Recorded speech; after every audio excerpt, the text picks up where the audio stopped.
All right.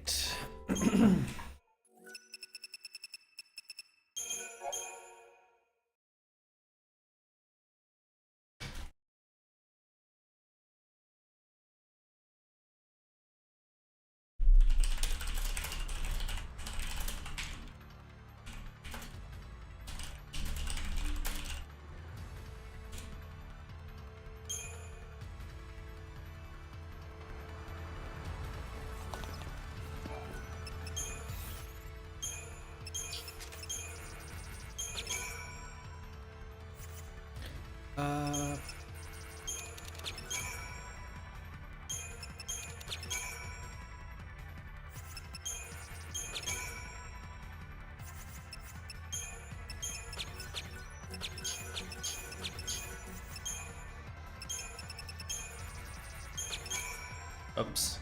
Sass. Wrong. Yo, hey Nimbleton. Good day.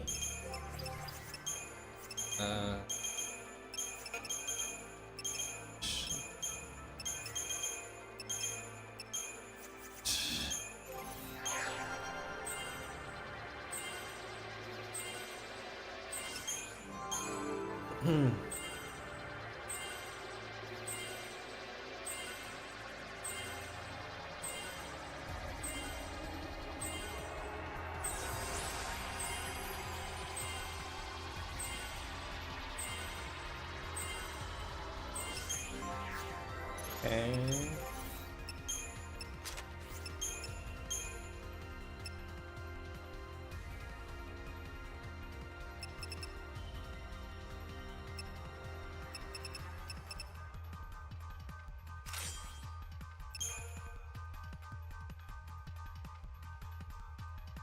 Fuck, I forgot what Saz's items are. I think it's like that. Should be.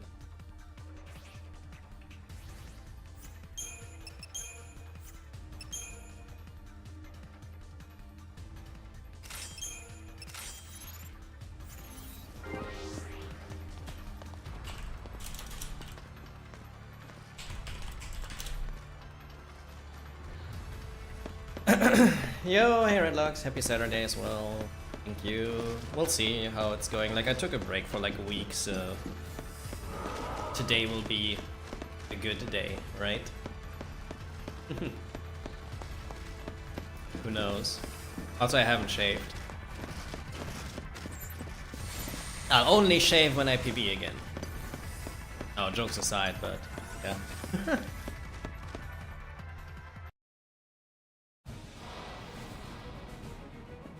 We will see.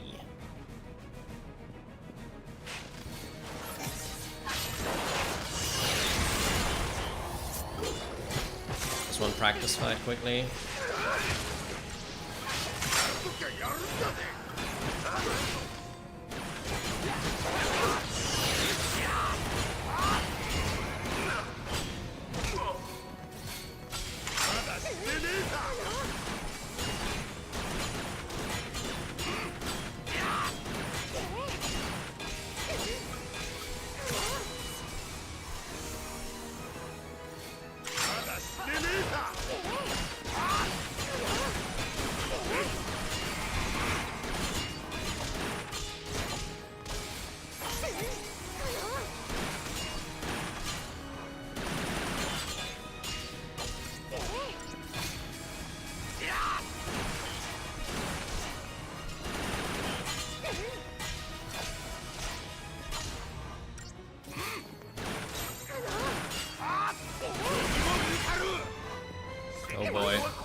This fight is so easy.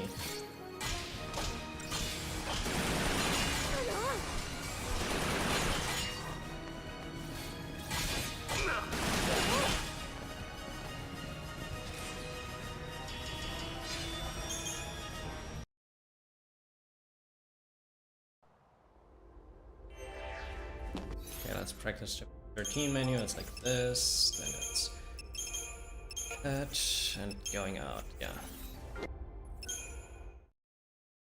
Oh yeah, Juanito. Good day. Alright, I quickly get something to drink and then we can start. Also, this is the first time I dual stream, so we'll see how stable it will run.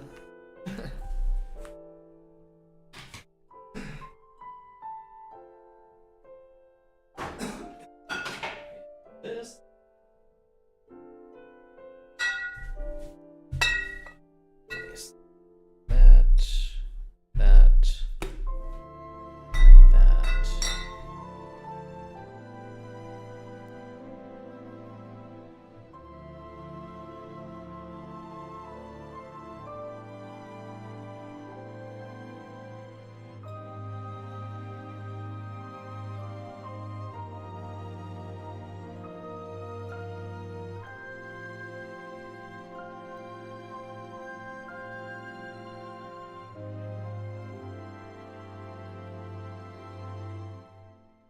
Let's see.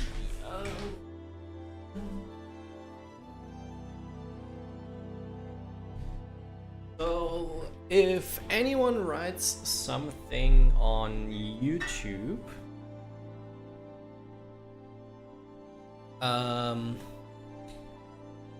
it should show on Twitch per bot. So let's see. Because apparently it's against the TOS to have a chat displayed on stream that shows both chats.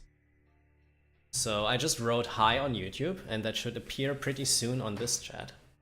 It just sucks that there's like a delay. But yeah. Maybe it's not working when I do it. Oh wait, I'm an idiot.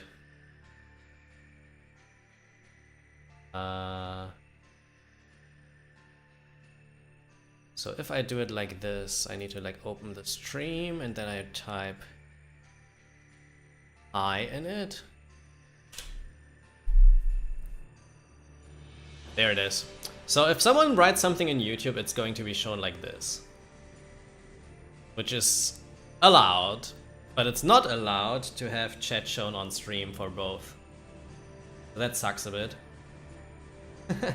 Like, I'm not a big streamer, but I kind of don't want to break TOS, so that way I guess it's okay.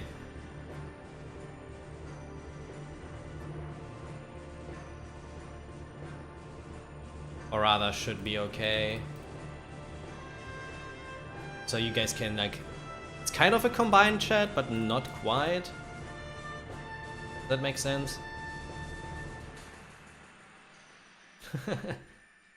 And on YouTube it's the same, like if someone is watching on YouTube in the future, then yeah, apparently there's a user.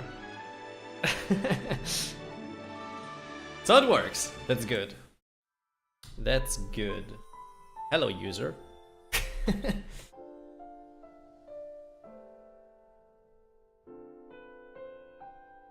It's your 10 time, okay.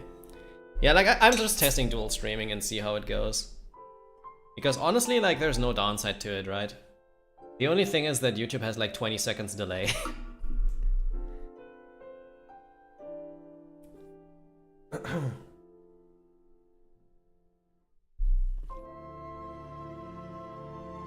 But it is what it is. Alright, let's start the run.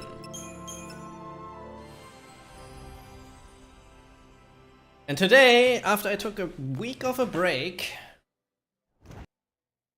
we get good RNG, right? Right? That's how it works.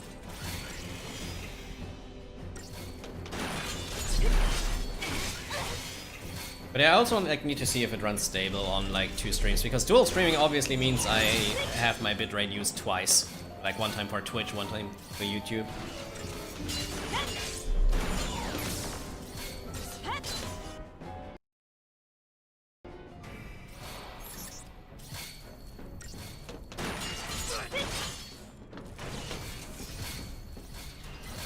But in the future there might be a few people joining just from YouTube, I don't know. We'll see. We can try, like there's no downside to it, if the internet can handle it.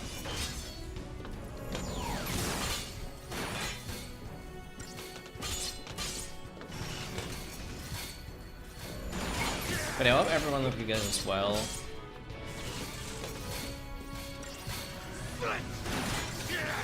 Ah, I thought I got one in. Yikes. Yo, the best. Thank you for the good luck. 112, that's a great start. So much about good RNG.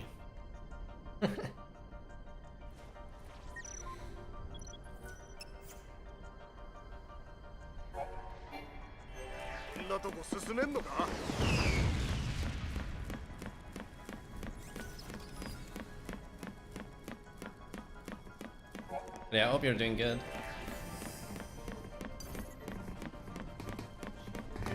This is weird to have like 2 streams.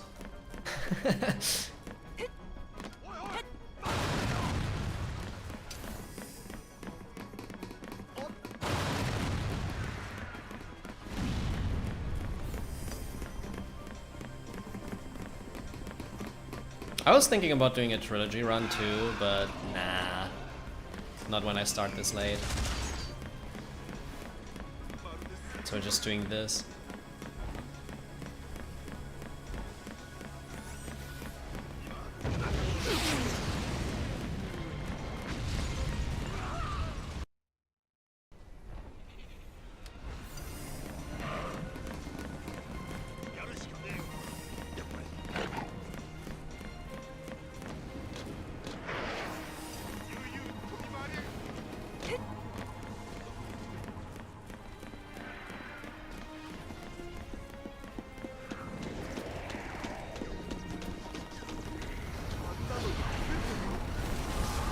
So good thing is, while I was gone for like the last week, I saw like a bunch of M streams, but only in VODs. So I wasn't around. And he still keeps getting these like sick paces every single stream, which is a bit weird. At some time it has to stop, right?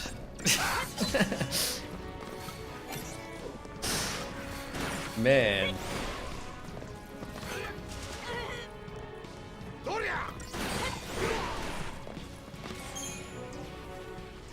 Yo, oh no, thank you for the good luck. Yeah, because he kinda like either chokes it or gets some bad luck later on, which is totally normal because like the second half is harder than the first half.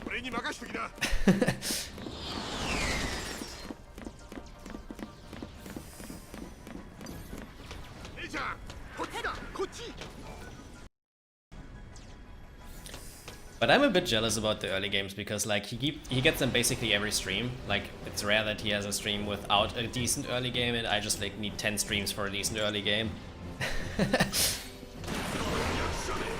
We will see. Alright, Nimbletoe, enjoy the lurk.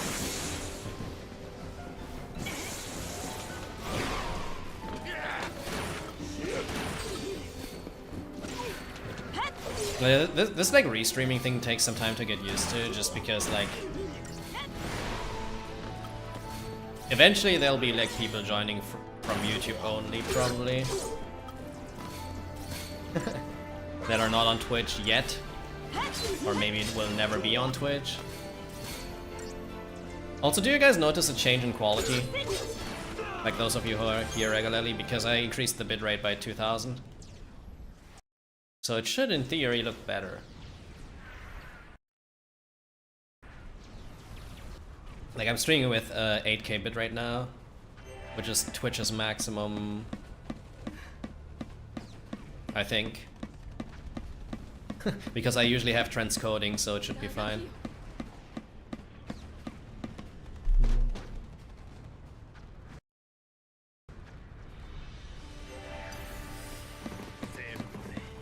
I'll have to watch the VOD later to see if it makes a big difference or not.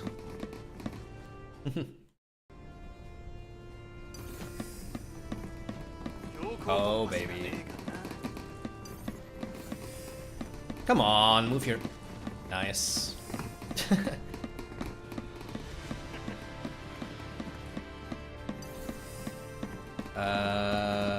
Okay, nice. Alright, we're out of chapter 1, I think. I can play final now, we're good.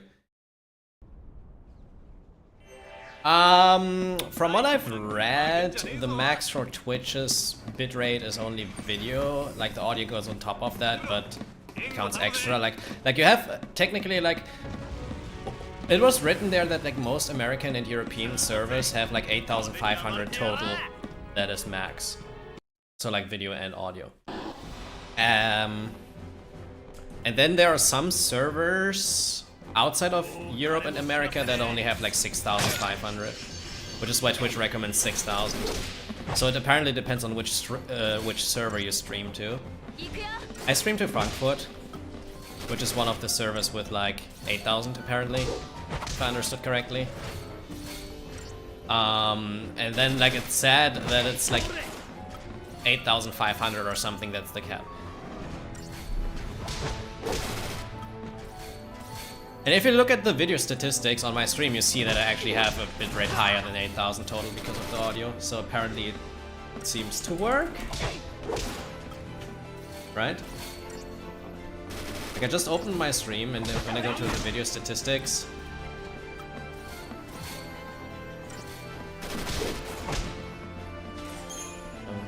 I need to do that while cutscene skipping, but get the point, I guess.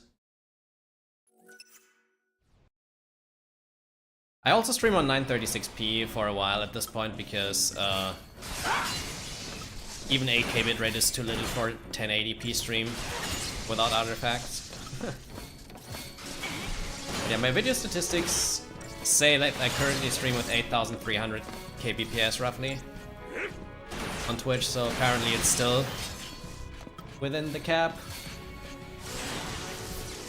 You should be able to see it too if you go in the video statistics, right? Or is only the stream allowed to see that? I don't know.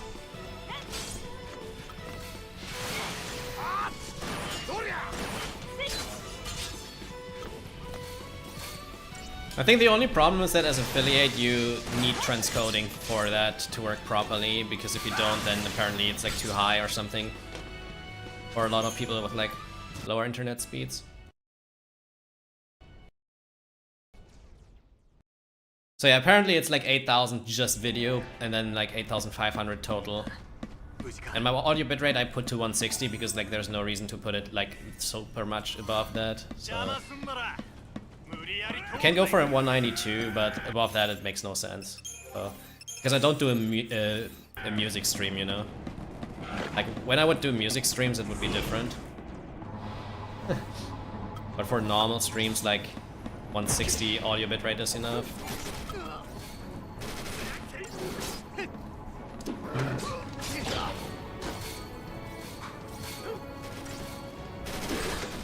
And the reason I do that is that like with the dual streaming now, my YouTube stream is on 720p because I put it to 936 and YouTube cannot display 936. So it goes to like 720 on YouTube. And YouTube actually recommends 720 60 FPS with 8K bitrate, so that's also fitting. So we have the best of both worlds that way, like better Twitch quality and 936p and like a really good 720p stream on YouTube.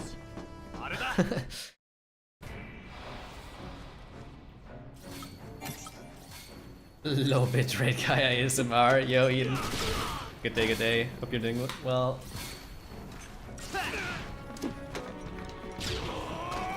Yeah, like I wasn't like streaming to YouTube so far, but it's just that like for 1080p, for example, you would need to like stream to, I think it was 12,000 or something. But if I put the, like I use Restream, and if I put the bitrate on 12,000, then Twitch would also get 12,000, which is way overkill on Twitch, right? So that's why I think like having 8,000 is good, because that's still the Twitch cap. And good enough on YouTube for 720p, but not good enough for 1080p on YouTube, so...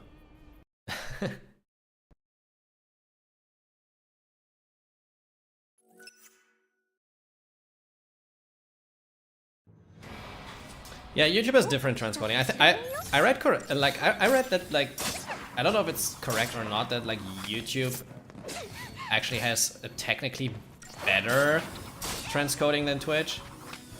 At least from like 1440p plus.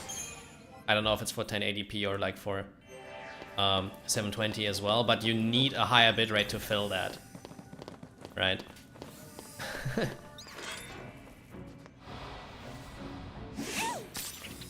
Like if you stream 6K on YouTube, it looks like shit on 1080p. Whereas 6K 1080p on Twitch still looks decent because of the transcoder just needing a bit less bitrate. But then again, you have the higher cap on YouTube, which means if you fill it with higher bitrate, it looks way better than Twitch does. Does that make sense? That's why it's no surprise that a lot of YouTube streams from like professional organizations or whatever just look way better than the Twitch streams if you side by side them. Especially 1440p and higher. Just because Twitch cannot do that.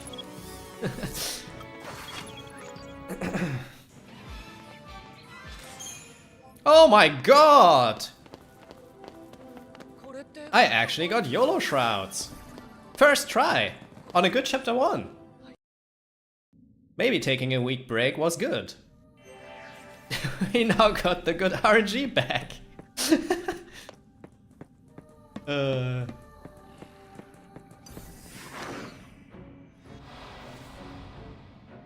That's great.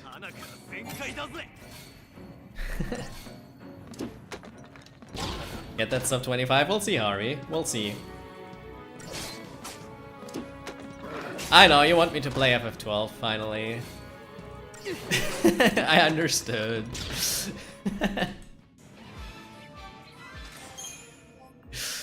I understood. You know, I took a week break to like refresh my mind. Now I have a fresh mind, we just first try world record.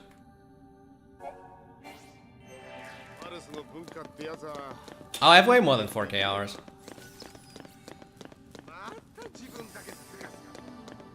But this game is good.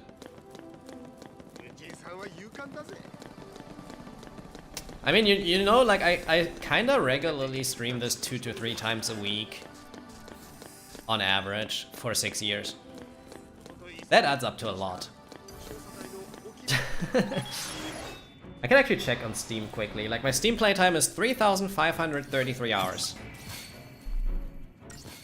But that doesn't include console, and console has probably like another 1,500 or something. I barely practiced on console, so it's pretty much only my runtime there. But yeah. I think I have like around 5,000 or something total, probably. Maybe a bit less, with like PC and PS3. I haven't played League since January 5th, actually. So right now I'm also not doing that.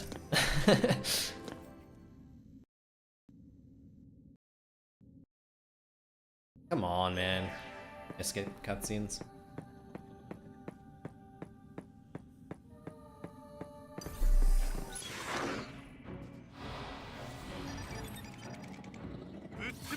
But you know, the problem is if you get like early games that I do recently, it's really hard to get world record. I kinda need the early games that M gets for like 3 weeks now at least. Like he shits on good early game RNG, and I need that too. Because my current PB already is a proof that you don't need a good early game to get a good run, but my PB has such a good mid and end game that it's hard to match that. So I kind of need a buffer, realistically, from early game to be able to lose time in mid and end game. If that makes sense. And for example, M shits out completely godlike Chapter 7 end times basically every stream that he does, but then loses the runs later. But I'm at the point where I don't even get those like times right now, right? So I usually lose runs way earlier than that because of that.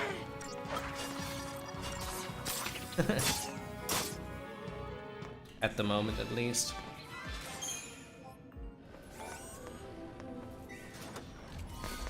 But we have a first try run with decent RNG so far, so let's just not throw it away, I guess.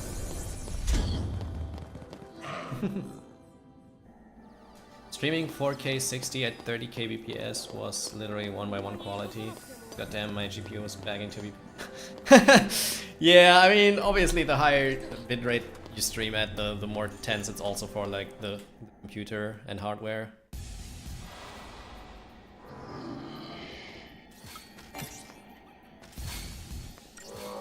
Also, it depends on if you dual stream or not, because I think if you dual stream, it's already a bit more taxing for the PC than if you do a single stream, obviously. And that's what we test today, because I want to see if my PC can handle dual stream without really any performance drop on 13. And so far, it's running pretty smooth. I don't know how the YouTube stream's looking like, because I have my Twitch dashboard open, but I can check after the stream.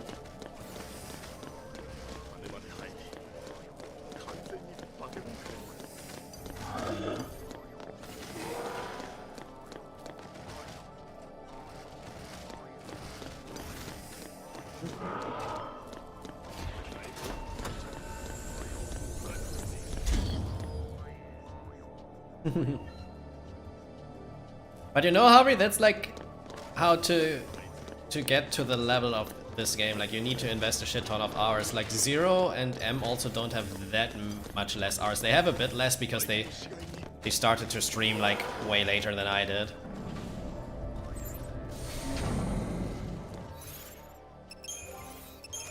But percentage-wise, they also have a lot of hours.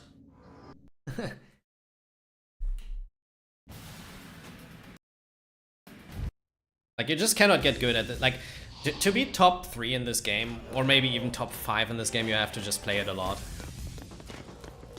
Like, Aussie and Shirasu, who were like 4th and 5th, also have a shit ton of time investment in this game, so...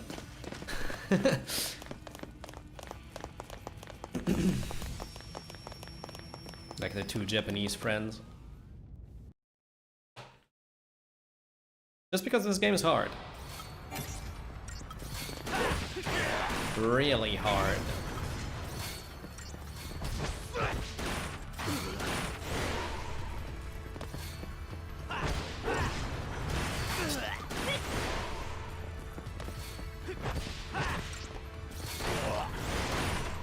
At least to play it on elite level. Let's say it like that.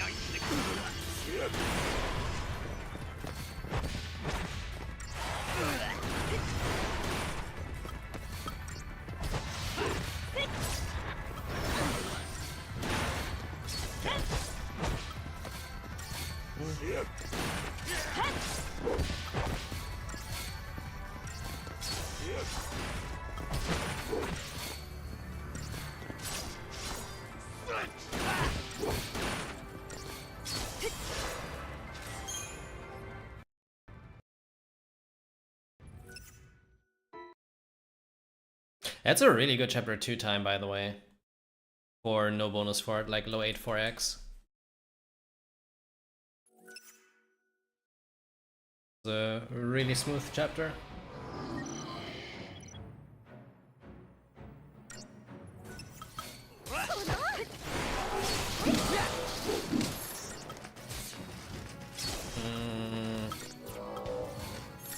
Come on, Snow. Oh my god. Unlucky.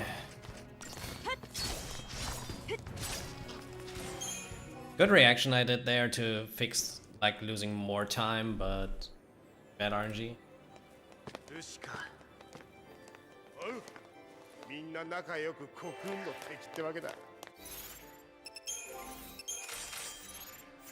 I just hope I don't forget anything, because I mean, I haven't played this game in over a week now. And I don't use notes, so... we will find out, I guess.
Respawn, please.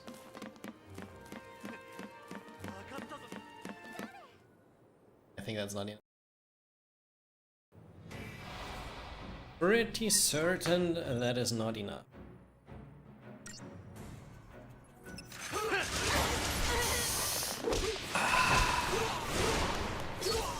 It happened. I got a lag again. I need to like pay attention to if that lag happens because of the restream or if that happens more often, because I get that sometimes. Whenever I like press skip, I get a lag resulting in an input drop, which means I fucked the fight up that way.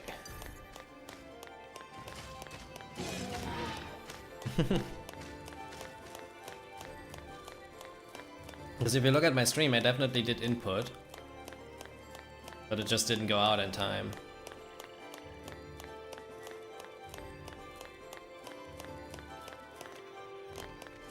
Doesn't happen often, but here and there it happens. And I suspect it's like whenever I get a frame drop there, which is inconsistent because this game's FPS is inconsistent.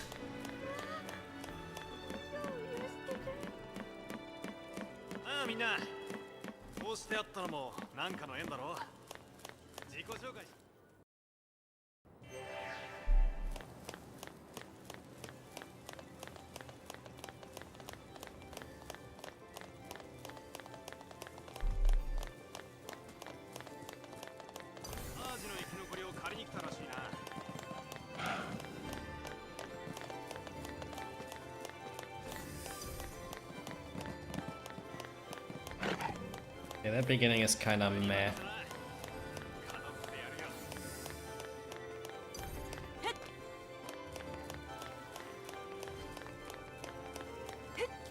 Like the beginning in total is still pretty good, but like the beginning of chapter 3, I mean. Lost like 10 seconds total in this chapter so far. Fights. So it's almost like a failed dodge.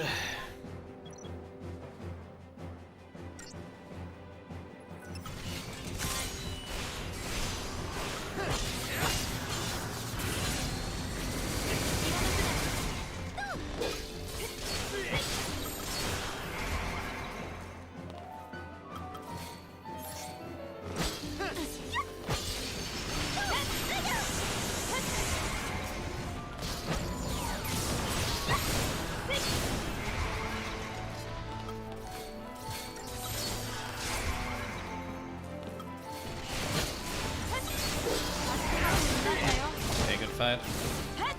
Snow's doing quick punches. That's the important part. We'll not get this rack though, probably, but we're fine. I still get it, never mind. Good fight.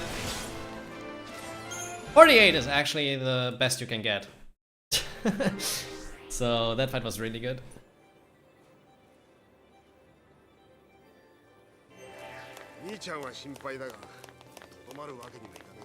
Really good.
I don't like this.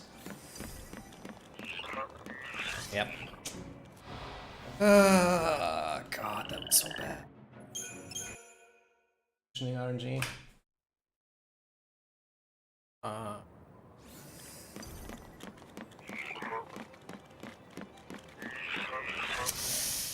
Okay, GG. That's a pretty average run now. Hitting this twice is really bad.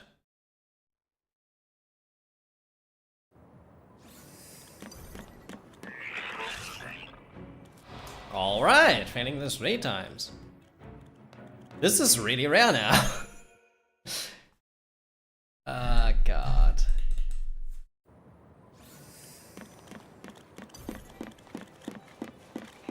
Okay, this time we have it. Okay, that was really yikes. This chapter 3 sucks. As a lot of the times when I get a good chapter 2, chapter 3 is just hot garbage. Like, that's... it's also pretty standard Kaya. Also no bonus shots yet if I haven't missed anything. Which is also not good. And here I thought we finally get good luck.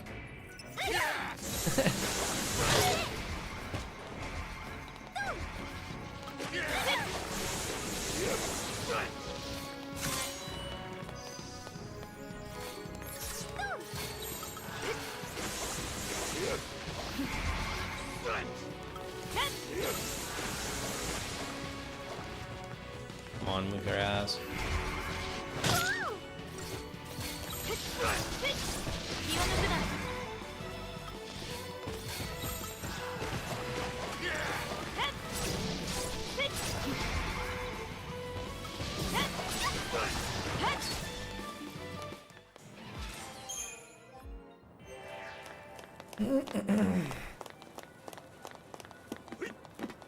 I just don't understand why my chapter 3s are always so bad when chapter 2 is good. Just makes no sense.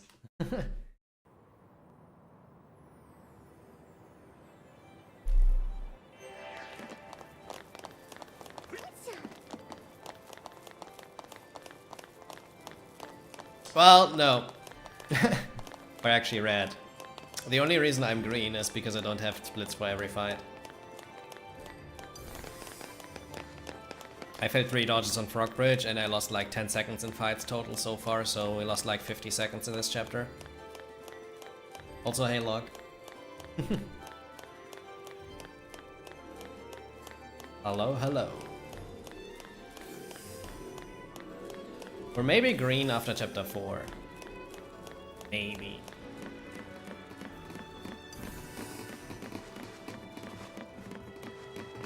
But in this I lose like 50 seconds.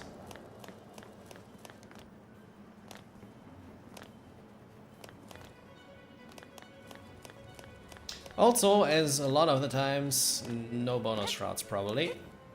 Unless we get some forts now. We could maybe. Or like an Aegis Hold in chapter 4 still. Maybe even a D-Sep in chapter 4 still, like it's not over yet.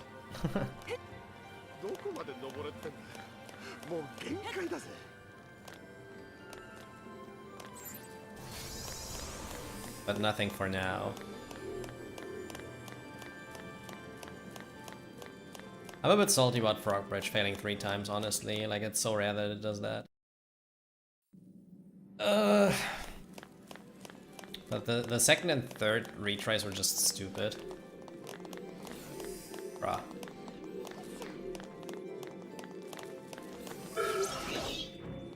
Nah, we're not decepting it on PC. On console we do, but on PC it's not worth.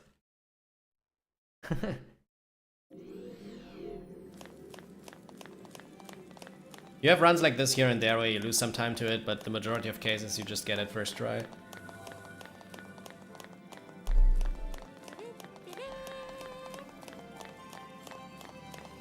The problem is the retries are worse than the first tries, so if you fail it, like... it's a bit worse than on the first attempt.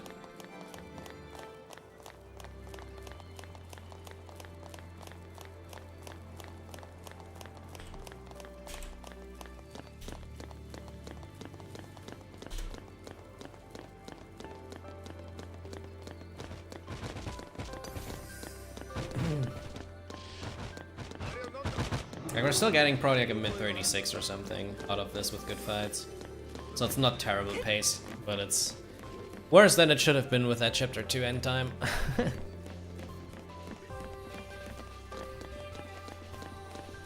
But maybe chapter 4 is good to make up for it, and then we have like a low 103 or something. Everything is possible.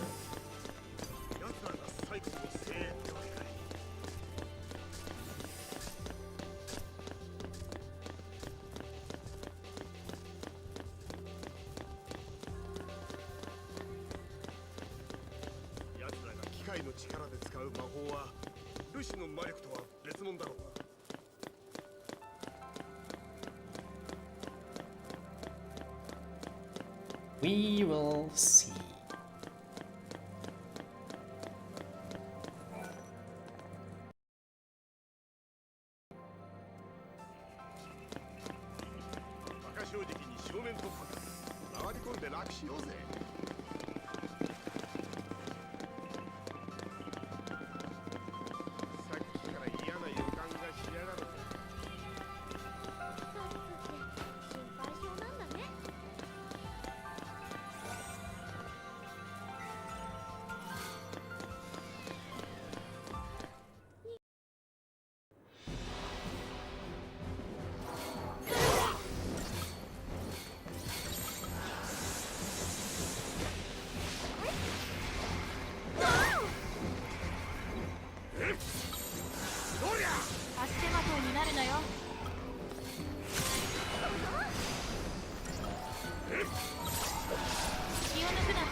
Come on.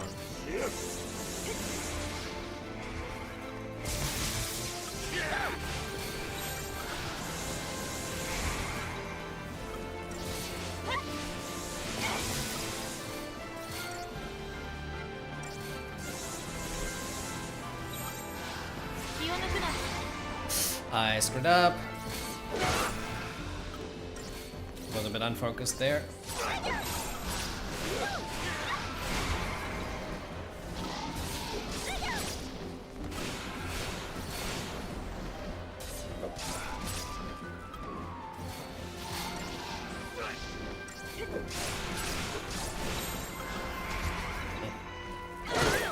Oh, come on.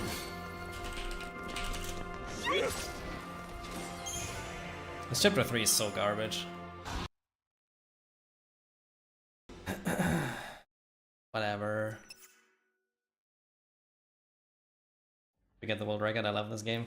Thank you very much. I love this game too. I hope I get it too.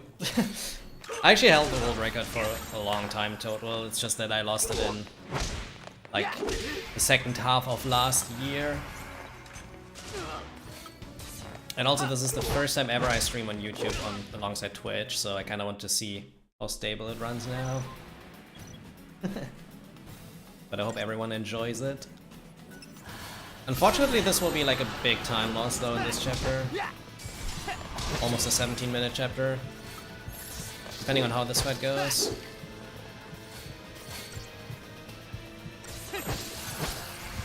Okay. Not the best start.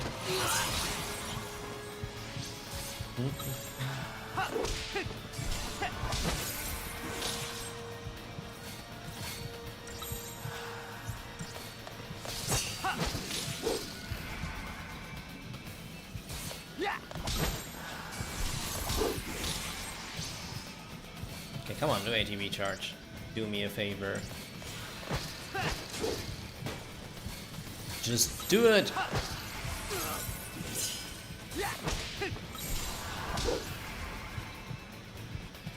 Oh, good job, Shiva.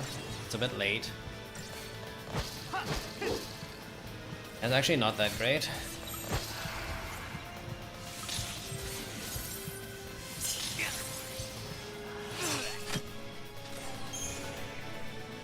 Yeah, we're on like slightly below average pace now. Yeah. Man, I hate having a bad chapter 3. If chapter 4 is bad too, now we might have to reset this. Which I didn't think after that chapter 2 end time, but chapter 3 was just so horrendous, unfortunately. Like, it had several really bad fights. Didn't even have a single good fight, actually. Hey, Fortisol, cool. I had a bad Shiva, I had a bad Garuda, I had a bad tutorial, I had a bad first fight, and I had 3 failed dodges.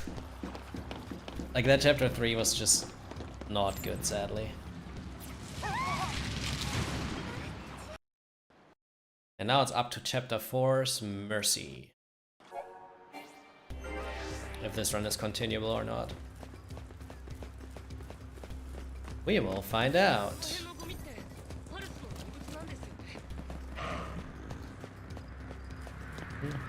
Yo, hey Niels. Thank you very much for the 29-month subscription. Oh boy. It's been that long. Crazy. Very much appreciated. And thank you for the good luck as well.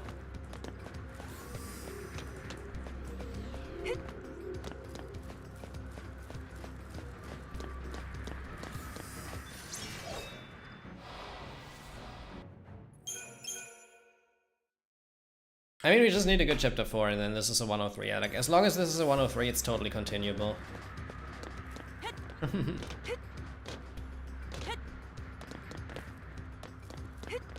You know, the only thing I don't like about dual streaming this right now is that, like, YouTube has like around a 20-second delay. There's no real way to reduce it, whereas Twitch is like on 2 seconds. So some of the things I say are just appearing later on YouTube.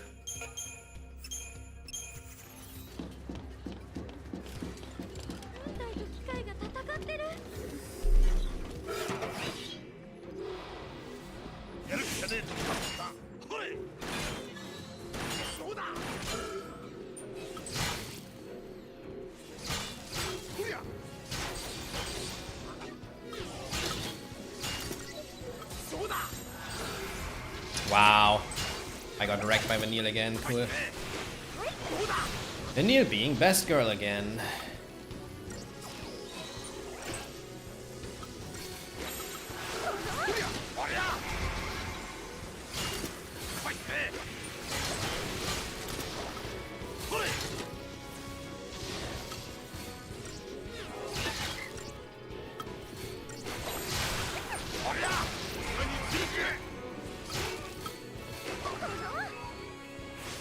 I think I actually fixed it quite well. Oh my god. Yeah, 42, didn't lose much time here. I don't know why sometimes Vanille just takes forever to cast the second D-shell, it makes no sense. But it is what it is. Oh, please stay like this, then we can get past. Oh, come on! Had to go for it, else it would have had to wait forever there. Maybe I'm past the battle zone. I just gamble I was. Yeah, I was. This looks bad again. Never mind. The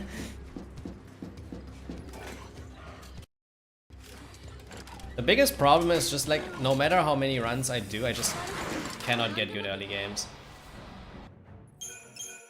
Also, I thought I had space there, which I didn't have. Yeah, you know what? We just reset this. Honestly. Still have time. Too bad of an early game. Thanks, chapter 3. If I had the decep, that would be different, but...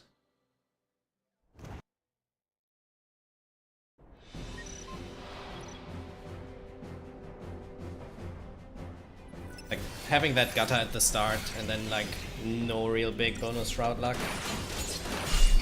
Just too bad early game, we still have time to reset now. But yeah, good luck on your run later, Niels, then.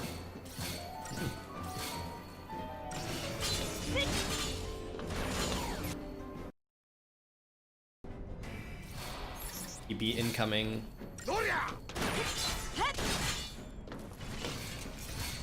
I actually got to like run with 2 very good chapters at the start, but chapter 3 was just losing so much, and then chapter 4 lost a lot at the start too. Just like dumb. I just don't understand why I consistently get like bad early game RNG. Like at some point it has to stop, so just gotta keep playing. Just gotta keep playing.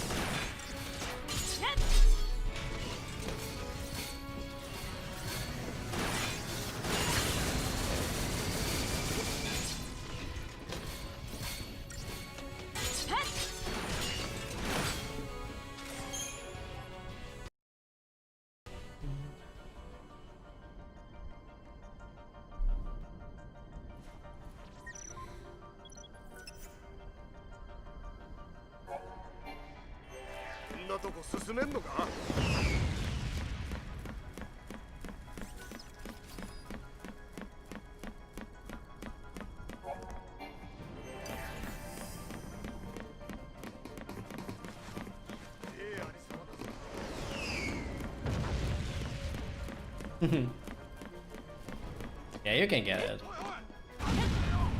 That amount of practice, especially.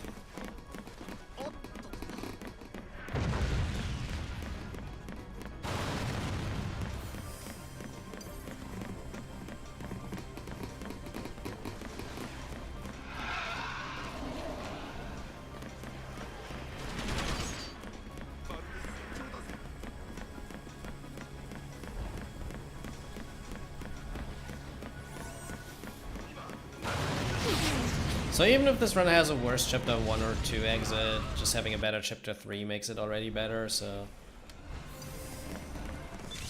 Oh wow. That's rare. Being caught like that.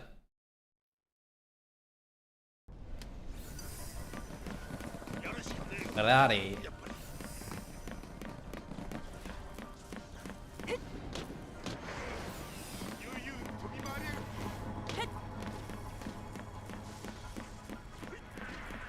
Alright, just don't do big mistakes, don't lose a lot of time to stupid stuff, and it should be fine.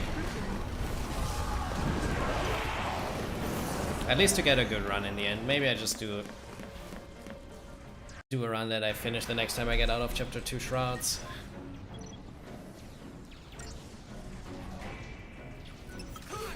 Oops.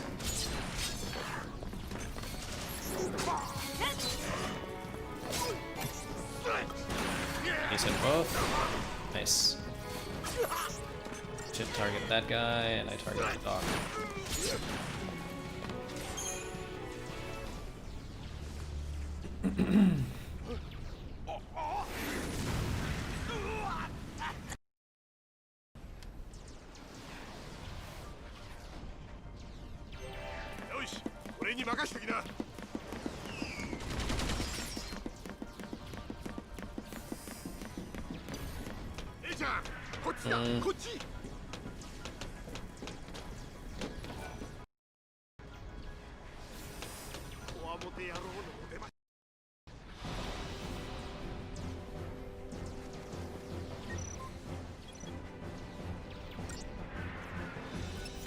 I mean, I'm pretty sure you can get a way better time than that eventually when you like do more route changes too and just run more.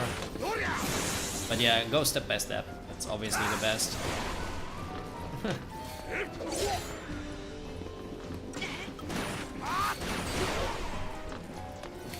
Always step by step.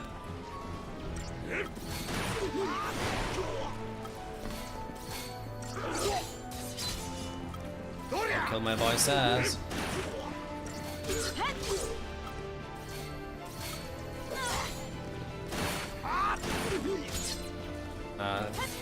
It kills. You just let it finish. I thought 2 attacks don't kill, so I wanted to do attack blitz there.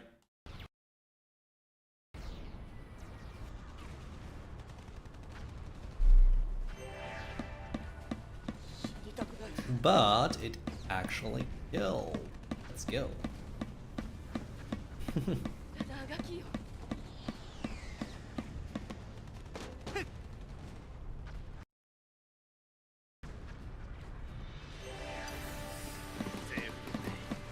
Nice one.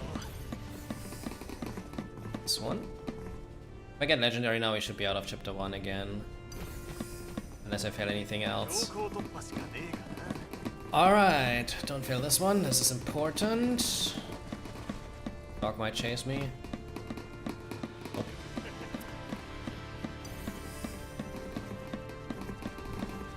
Okay. Alright. We should be out of chapter 1 again.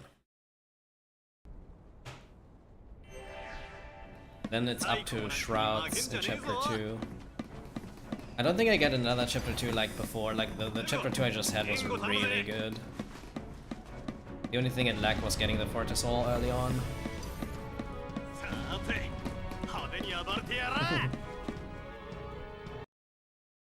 Alright. We are here again.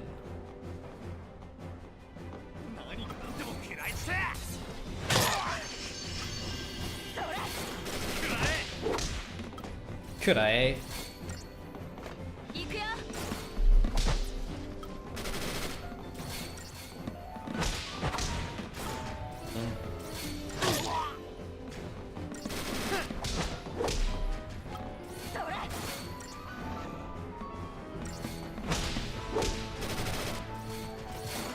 Dodge it. Ah, unlucky. I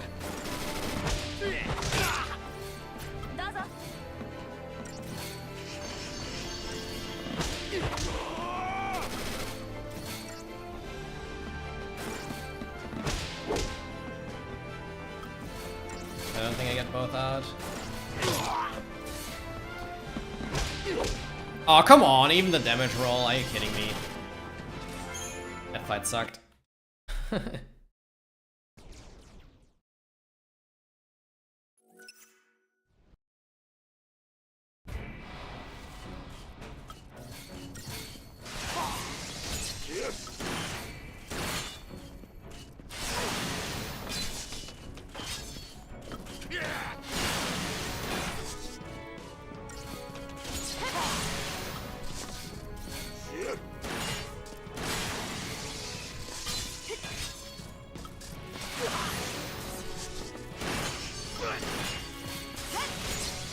Wow, what a retarget, sir. I hate him randomly retargeting like that.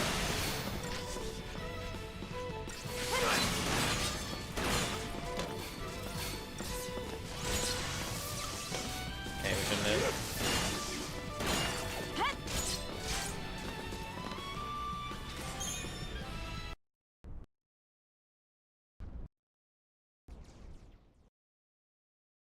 Alright, Niels. As I said, good luck with that. Just get the new PB. Okay, this is not getting it, probably.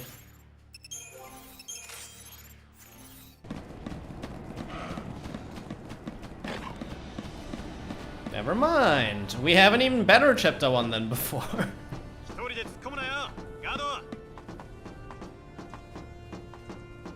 Gotta do slow farm just to continue the run. That's the question now. This is a very good chapter 1. Like 1025 or something when this fight is normal.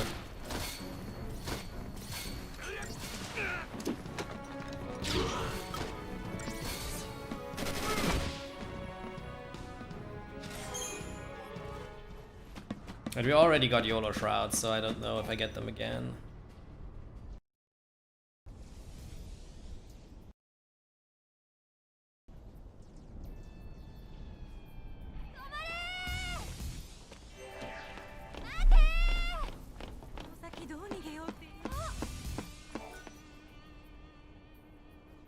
Yeah, we'll just slow farm. Like, this chapter 1 is so good.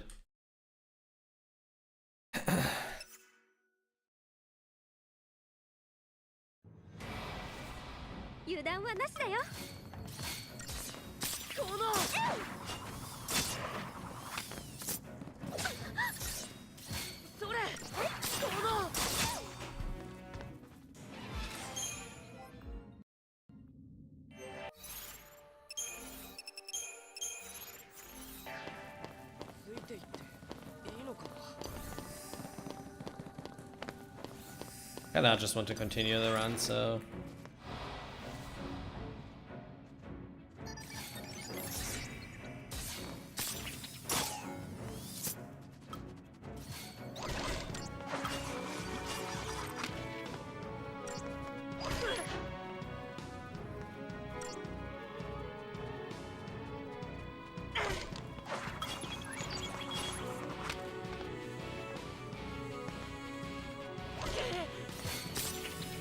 It might be a bit too early.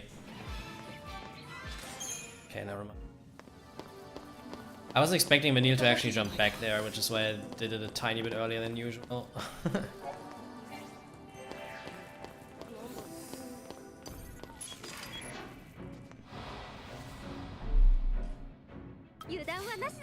Five, so killing at 48. That's good. Easy time save.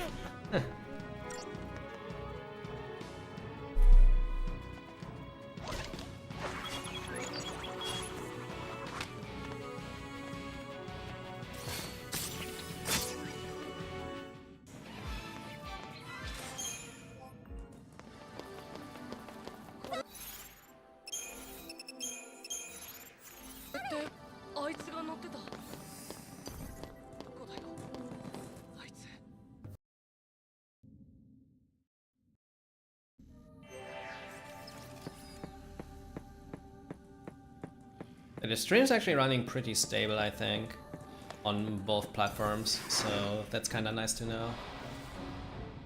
What I see here. Let's go.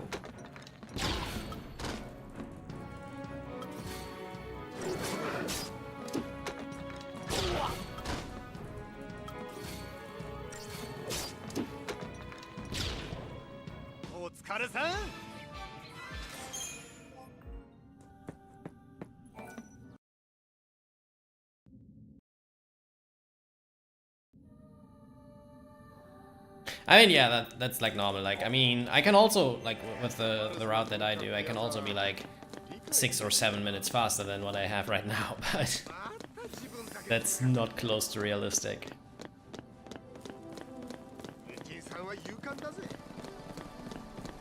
Like, no chance.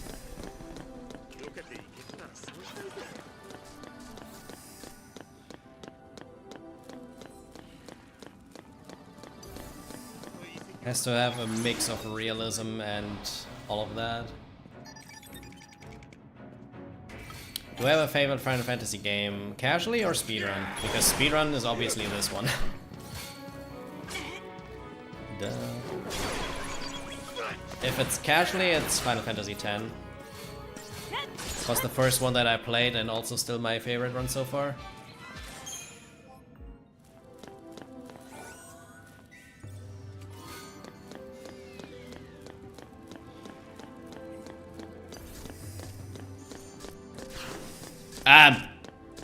Okay, what the hell did the Myrmidon do there? Did you guys see that?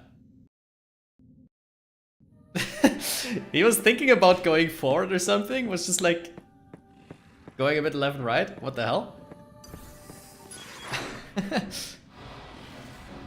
That looked really awkward.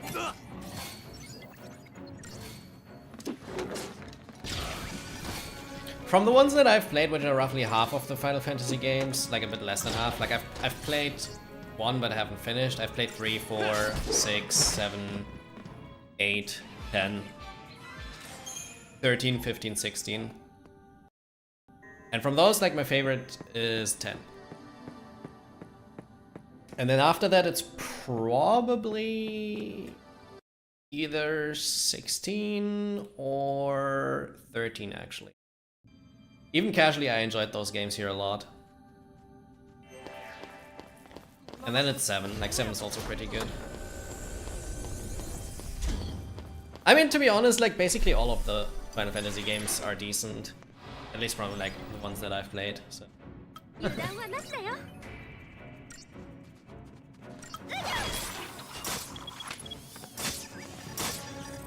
If you count 7 Remake as like a full Final Fantasy, it's also up there somewhere.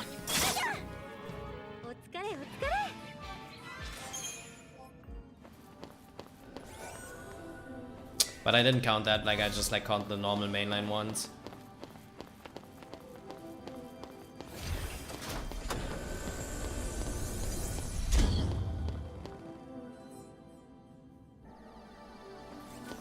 So like the thing for 15 is I've only played the release version. I have to give it like another shot, honestly, like because the from what I understood, like the Royal Edition like improved a lot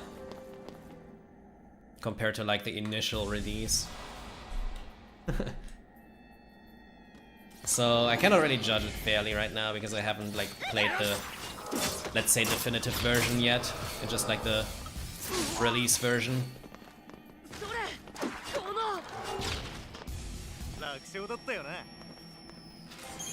Not yet. Like I still have to.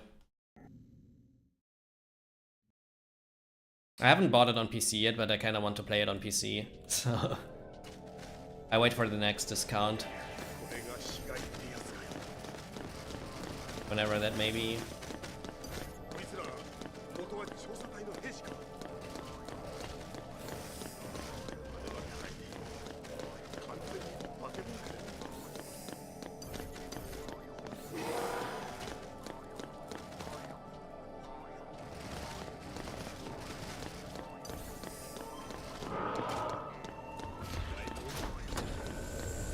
But yeah, like release 15 I wasn't really like liking that much. Like it's okay, but I don't know. Didn't really hook me that much.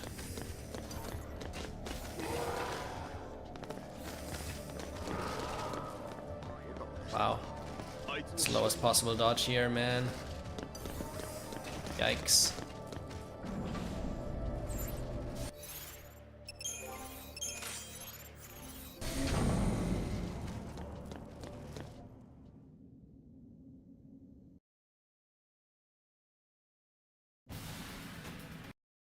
I mean, that's for the majority of the games though, I think, right? Like, I think that is one of 10's biggest strengths as well. Like, apart from, like, the, in my opinion, really good story and writing. I think in 10, like, there's not a single character that I think is completely garbage, right? Like, there are obviously more and less annoying characters. But, like, basically the entire cast has, like, really good writing in 10. Unlike this game, for example. Like, in this game, not every character is great, I think. Okay,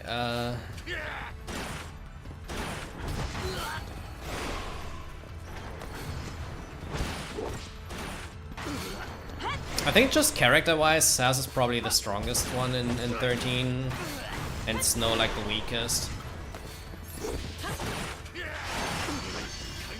Like just on like raw writing perspective.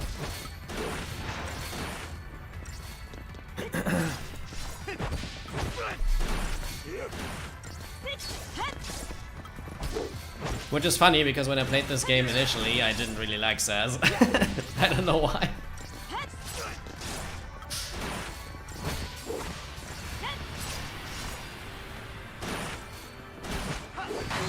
Ah! Okay, that lost a few seconds. 54.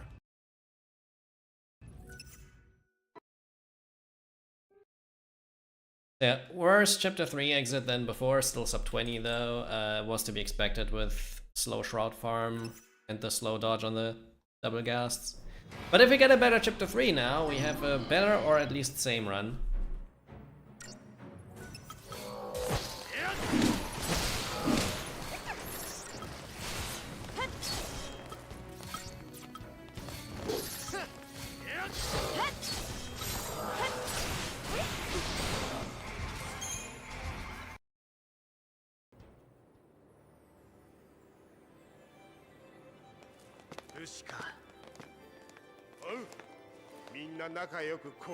Yeah, Waka's is great too. Like, I mean, I think in like 10, basically the entire cast is good.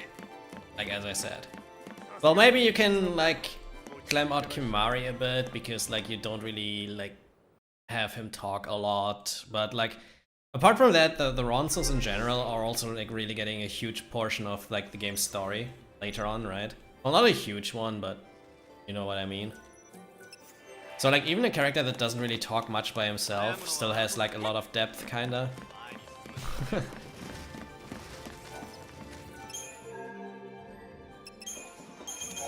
Just because he's a Ronso and like they just like theme it or like focus a bit on the Ronsos themselves.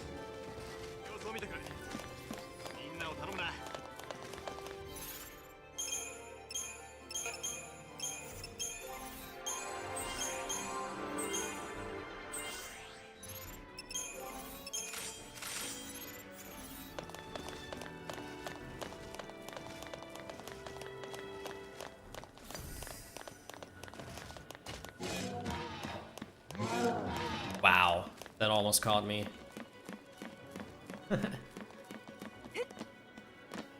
But until then, he's like basically not a character, right? So that's like, I don't know.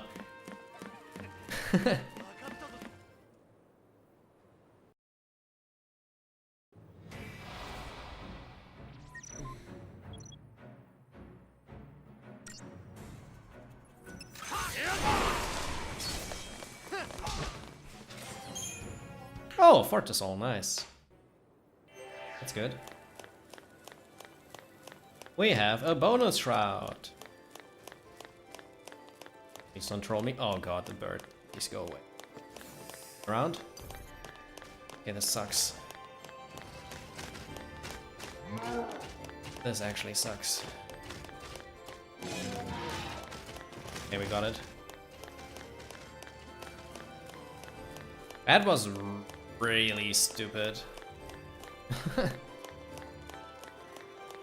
Getting trolled a bit.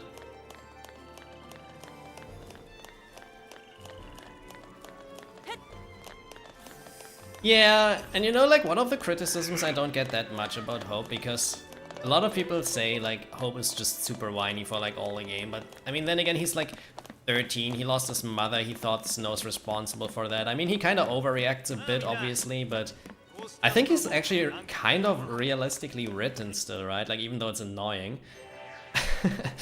So, and then he has like a lot of development, especially like towards the end of the game. And then also kinda takes up a minor role in 13-2 as an adult. And I think adult Hope is kinda cool. Even though he's not really like a deep character, you know, but I don't know how to describe. Like I think Hope's development is one of the best, like throughout the series. Kinda. Even though he starts out as being a bit annoying.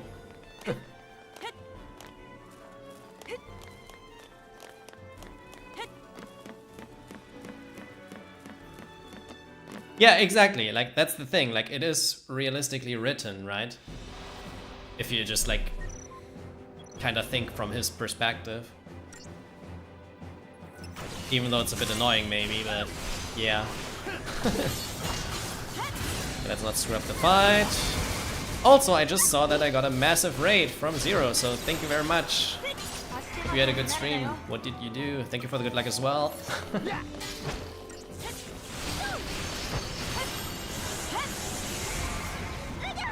I'm just on my second and probably final run for the day, so we see how far we can take this.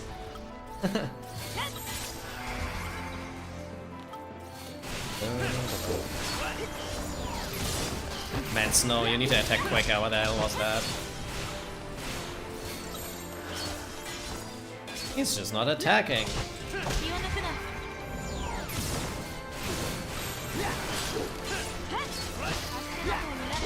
We're fine.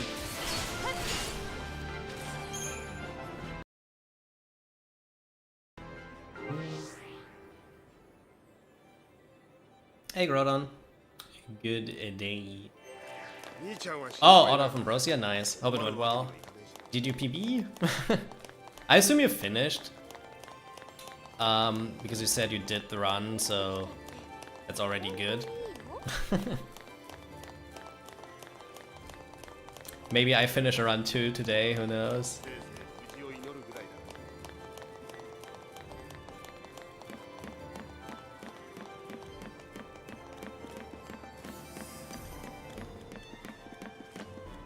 I'll try to finish a run, honestly. I kinda need endgame practice, but then again, I tend to get so tilted by stuff that goes wrong if something goes really wrong, so no promises yet.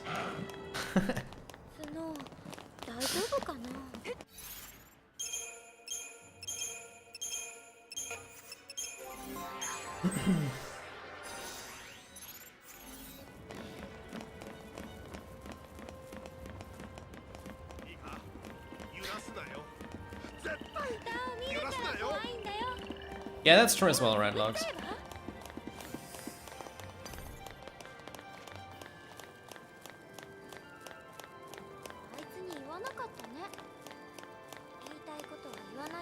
Ah, nah.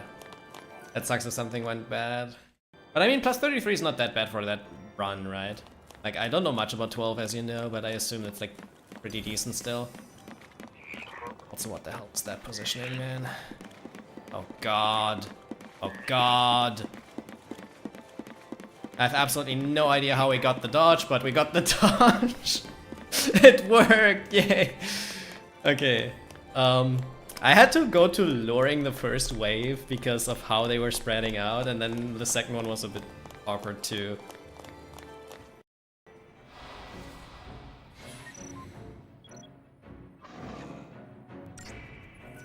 Okay, so yeah, I assume like really good run, kinda bad RNG, especially in an important part then. Yeah. Is it comparable to like the turtle farming in 13 RNG wise, or is it even worse?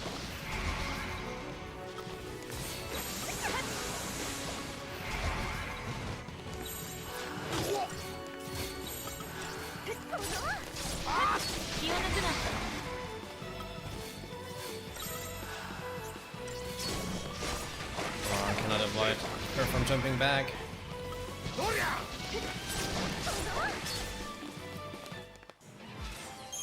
13 plat? Well, I was just talking about the RNG. If it's like similar as that. Not like how difficult it is as a run as a whole, but I assume like that is harder than plat is. I also think 12 itself is a bit harder probably than 13 in different aspects. It's hard to say, right? Like, from what I understand in 12 80%, it's just like runs die very easily. In this game, runs don't really die, if that makes sense. But in this game, you can just get walled somewhere. Oh my god. I have no idea how that worked.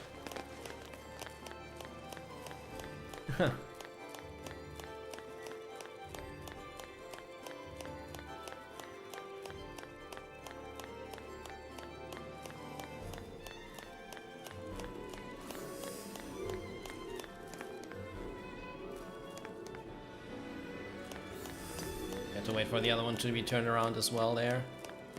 Yeah, that's the thing that I also struggle with, especially because I don't have in-depth knowledge about 12, right? It's just that like, you probably know more about it. Then again, I think from your perspective, 12 is maybe a bit easier than 13 because you just play it way more. So just like execution based. I mean. But like speaking from like basically being the same level in both games, I think 12 is probably way harder to finish runs than 13 is, but I don't know if it's much harder to PB than 13 is, because I think at the point we are in 13 right now, getting a world record run is also insanely hard, which is why we take a very long time nowadays to get those runs. So it's kind of similar as 12 as well, right? It's just like runs dying at different places, if that makes sense. But the advantage is, at least in marathons, I can finish every run that I start, and that's not a thing in 12, right? Well, you can probably if you do a shit ton of safety. I assume there is also like marathon safety or whatever, but in 13 we can basically do the full world record route.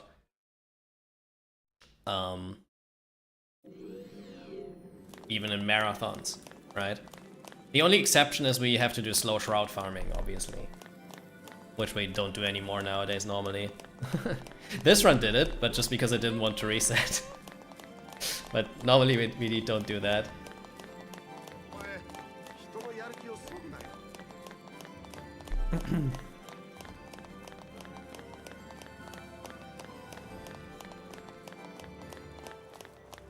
But it makes sense that like for you 13 is harder, but just because you overall played it way less, right? In comparison. Like you played 13 a bunch too, obviously, but just in comparison to 12, nowhere close to, so.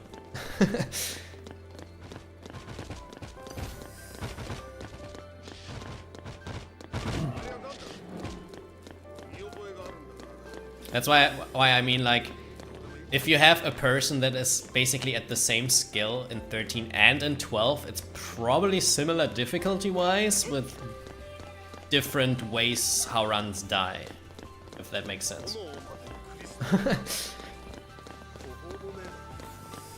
So yeah.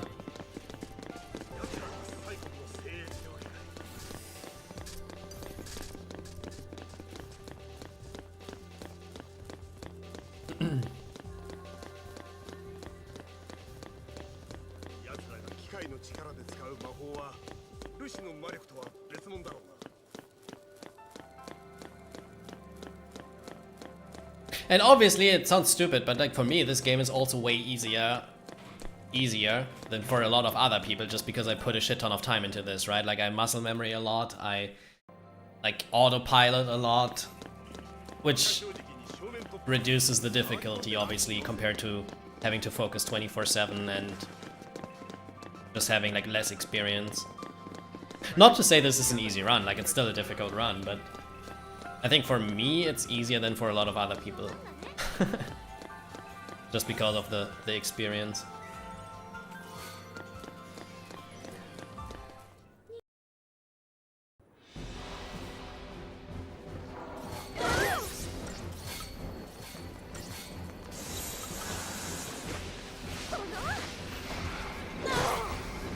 Like this strat, for example, that like is a very, very precise strat. Nowadays. Just to like name one example.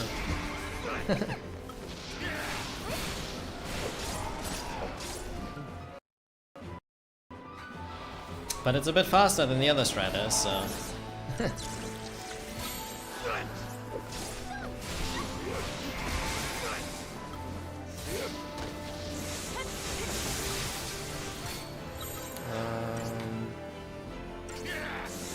Do it, Saz!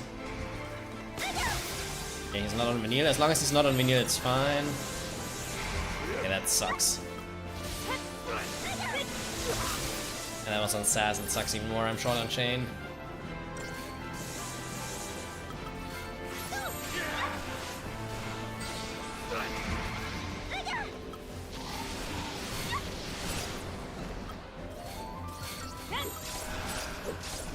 Back up time!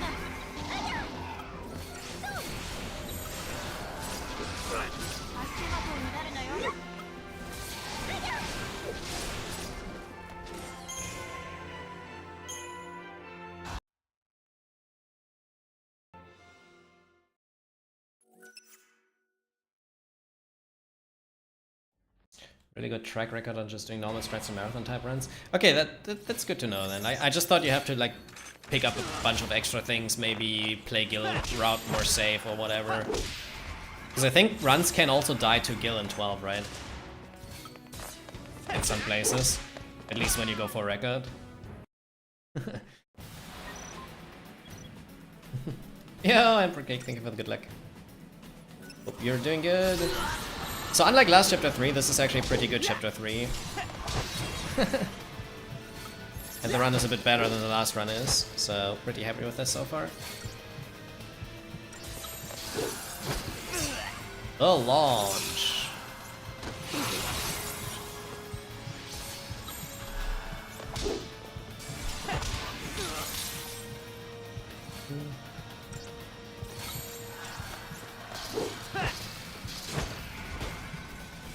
Needs to be a refresh. Okay, thanks.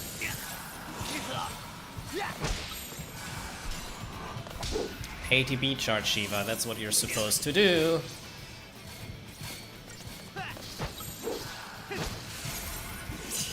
Man. She's not doing it now, it's really bad. Okay. Just in time.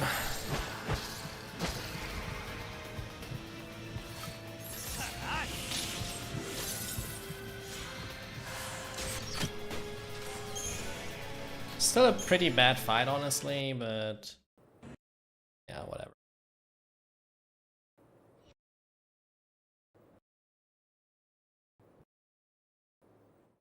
Decent chapter 3 all around, like just a bunch of slow fights and dodges, but we're having a good pace. So now it's up to chapter 4 to either keep this pace or ruin it. Okay, whatever. Unfortunate. It's really rare that this fight goes wrong. You play guild safer and no stupid strats on marathons. Okay, yeah, fair enough. The only reason we save in like stuff like the relay, for example, is because of the potential of crashes. But in terms of just strats, we basically play this 100% the same in marathons.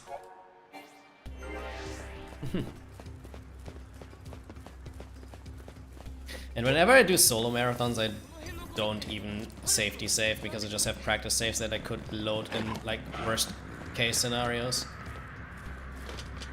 Like if the game actually crashes, just like load a practice save and whatever. Even though you didn't make that save during the run, but with how low of a chance there is that this game crashes,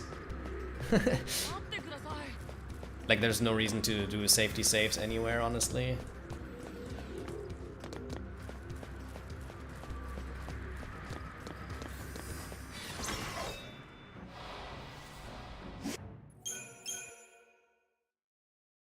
I had a few crashes, but like definitely less than 10 since I run, like 5 or 6 or something, I don't know.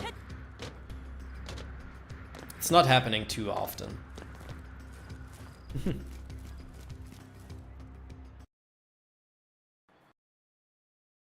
Also, not only like the game's not always responsible for crashes either, right? Like sometimes it's also some stuff on Windows itself or whatever that leads to your PC crashing.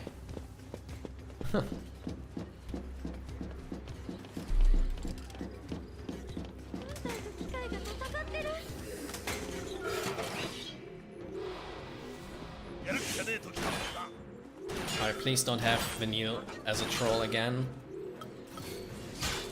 Please don't have Vanille as a troll. Looks okay. Yeah, nice. Finally, no troll.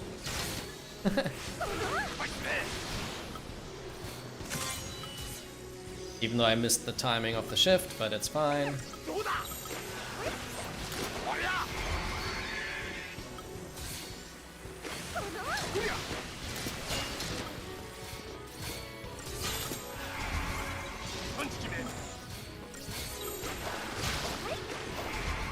Should be 39 or 38, depending on how long these spells travel.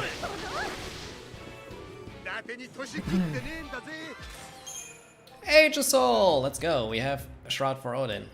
Og. Don't troll me. Come on. This is looking really good. Don't mess this up. What did I say? Good thing I was aware that this could happen. So I was kind of prepared. Like, you never should trust these guys. Like, if they want to troll you, they absolutely troll you. Bruh. Oh my god! Okay, that was lucky, actually. But we're through. Nice. There was a dog jumping to me from off screen. Alright. This run's better than the last run now. Let's go. Resetting was worth it. Obviously I didn't know that beforehand, but there was a chance.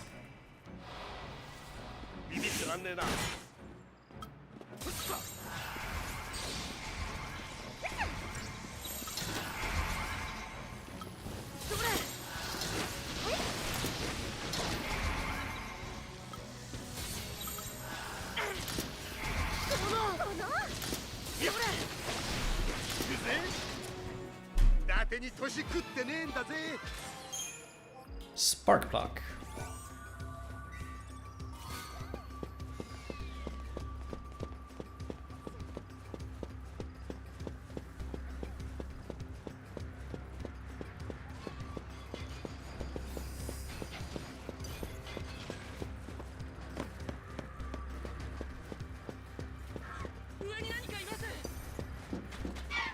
Wow, okay.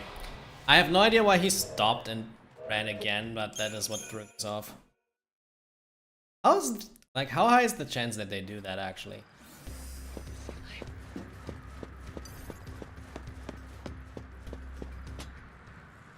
Don't see that often.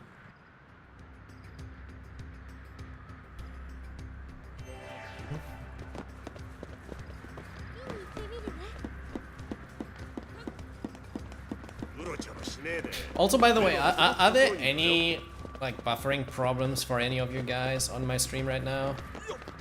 Just like as a general question. 'Cause I said this earlier before, like a lot of people were here, but I increased the bitrate of my stream.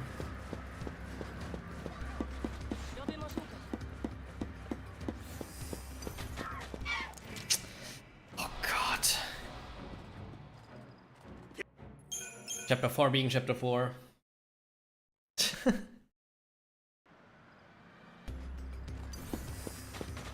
Oh man.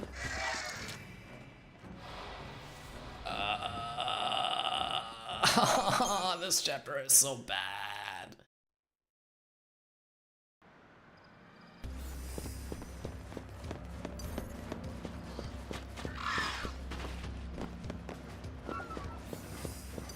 Nobody liked this chapter.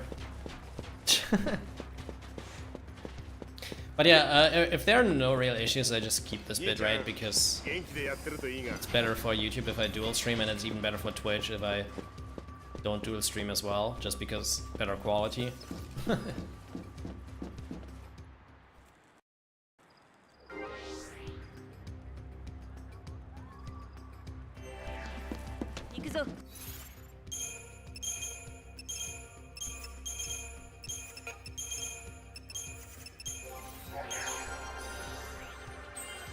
Yeah, I was streaming with 6,000, but now I just increased it to the cap of 8,000.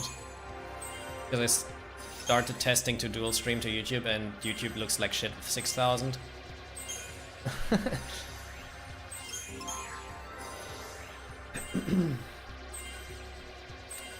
So it's kind of good even for like Twitch, but it's even better for YouTube.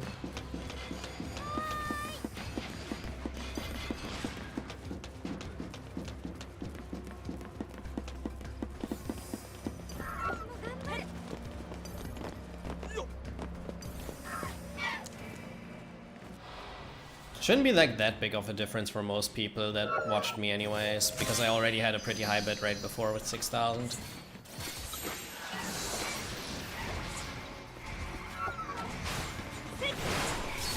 Nice blitz.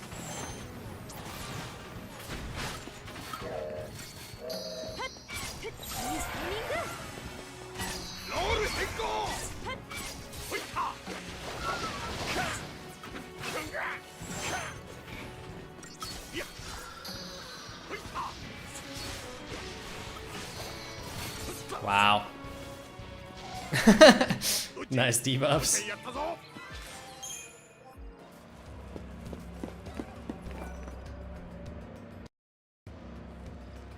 Oh god, this bird's in a bad spot. Like all of the bird dodges with pretty bad RNG. If he's not seeing me, it should be fine. Okay.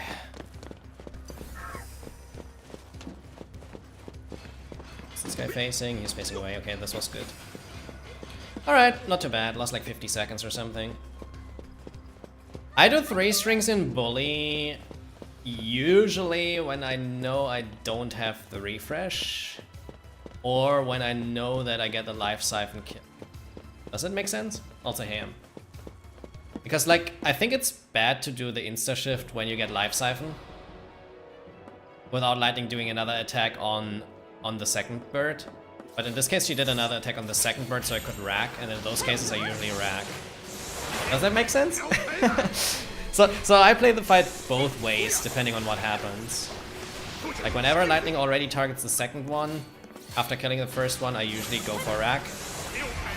If not, and I get the life siphon only and she stops her string after getting the life siphon ATB, I wait another string in Bully. Maybe it's better to always wait in Bully. I don't know if I already did Libra, so I just did it again. Did I do Libra already? So I did it twice, I don't know. I just wasn't sure.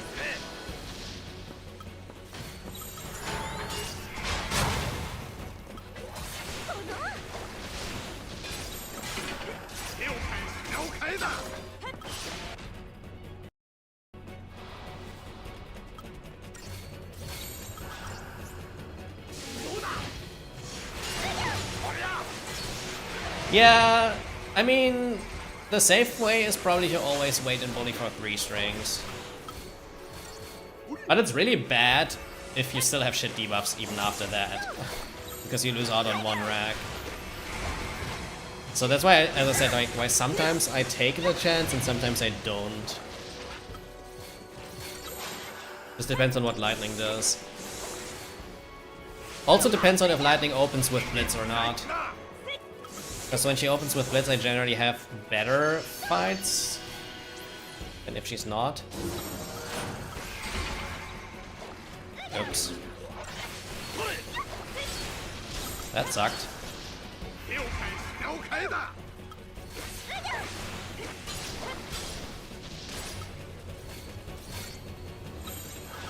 There.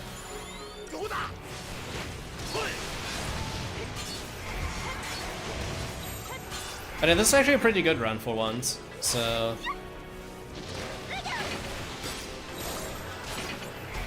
I had a run earlier that I had to reset in chapter 4 because it sucked. But this one's totally fine so far.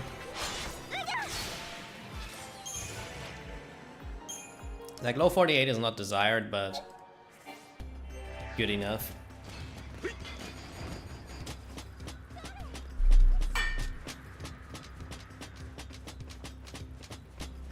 Like, this chapter 4 has 3 failed dodges, so... less birds. Oh, by the way, the first bird dodge, I failed the first bird dodge in this run. Because he started to run, like the right bird started to run, then immediately stopped. So I played for him to stop and maybe go again, but then he went again at like the worst possible time. So that looked really stupid.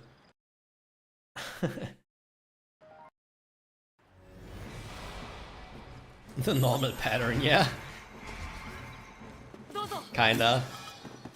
Oh wow, that was an early run.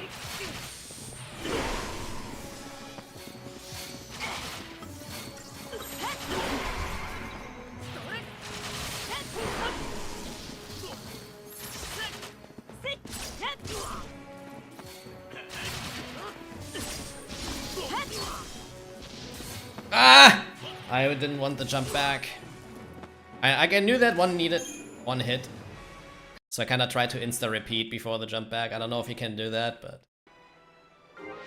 I tried.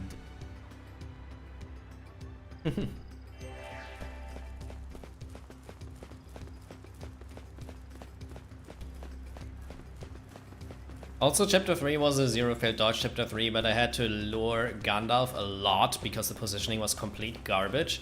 And I also had to lure Frogbridge a bit, so... it's basically all of the time lost in chapter 3. Just luring.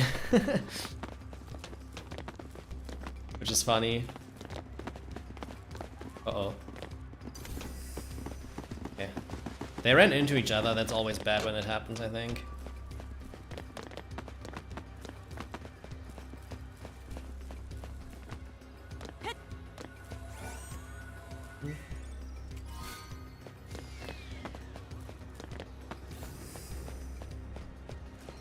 Also, I have an Aegisol for Odin and a Fortisol for E&E, but nothing else, so...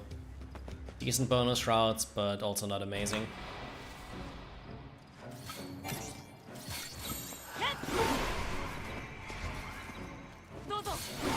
One... It's running. Yep. Oh, come on, Hope, you suck. Oh! Okay. Now we also have an Aegisol for Sid.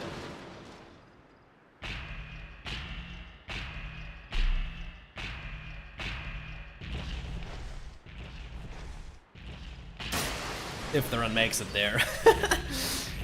That's the next question.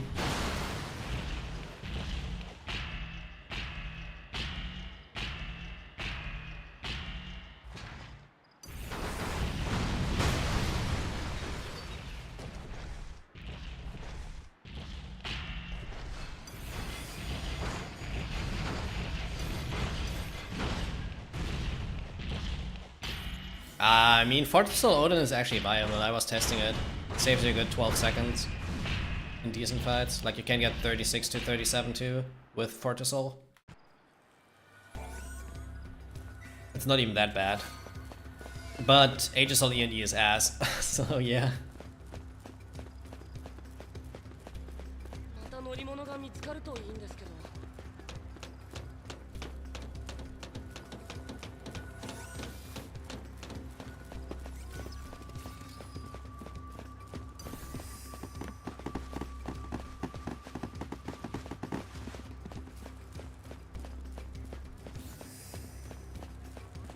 Ulan is in a bad spot, but we YOLO it, who cares? Probably catching me. Okay, never mind. I don't know when that works and when it doesn't, honestly. Like, sometimes he's just like straight going past you, going down, immediately catches you. Makes no sense.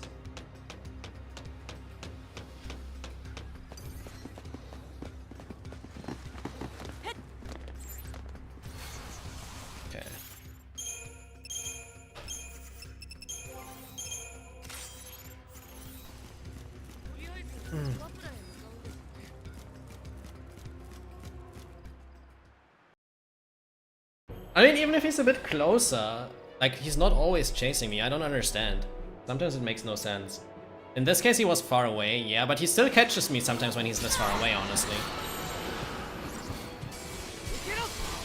It's just a bit stupid in general. Right, don't do a launch move. Hope needs to stay on the ground. Nice.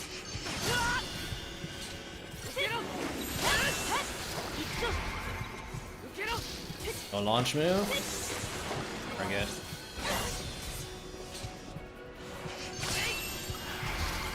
Good fight.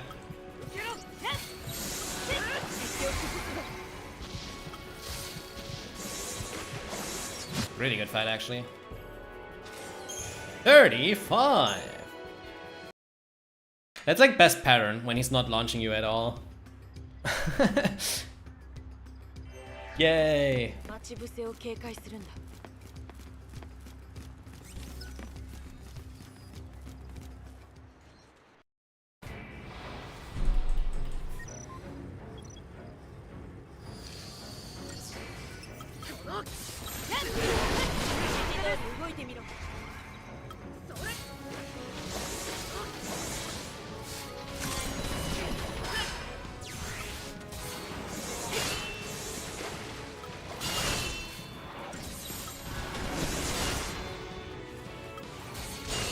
Okay, nice dagger.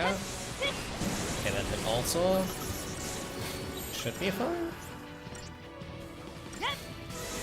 Nice lag, by the way. What the hell was that? Did you see that lag on stream too? It just dropped to like 40 FPS or something. For a brief moment.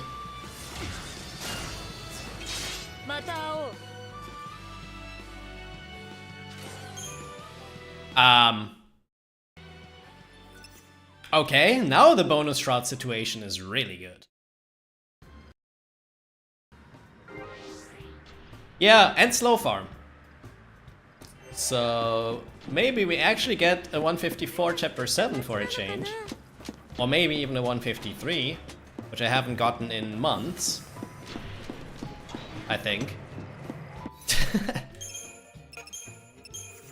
I was saying earlier before you were here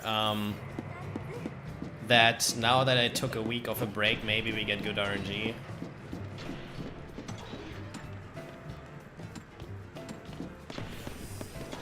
Like maybe that's how it works.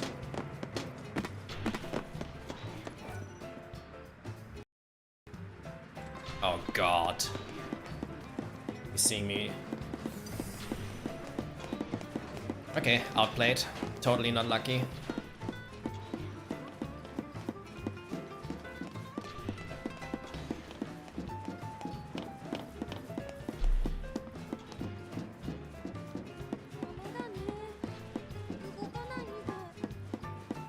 But we're not past chapter 7 yet. Like chapter 7 is like what I usually compare to, because chapter 7 exit being 153 or better is really good. I usually don't really get 153s though. Okay.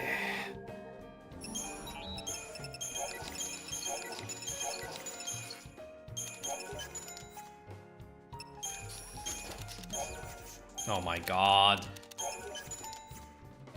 Nice menuing. Let's go circuit because the polymers are up high, so I do this first. Alright. Pretty good menu.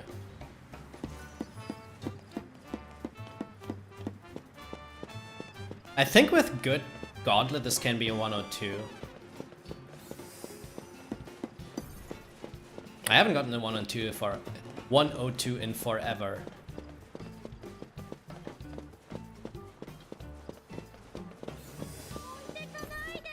Let's get a 102. Thing is, I haven't died to the bombs in a long time too, so this could be the perfect run to die to bombs. Right? Because 102 pace. 102 pace equals dying on this shitty fight. In some cases at least.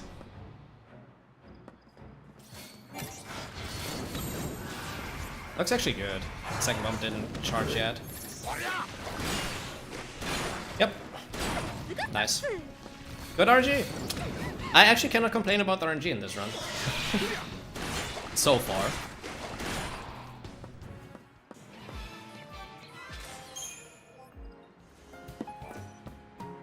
Maybe we can complain about it later. Like there's still a long way to go.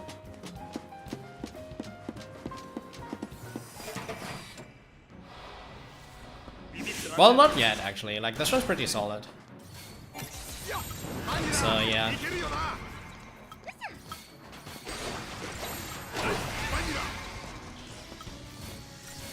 I mean...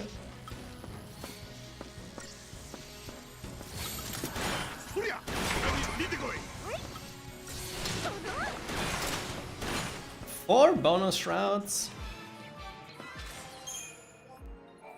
What are these four failed dodges? I mean, final dodge? No, not final dodge. No! I got legendary and final. I failed lightning 4. Lightning 4? And 3 birds. Like the first bird dodge and then the second bird dodge twice because I don't decept the retry.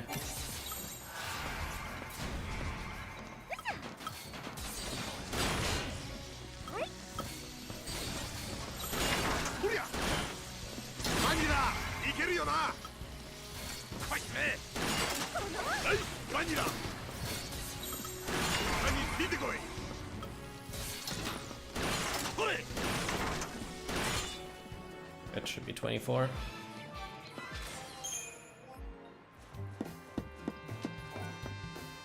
Nah, I'm not resetting Lightning 4, you know that. I usually, when I have no, like, motivation to reset... God. What? I reset lightning sections sometimes, but not always. It depends. When I have time to reset, I usually play until legendary dodge, and if I get legendary dodge, then I don't have to reset. Does that make sense? Oh wow. It recharged. Okay.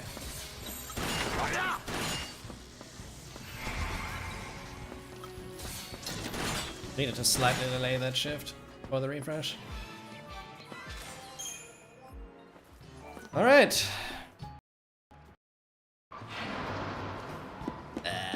This looks bad. Come on. Bruh. Thanks. No! This dodge is so stupid! I tried to lure this because of the invisible wall on the right side of the soldier. Man, okay, this sucks now. 4 failed dodge chapter 4. And we're not even through yet. We still have the final dodge, which sucks. God. This looks really bad. Let's go from here.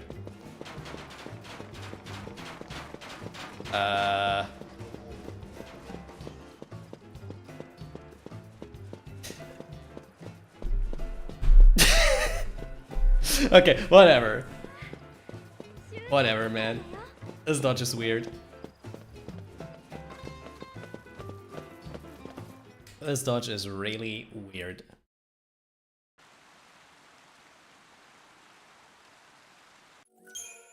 Yep, we want to save.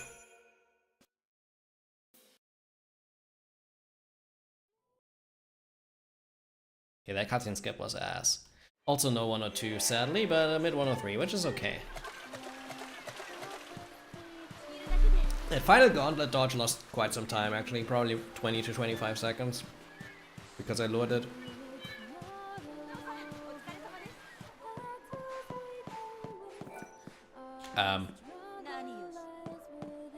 I guess optimal? Because I already was turned around. Interesting.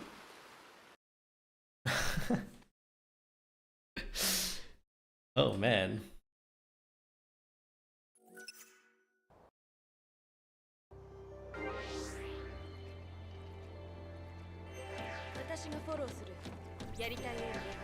It's not even that insane of an early game pace, but we still have a fort, an Aegisol, and a Decept, so considering that, it's a really good run so far.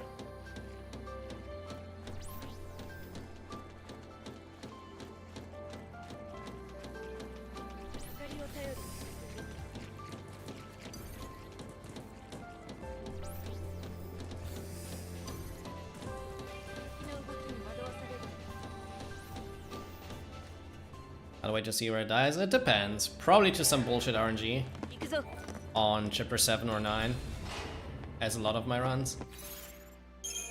I mean, there's a reason why I barely ever get a chapter 7 that's 153, contrary to you, right? Because my runs just like usually die earlier than that.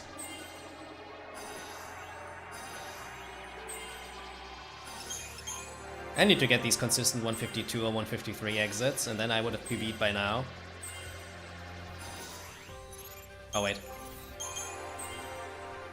I was like, the CP looked way too high, so... something must be off. Yo Dan, thank you for the good luck. Hope you're doing good. Hello, hello. But yeah, I mean, this run will probably die somewhere. If not, then we finally get a PB. And all it needed was a good early game. In that case. But yeah, we will find it out.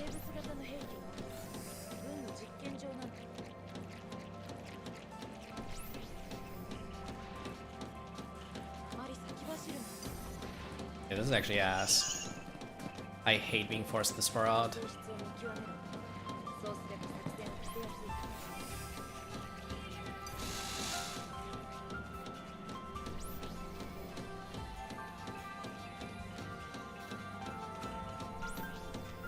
But I think I wrote it to you in Discord already, but my dual stream runs pretty stable, so that's nice. That is nice.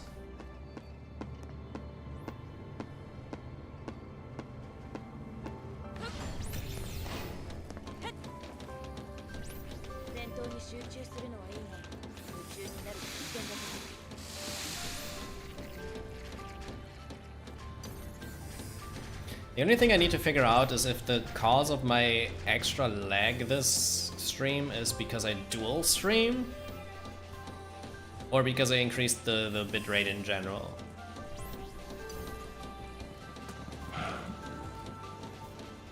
Because that could be both things. Because higher bitrate in general means more work for your GPU, right? And I noticed some more frame drops than normal. Not really severe, but yeah. A bit extra.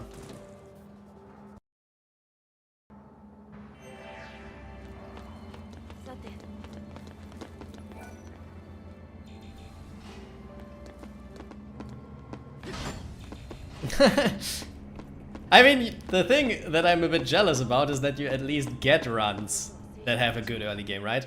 I usually continue runs with shit early games all the time, like 155 chapter 7s. So from the get-go, I don't really have chances to PB realistically just because of that. So that is why it wouldn't surprise me if today is actually a PB, because I finally have a good early game, if it stays like this until after chapter 7. Yeah, I know, because the mid and end games are usually not that bad in a lot of the runs. Like they're like kind of okay, like not particularly great, but usually okay enough, right? So I can make up bad early games, but I don't want to have bad early games. Like you usually have like worse mid or end games. Like one of those two things is like always going wrong in your runs for some reason. Which also is the case for me sometimes, right? Like it's not that I get good early, that I get good mid and end games every run, but maybe I get a bit better mid and end games than you get on average or something. I don't know. But you get consistently better early games. like recently you had a low 118 chapter 5 exit, and I'm like, what the fuck? I couldn't watch the run because I was a bit busy in the past week. That's also part of why I haven't streamed. But yeah.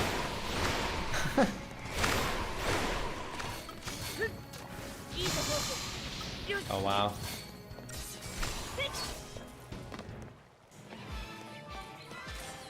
You know, I don't even know if I ever got a second 118 exit after chapter 5.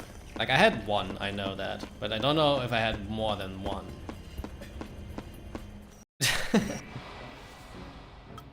It's funny. I probably had more than one. I just don't remember. I guess. Okay, he should be staggered before he hits lightning again. Never mind.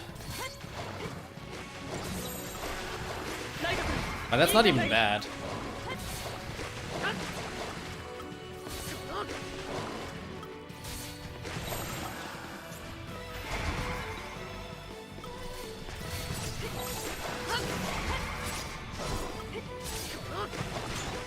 Second fight.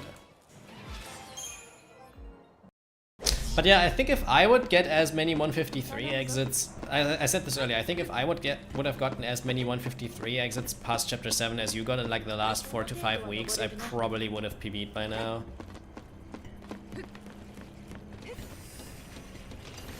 But it's impossible to say, right?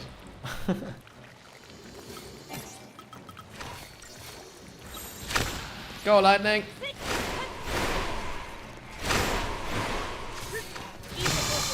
Go, girl!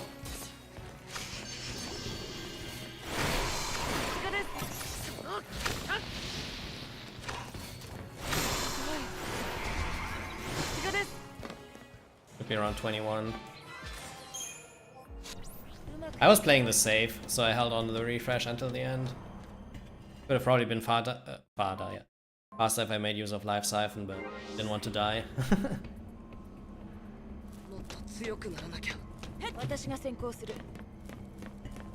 But yeah, no, jokes aside, how do you get like so many 153 Chapter 7 exits? It's like, I don't know.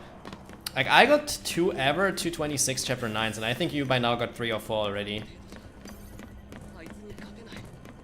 Like the 226 Chapter 9 exits. It's not that you reset that much more, I think. Because like I get decent Chapter 2 exits a lot, right? It's just that after that it goes to shit. Like low to mid 19 Chapter 2s I also get a bunch.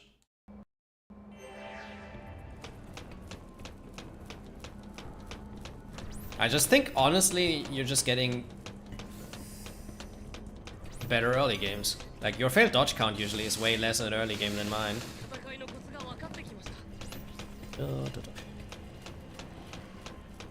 Well, yeah, I cannot really do those much. Like I could today because it's a weekend. Like my first run I reset in Chapter 4. But I also did slow farm in this run because I didn't want to reset again, right?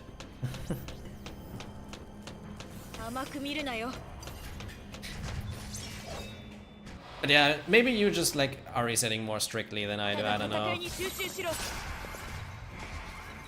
But then again, I also know that I can PB with like not particularly a great early game, right? That doesn't mean that I want to have 120 Chapter 5 exits, I still want 119.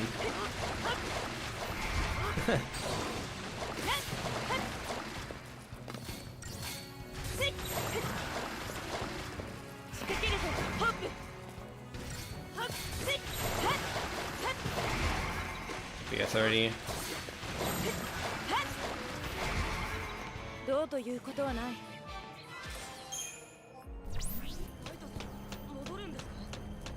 It's just that I'm noticing this, right? Like that whenever like my threshold for like quote unquote early game is Chapter 7, as I said, like because Chapter 4, 5, 3 all are pretty variable.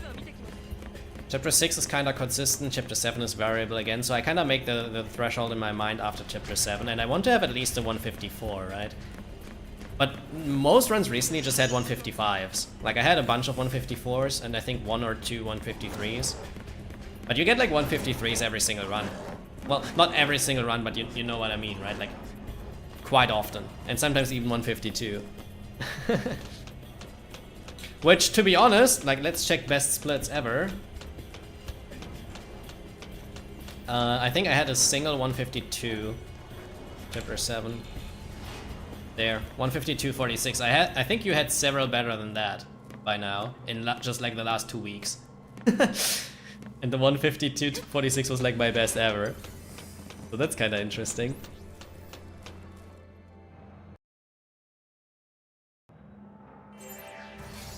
Ah, okay.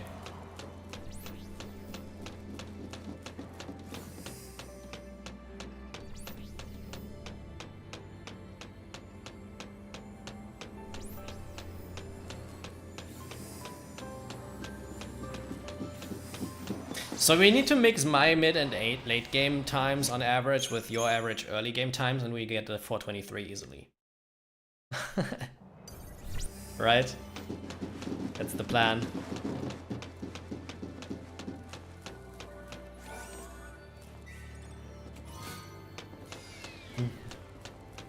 Meanwhile, I'm resetting if I have more than 4 failed dodges in Chapter 1 and can take power 2. I mean, to be fair, Zero, you just don't play the game that much, right? So...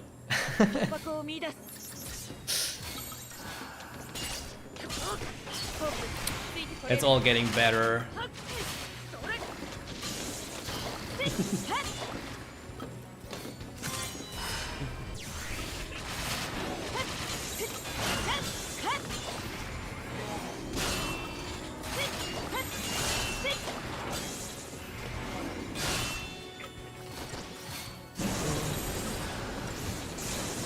Well, in real time, you actually can lose a minute on midlight. If you get like a 150 plus.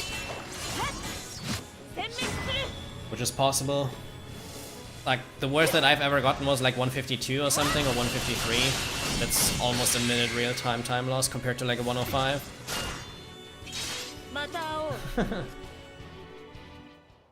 But yeah, it's extremely rare.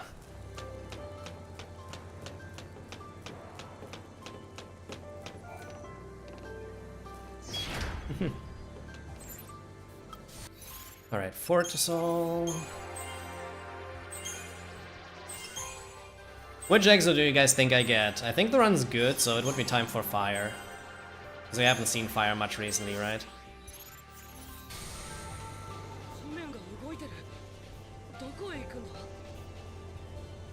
I think I compared to Target for a bit. It's a good comparison. Like, I think the only actual difference between us, Em, is that my chapter 1 and 2s I'm more willing to continue shit paces with, right? Like high 20 chapter 2s sometimes, or like mid 11 chapter 1s. That makes sense.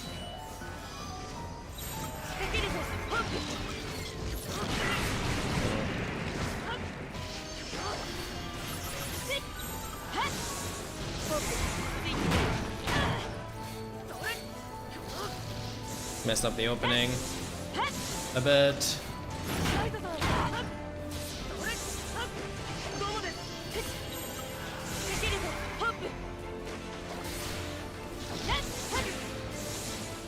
No fire, please. Okay. Not bad, I guess.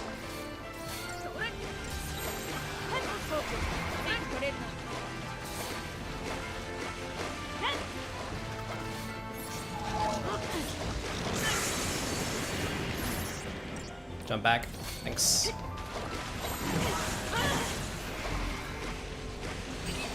Stagger slowdown skip.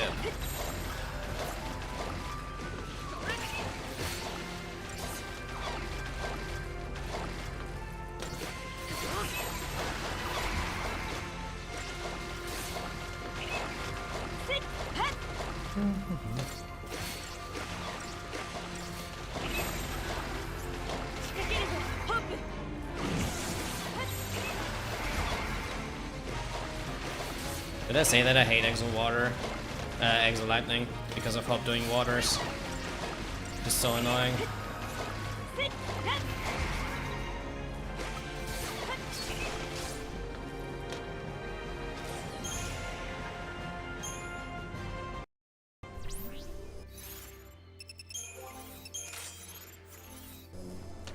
Alright, this is actually a good early game. For now. Low 119.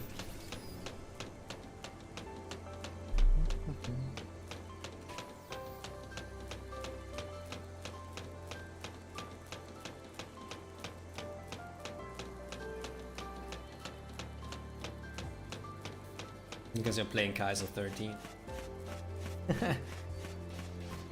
The proto fight was a bit slower than it should have been because I messed up the start. I forgot Libra and I just did a repeat instead of a Libra.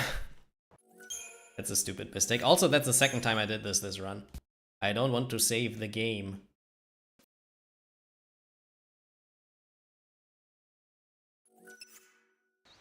I mean, that was a one-time thing, It had a 141 proto, 32 bike, like 14-second crawler 10, I think. Like pretty much best case fights everywhere, right? I don't remember all of the fights though, but yeah.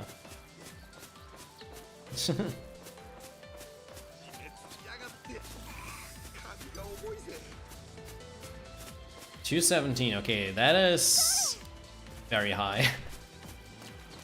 Do you do the newer strat that we do with the ruin opening? Because that usually works a bit better on average. But yeah, then I guess it's just ridiculously unlucky.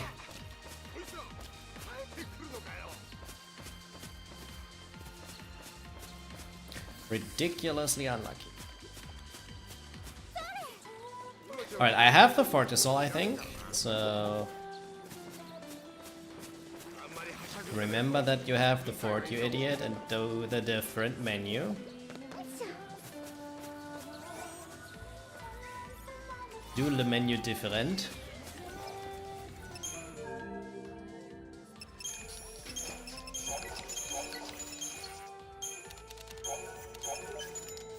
drops.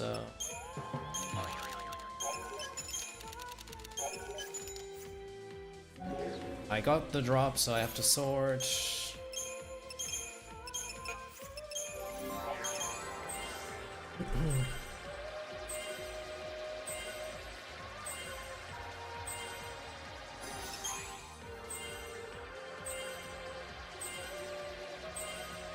I did the attack blitz strat.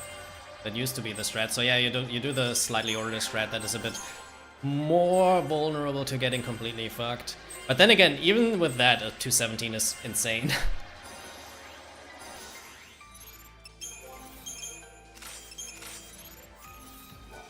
Like insanely unlucky. Wait, I guess.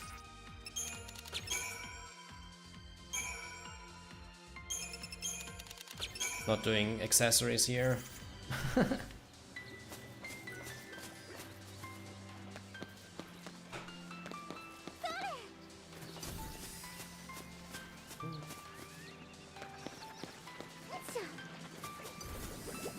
Wait, do Zero's nodes have attack blitz?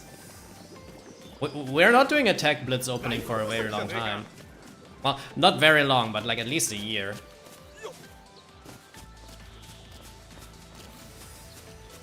Maybe you have an older set of his nodes, or you downloaded them or something. Because I'm pretty sure the current set has the ruin strat.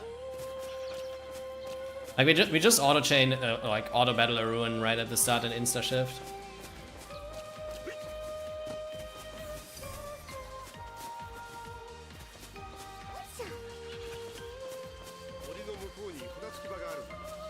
Yeah, I guess Zero downloaded them. Like, so maybe you can just like, if you want to have like everything completely up to date, you can just re-download them, I guess. Because if you already downloaded them, they don't change automatically.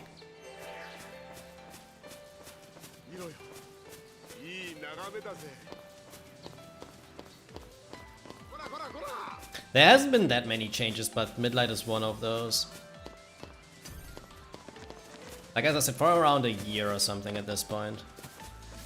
Then again, it's like a very minimal difference. I think we get like 2 deprotects at higher chain than what the other strat gets. And we stagger 1 string later? Or something like that? Like it's actually getting... Like the things are a bit different, obviously, but it's not making a drastic difference. I think FFXIII already is that terrible, even with the newer strat it would have been really bad too, so...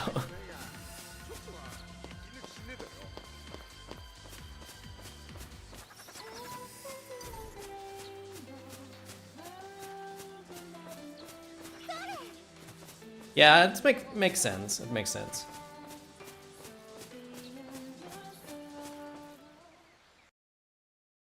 You can just copy and paste the strat, maybe, if you want to actually learn it. It's not really changing anything post-stagger, it's just like a slightly different pattern pre-stagger.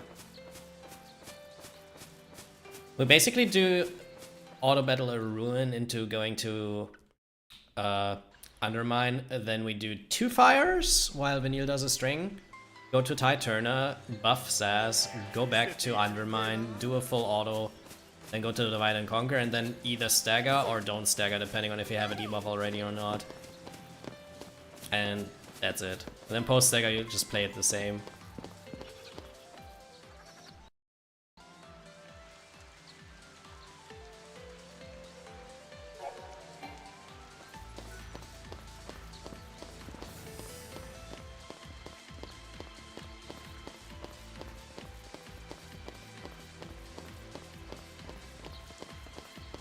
Also, the Fortisol Enki and Enlil strat is a bit different than what we used to do on Fortisol Enki and Enlil 2, since we now have the Vegas 17 instead of Vegas 19 that we used to have. And Vegas 17 changes Fort E and E up a bit. Obviously, because you do less damage, right?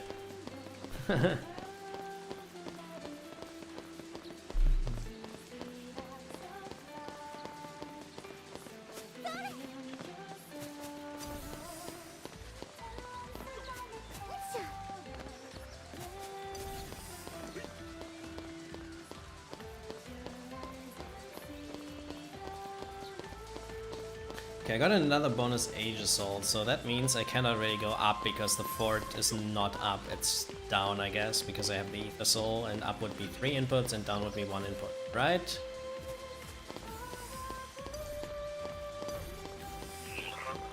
Can't play that safe. Down. Yep, nice. I actually thought correctly for once. Alright. Librasco.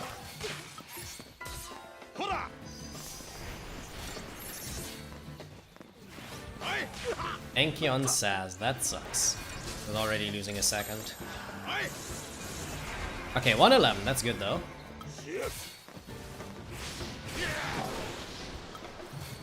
Means I go after 2.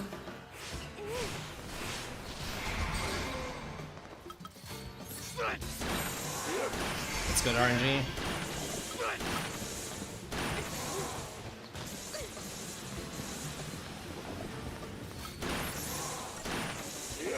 I love this strat, by the way.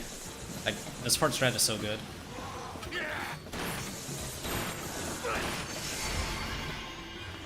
If this inflicts now. Let's go.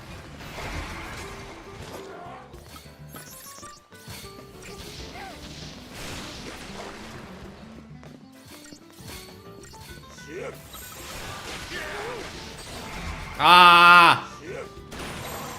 I did one mistake. Come on. Didn't get that Sega slowdown skip. It's bad, man.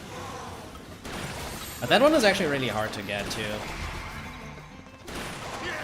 Team fight otherwise. 119. I love this strat. I think I said this several times, but good thing I double checked. Oh my god. This would have meant no Fort Assault Sky Tank if I didn't unequip here.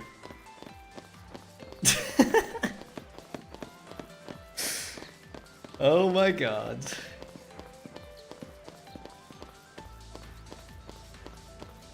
Yeah, you can, but then you don't have that in chapter 9, I think, right? Without extra menu. So it's probably better to still double check and unequip here.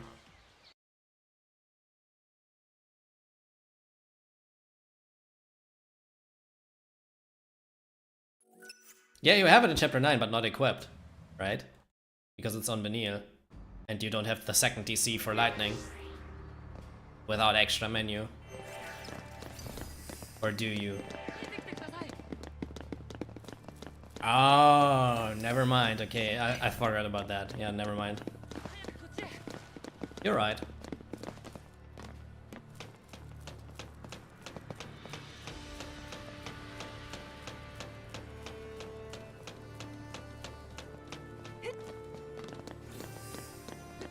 Alright guys, with a good chapter 7, this is actually a 153. Which I haven't gotten in a very long time. We have a good run.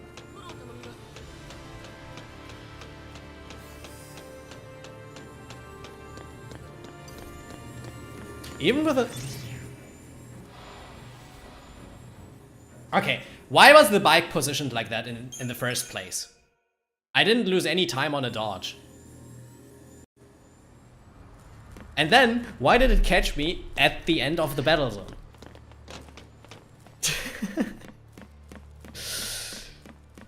That makes no sense.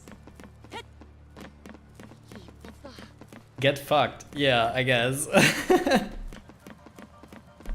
That was just stupid.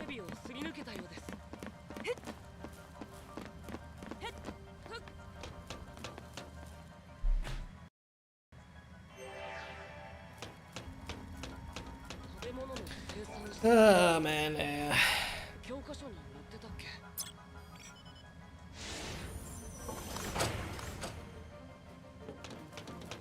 Oh, by the way, I don't know if you changed by now or not, but in one of my recent runs, I had the Lucidon fail. Again.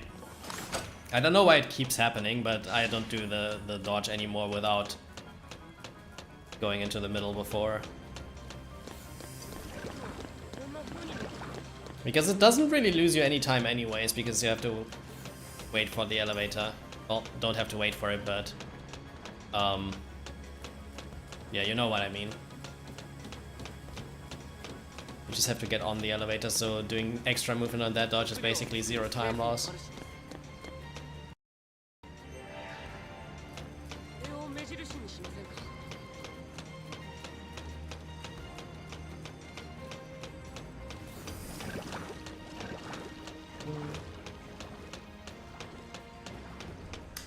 Probably an inconsistent load, like a slightly inconsistent load.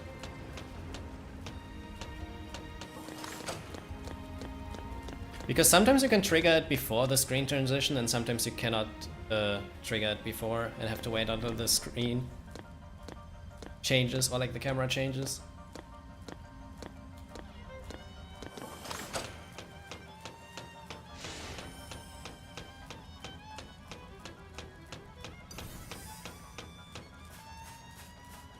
I have better PC. I mean, he already has the best PC in the community at the moment.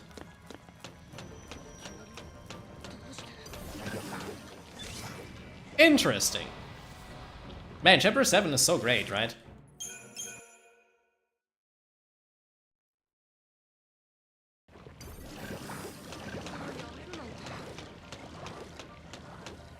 Already failing 2 dodges right at the start.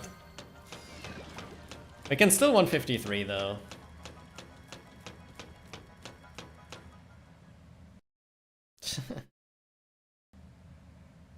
Zero would agree.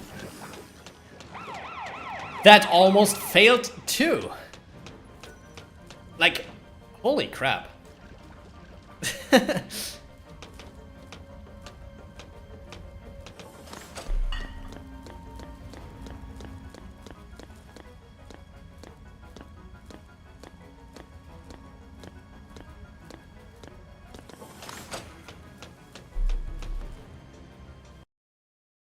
If I don't fit any more dodges and get a good Hope's House, this is still decent. But failing 2 dodges right at the start of the chapter is kind of bad.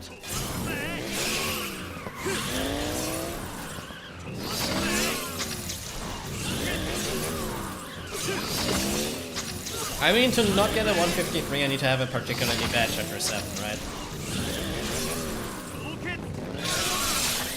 Yeah, 152 is dead.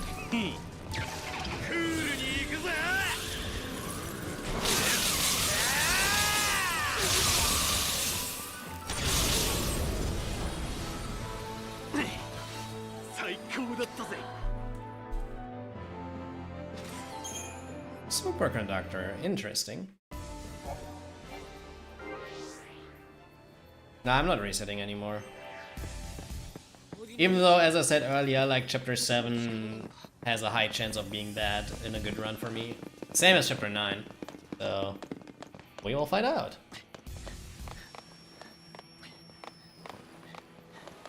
Usually those 2 are not good when I get a good early game.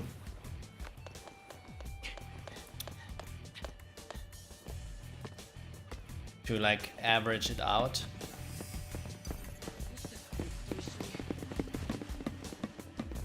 You can say it like that.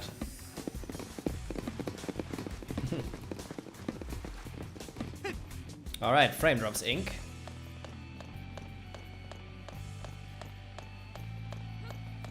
Only 243, not that bad. Bruh. Actually having to run around like this. He's a bit too far left, I think.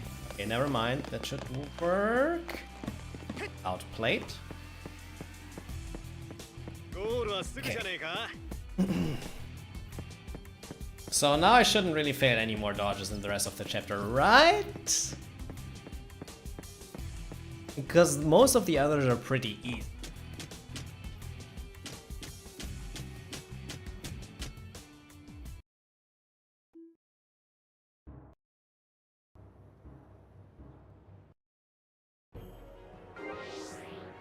I mean, For the 3 soldier dodge, you can go around the safe way. Or which one do you mean? Oh yeah, the first dodge after Ushi 1, that one's still worse, yeah.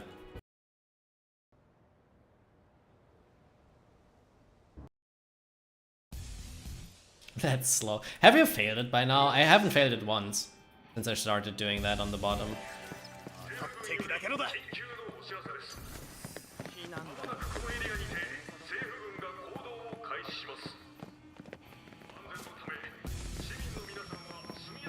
Like, I know it's failable, but... Oh, which one do you mean? What, you said 3 soldier dodge?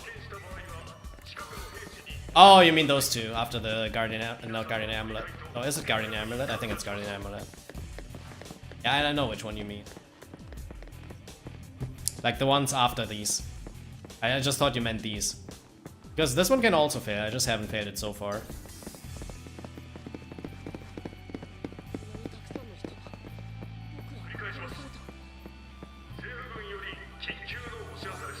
So I mean the next 2.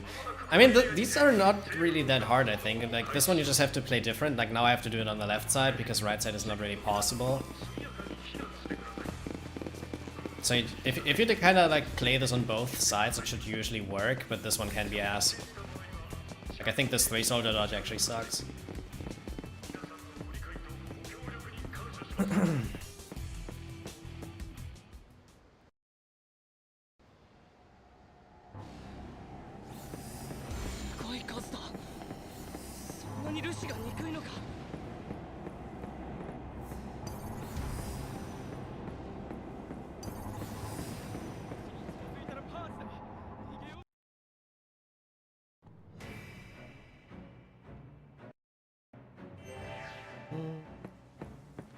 Should not fail that one. I wait for the soldier there to move. You can also lure on the 4 soldiers. Like, lure the first one. If it's like absolutely garbage spacing.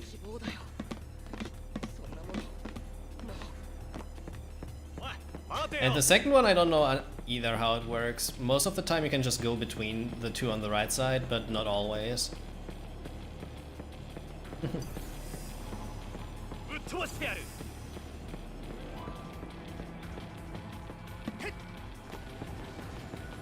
I don't think anyone tried to speedrun 13 on the Steam Deck, because the Steam Deck is not really good to speedrun this with, load time wise, I guess. So that was bad. That decept activation.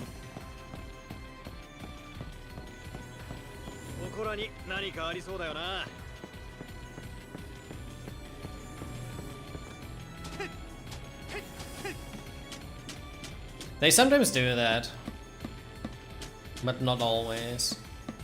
So I usually just take the chance. But I decide if I run between the left and right one, or the middle and right one, or the middle and left one. Sometimes I go between the middle and left one too.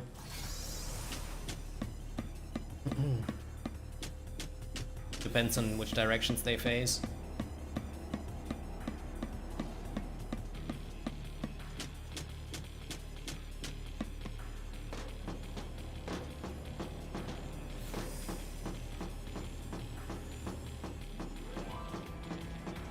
Yeah, left side works better for that one, but right side is less movement, so whenever I can go right side on that new dodge, or quote-unquote new dodge, I still try to do right side, like in this run.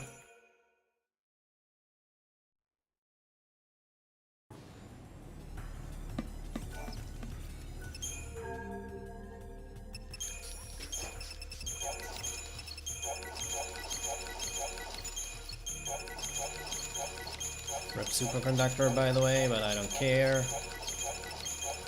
Rip Turbojet, okay, never mind. That sucks.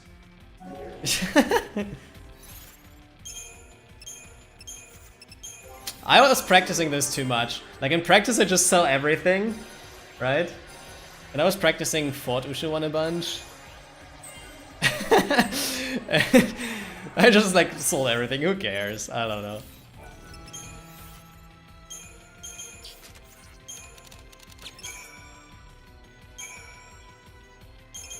I have a lot of PDs, I think, so it's not the end of the world, actually. But it's definitely not optimal, so... Aw, come on! That is why I don't try to do this fast, like the 4 inputs. Whenever I try to do the 4 inputs fast, I sometimes do, like, the 5th one.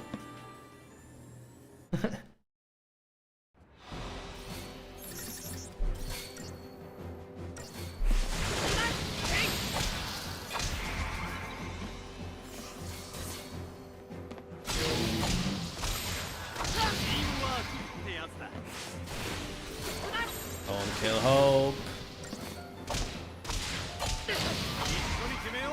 Well, now he's putting Snort of Adrenaline, probably. Yep. Might need extra damage now. Okay! That was good. The positioning sucks, though. Double hit, okay, that's bad.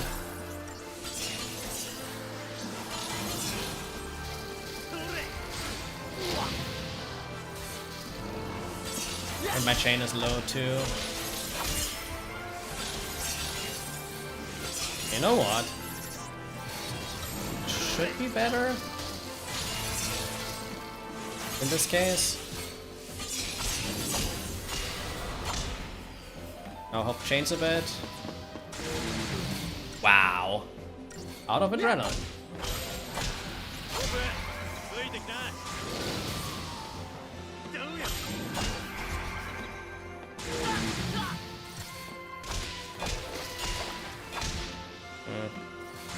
Okay, whatever. 129, not even good.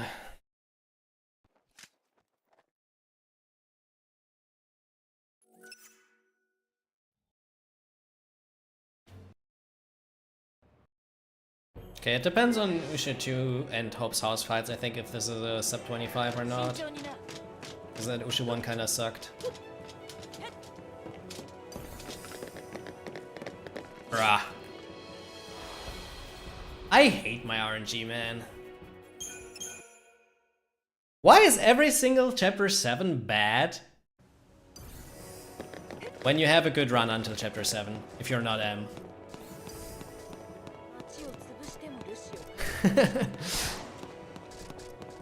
Whatever.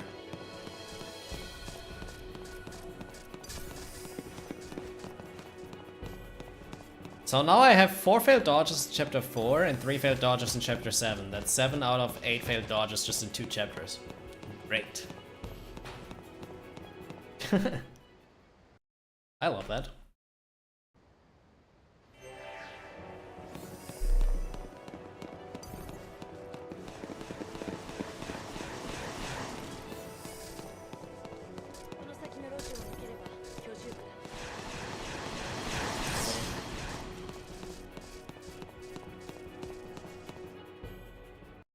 So anyway, for sure it was time to target splits in this. But the fights decide how much. Also, especially considering that 2 out of the 3 failed dodges in this chapter were just stupid RNG. Bruh!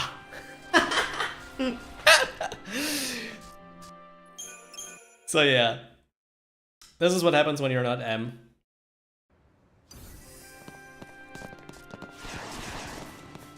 What a good early game.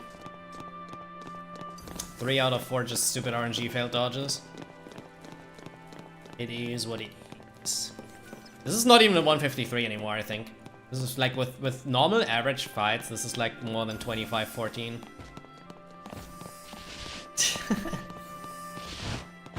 So yeah.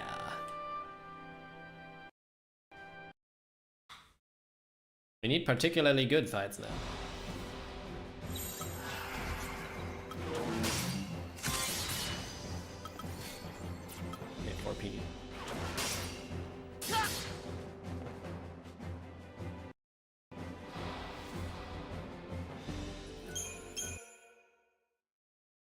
Man, this is ridiculous, honestly. The first time I have a chance for a 153.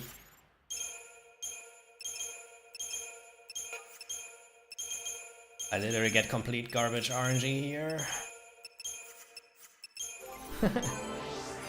I think we can still maybe 153 with good fights, but yeah. But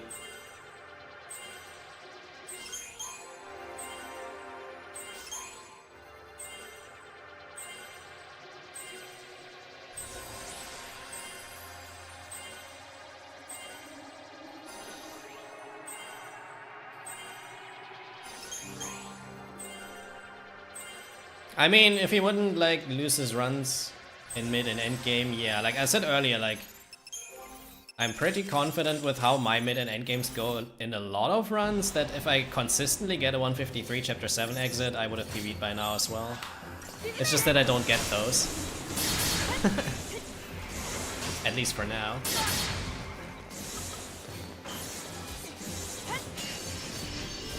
But we might get it this run still.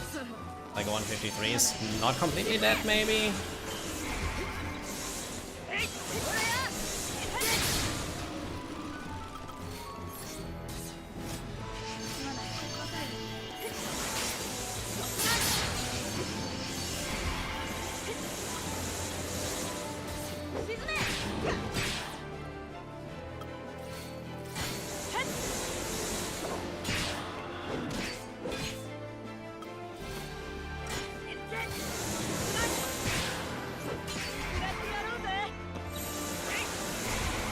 Sucked a bit. Draw. What a great RNG.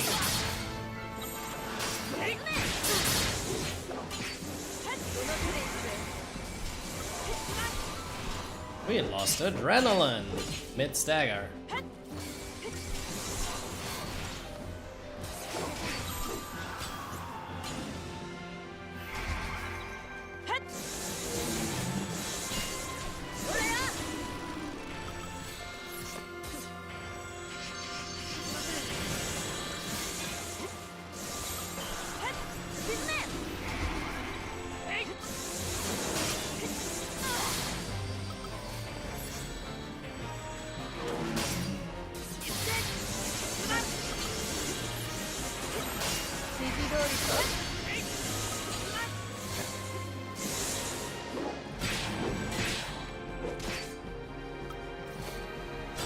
It's also not an amazing fight, but should be good enough.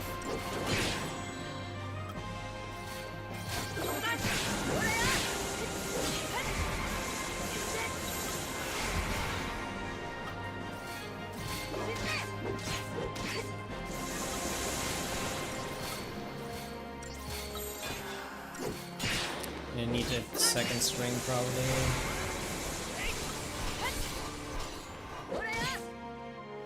Lightning should kill this.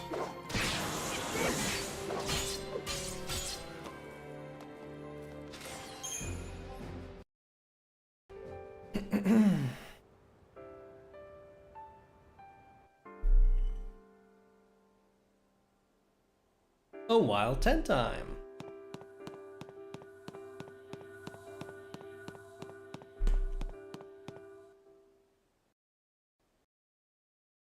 Right, please give me a good Hope Sauce. I cannot afford having a bad Hope Sauce on the 3-fail dodge chapter 7 with bad Ushu 1 and 2. Like, Ushu 2 was also not that great.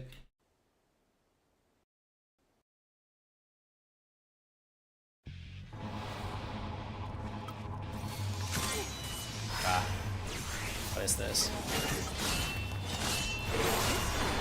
Okay, I have no rage on the scavenger here.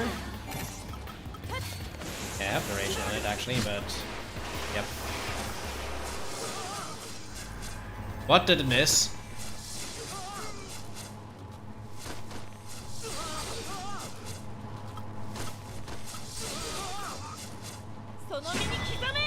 I think it was their attacks that missed. At first I was confused that my Thunderfall missed. I'm like, huh? Cannot be.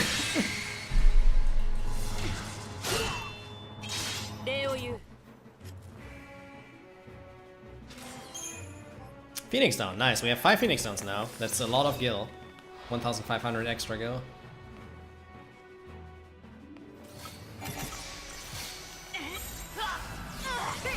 Draw.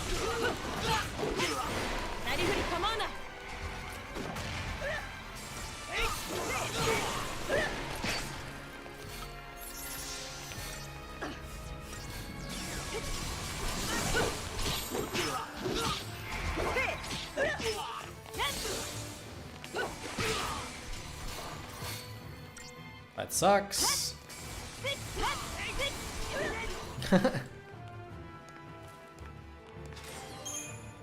But we got God drops. Another PD. So I have 2,000 gil on PDs, I have 2,500 for the incentive chip, that's pretty good. Eh.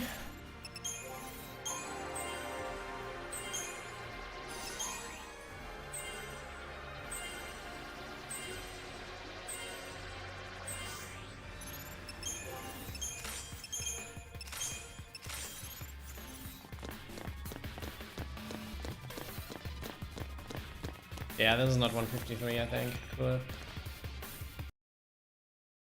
Yay!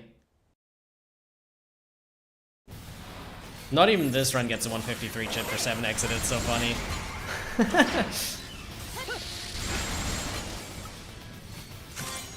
We're just not lucky enough for this.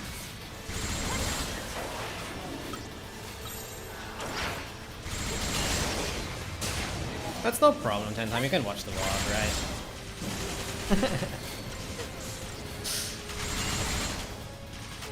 Also, I don't think this will be world record if it continues like this. But we will find out.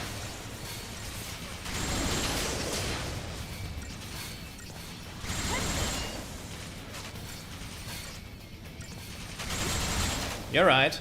Or I should just get your RNG in the early game, because you get this literally every single stream. For weeks. That's good.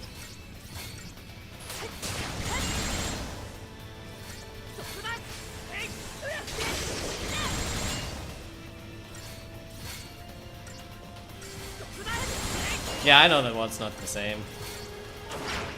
I was joking a bit. Okay, that sucks now.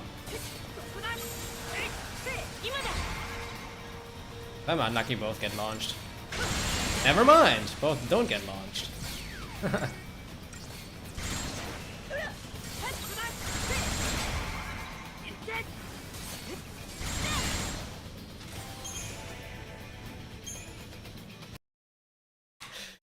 I just cannot believe that like even a run like this just doesn't get a 153 chapter 7 exit. It's so cursed at this point, not even joking.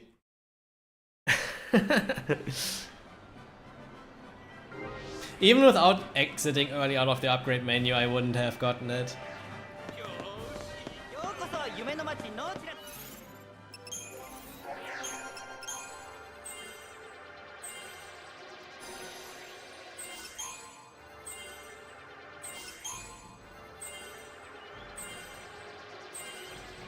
Hashtag never lucky. Good thing we have some bonus shots this run though, that makes it a bit better.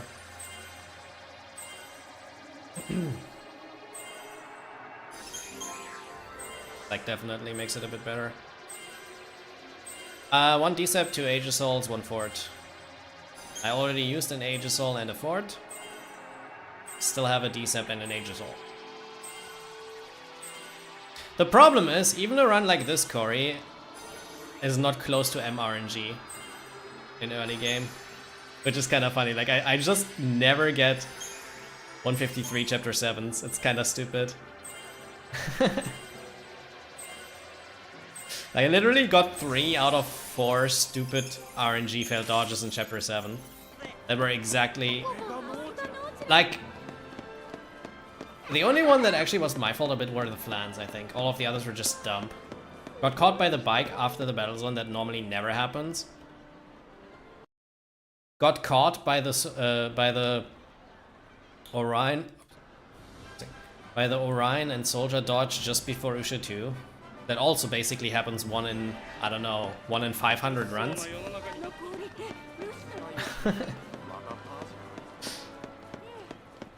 And then the soldiers after... And then the soldiers after Ushu 1 caught me. That happens sometimes. Like, that is okay. Even though it's RNG, that's something not stupid. The other two are just completely stupid. Like a 25-22 chapter 7 is probably the worst chapter 7 that I've had in a very long time. And it happens obviously on the only run I get in weeks that has a chance for a 153 exit. But it's okay. We'll see if the bad RNG continues or the good RNG.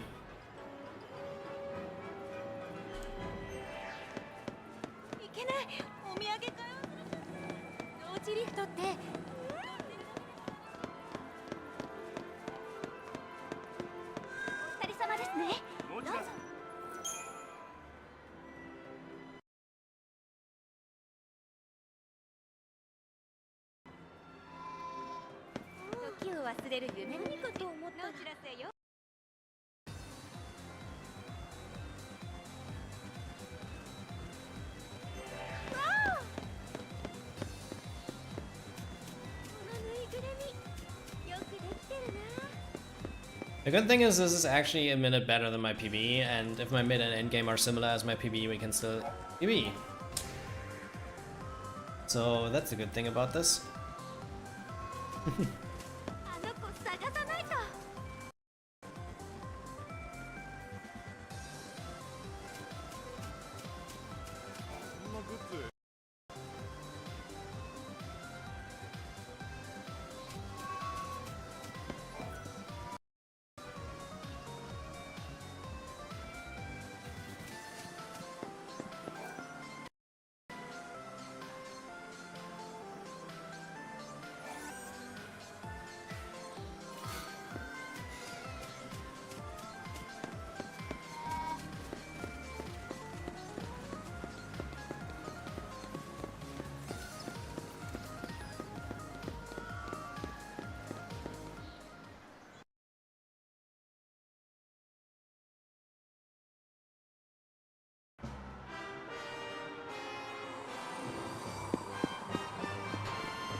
Okay, let's see if we get good RNG here now. We kinda need it.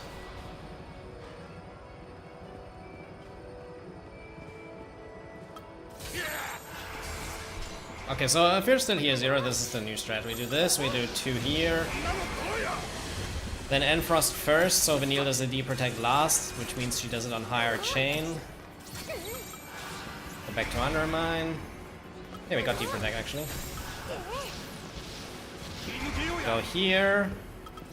And then we wrap buffer a blitz into stagger. If I don't get any debuff infliction, this will not stagger yet, but got one, so this staggers. Okay, we'll get this. Alright, good fight. Interesting.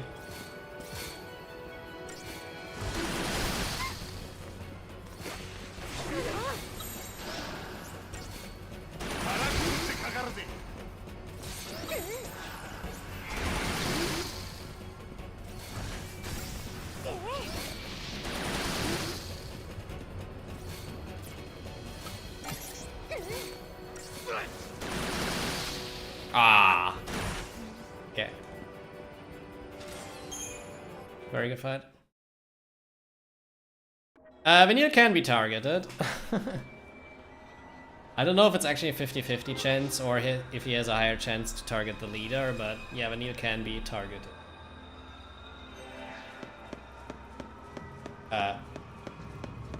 Yes, Kaya?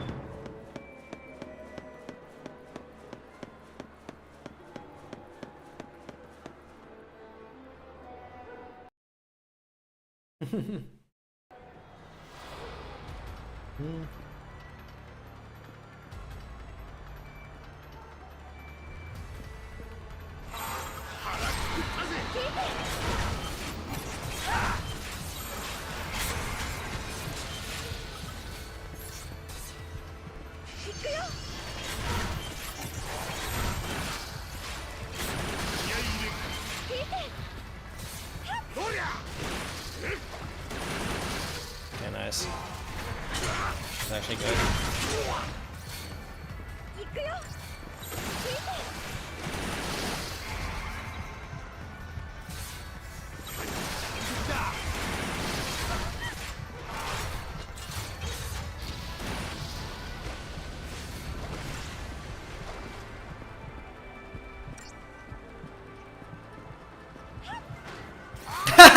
Okay, it worked. Ah! No! Okay, never mind. I was gambling on her coming closer, so Saz goes closer too. And that actually worked. But then it didn't finish. That sucked. Alright. Good chapter 8 RNG though. So now it's up to chapter 9. We're pretty much exactly on target so far.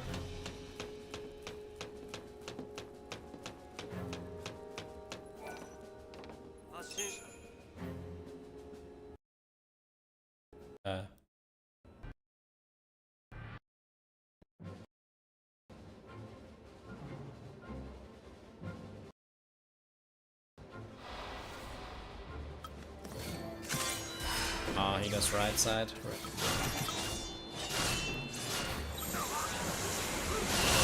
RIP.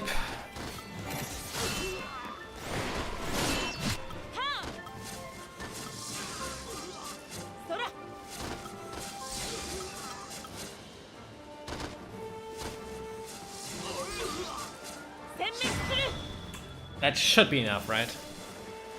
I know that 188.6 is enough. Okay, that should be enough. I know 188.6 is enough. 187.9 I wasn't sure. Okay, that's money. Here comes the money.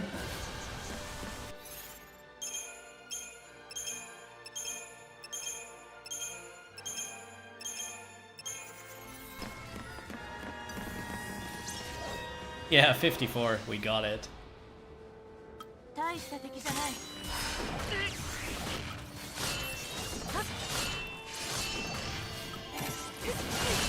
Can you stop targeting Lightning Man? Oh my god. Oh, I love bad RNG, man. That's my favorite.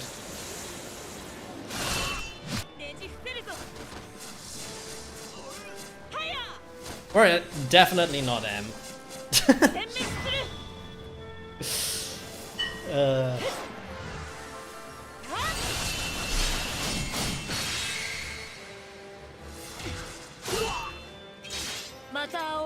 Ah, the meme's not funny anymore. Reddit chip, okay, that actually sucks now. I had 7,000, so we have like this, then 2,000 selling here. 2 incentive chips, 7,000. Okay, we have enough gil. We have enough gil.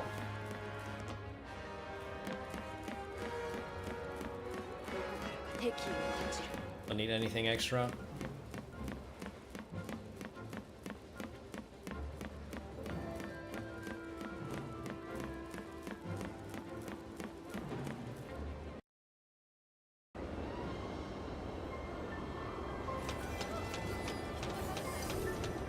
Unfortunate.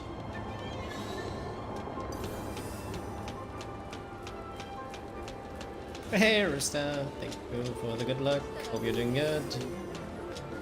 Just in time for one very crucial chapter.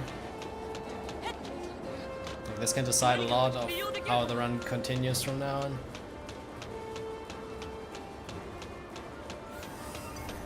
I turned too late, I get caught. Never mind. How the hell did I not get caught there? These dodges are so weird.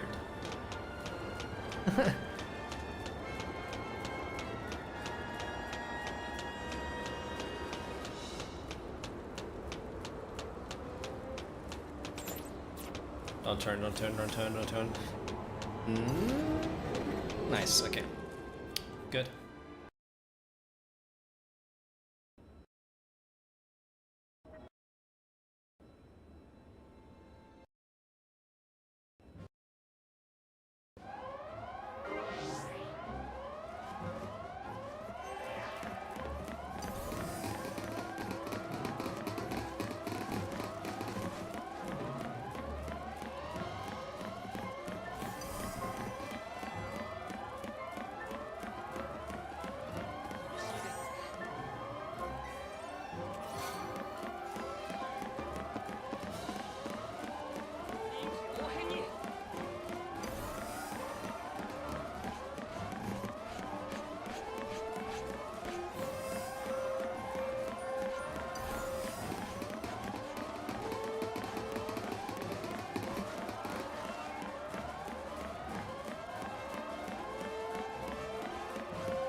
Alright. With a good chapter 9, this is a mid 227.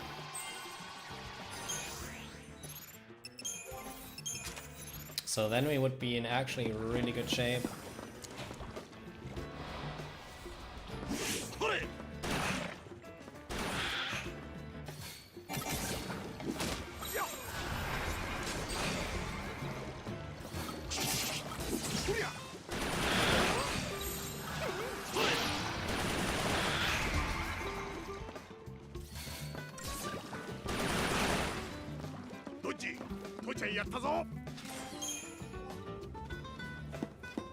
Right, don't fail this dodge.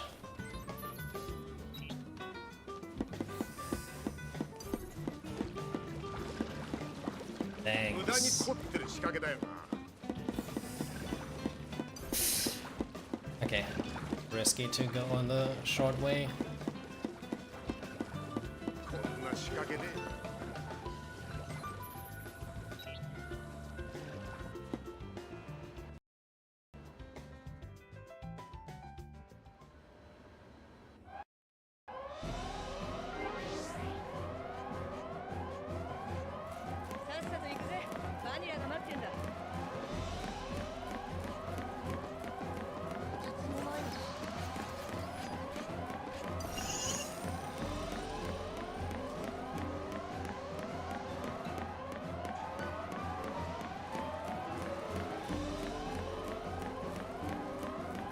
Vikings time!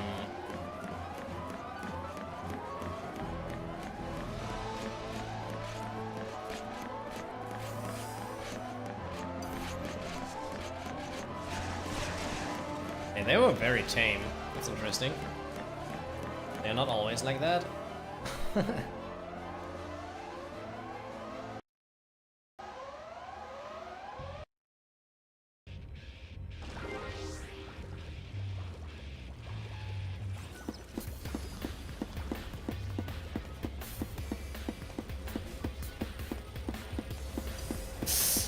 That tail, oh man.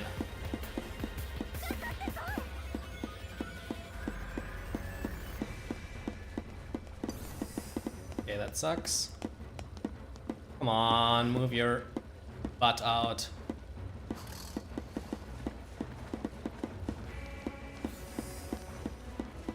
Man, he trolled. Trolled so hard.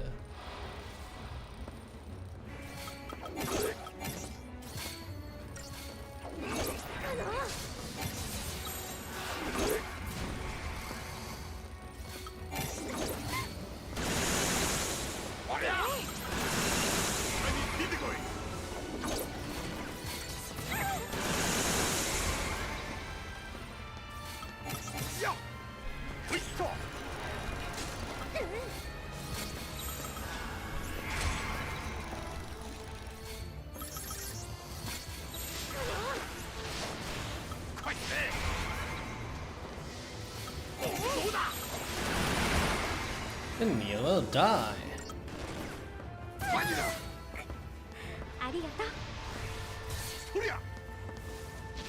Why was he attacking so early again, by the way?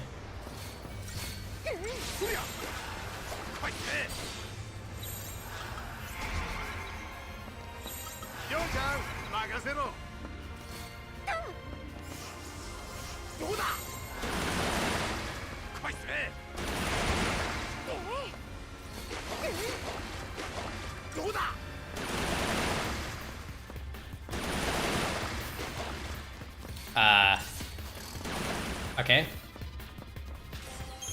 Nice HP.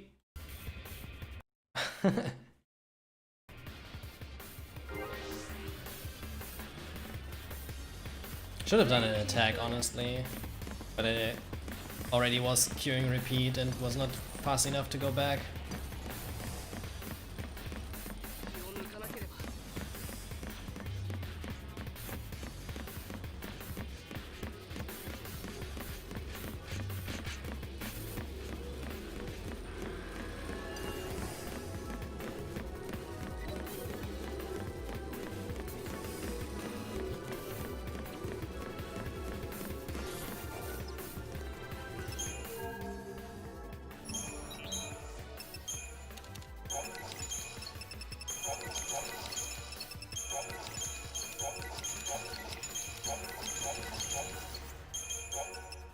Hello?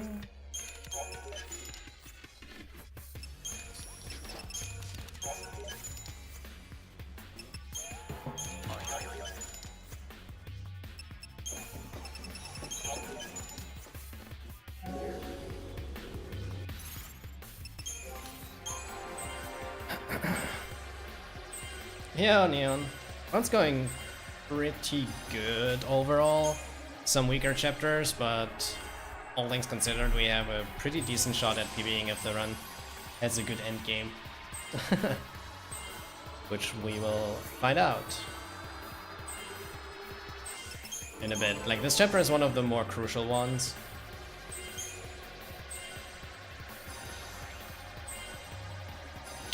So we will see how it goes.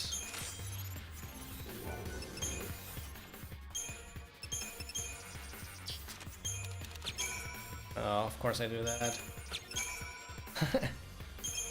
That's one of the mistakes I do the most, actually, that I just like try to be too quick on upgrades, then get an extra prompt as a result of that.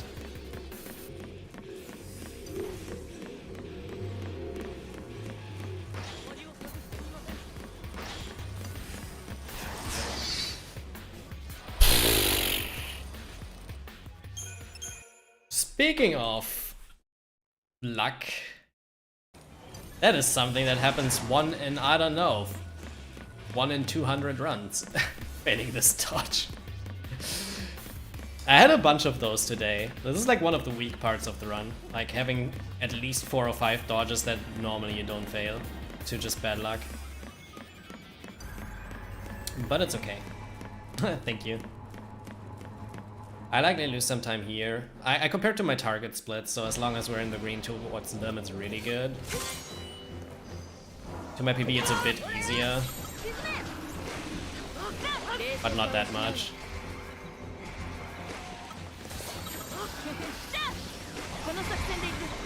We'll see.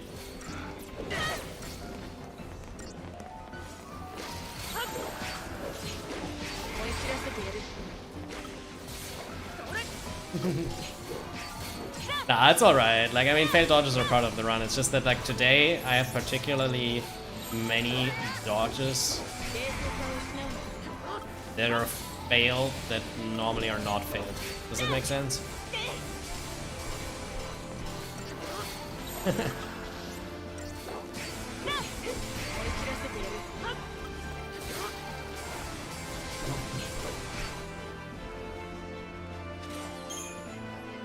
Alright, let's see how this fight will be. Lightning target, alright. Let's go yet.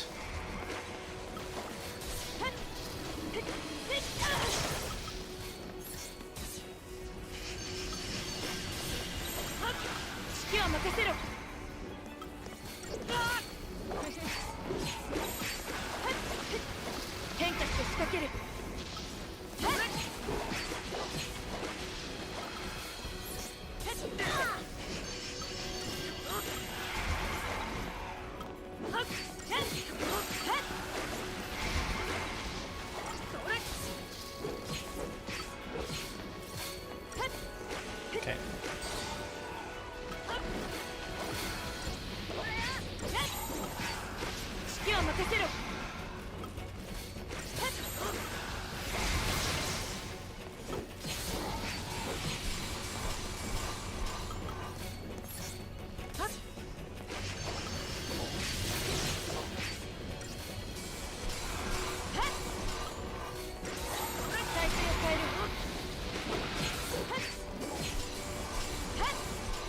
Okay, nice. That was a really clean fight, actually. 113 is very good. Okay, I quickly need to do the menu, then I answer. But yeah, the dodges are just like, I don't know, but being between 10 and 15 is really good. This run has a bit more than we want to have at this point. But it's still, well, still not terrible, all things considered.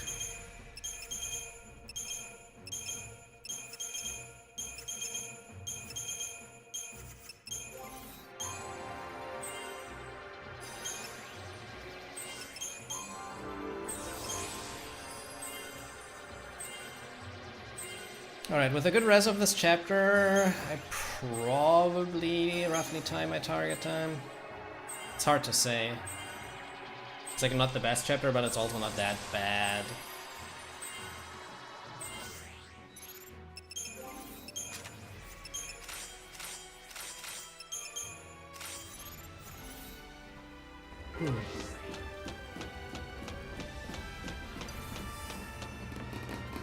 We will see. Also, I don't know how many speedruns you saw yet, but if you have any questions, feel free to ask. Like, I try to explain explain a bunch of new things when I can, for newer viewers. You know, a fun fact, this is actually the first time I dual stream. So, nice you found your way here. Already was worth doing that.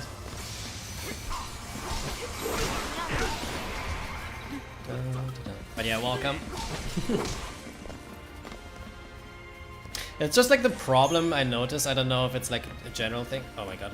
The problem I noticed on YouTube is what I said earlier already, that you have around 20 seconds delay. Which on Twitch you don't.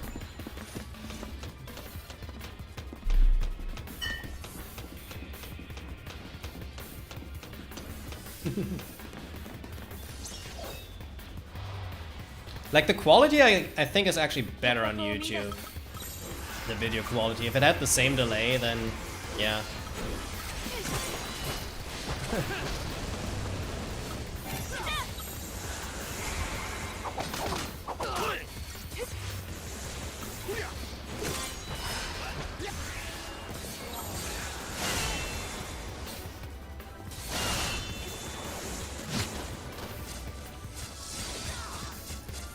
It's just a problem with that, like in general with like chat interaction, right? Like I mean, I have a way higher audience on Twitch, obviously, because I exclusively streamed on Twitch until today.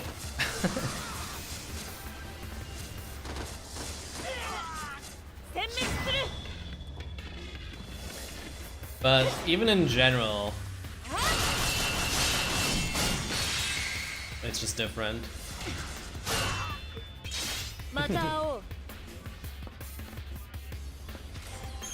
That was a really clean fight, by the way.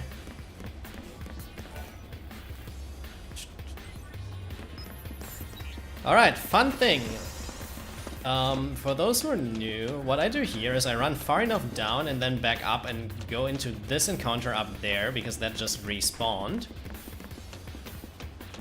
And when I retry this fight, I get put outside of the battle zone, past the threshold of where the next encounter would spawn again. Does that make sense?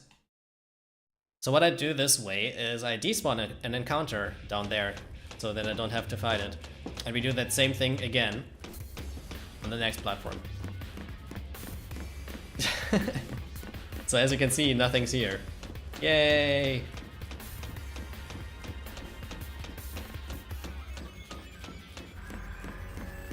Yeah, we do the same thing here. So basically how it works, like I was just trying to explain it a bit. I use a Deceptisol because preemptive strikes retry quicker, that's like the only reason. But if I run down far enough here, like to this point roughly, then the previous platform respawns. As you can see up there, like encounters are back. And if I run into that fight now, I run far enough away from the encounter at the bottom that the encounter at the bottom despawns again. Because at this point I'm super far away from it, right? And then after retrying it, I just get put past the spawn line. Like this game has hidden spawn and despawn lines. So we kind of hit the despawn line, but we don't hit the spawn line again because we get put outside of the fight below that. So that way we can just get rid of 2 encounters here. As you can see, this platform also has no enemies. It's a pretty neat trick. It's like the only trick in this game we can use. Everything else is glitchless. And this is not even a glitch. This is just like making use of enemies not spawning and despawning together. Because this area is actually big enough to abuse that. And that is something that Square Enix coded voluntarily like that. Because of hardware restrictions on PS3 and Xbox 360. That like in like gigantic areas, not all enemies load in at the same time. This is the only place where you can actually do that in any percent though. Like if you do the bigger categories like Platinum and all missions and whatever, you can do this in a few more places. But in any percent, this is like the only place where we can do this. Because the area needs to be large enough that you can actually despawn enemies.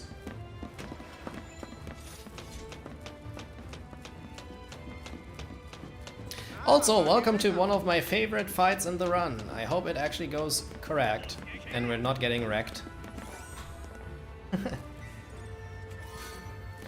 think this is a pretty cool fight. Because you know the move that he's doing called Destrudo, which completely resets the chain and puts you like back to 100%. We try to skip that. And it's one of the harder strats of the run to do correctly. Skipping by actually stun locking him. Because he can be stun locked post stagger. Mirror scope. Potion. Also commandos work in a way that if you have multiple targets, commandos target different things, and in this fight we can make use of that. As you can see, Snow targets a different head than Lightning.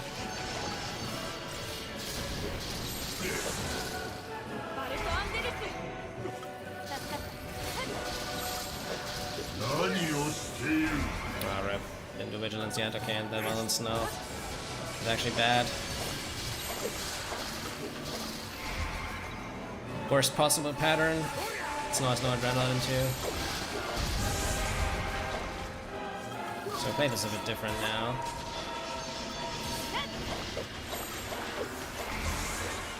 Than normal.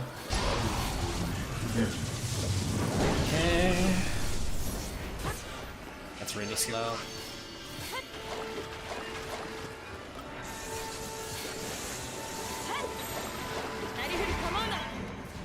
I don't know how this was, but...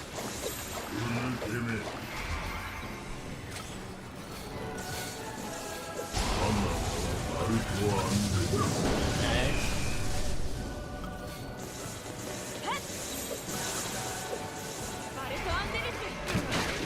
Yikes. That was a really bad head phase. But now is the important part. Oops, no.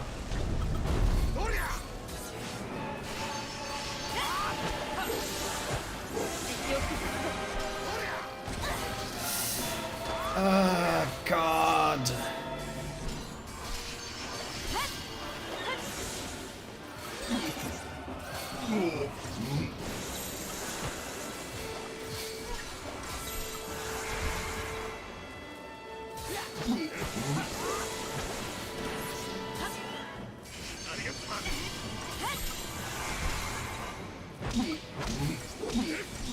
Okay, and now, as you can see, I alternate all 3 strings. And that way you completely stun lock the boss. And if I have enough damage, we kill him before he's doing Disrupt. Okay, he broke out, that sucks. Bruh. That is terrible. That was like the worst possible fight, I think, you can get. RNG wise. But it's okay, we kill him now. Holy crap, was that slow? Yeah, it's not only because the head phase was bad, post head phase was also bad, Lucho. Like, that was in general just a completely terrible fight. Which is sad, but yeah. I didn't even play it that bad, honestly. Like, Snow had basically no adrenaline for the entirety of head phase, then Snow's head got protected too, right? And then mid Destrudo skips has lost haste, and I just didn't play around that. Like, I could have, like, if I like, on PC you don't expect Saz to lose haste, so I just like wasn't prepared for that. On console he's always losing it. And yeah, the Rune Guy was also at a bad time, so that was not exactly how this fight is supposed to go, but still also didn't lose as much as it could have lost, so it is what it is.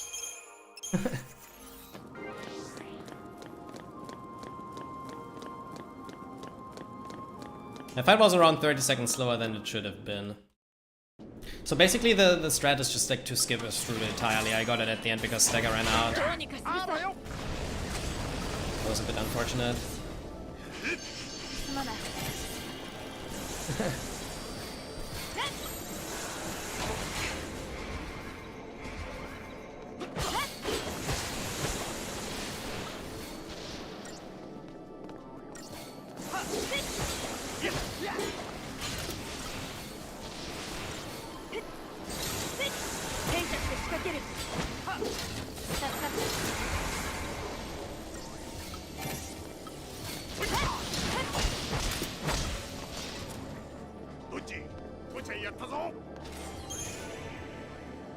Hey, Wolffield Wikes 2 byte? I don't know. Sorry if I butchered the name, but hello.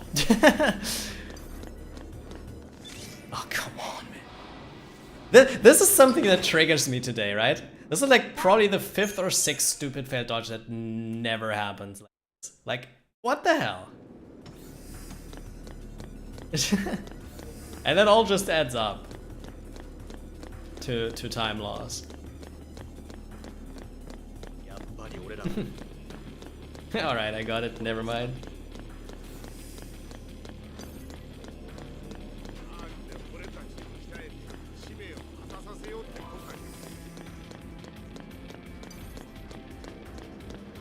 Maybe I'll finish the run nonetheless, even though it might not PB in the end, just to finish a run again because I haven't done it in a bit. And then you guys like that are new here also see endgame.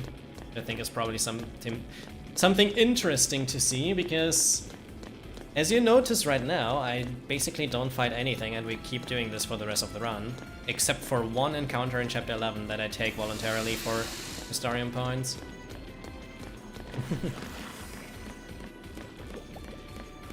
Because it's like a 30-second fight and gives like 6,600 points, which is a lot. No, I run the entire series of FF13, like Lightning Returns and 13.2 as well. But this is my main game. Because I think this is, out of the 3 trilogy games, I think this is the best one as a speedrun.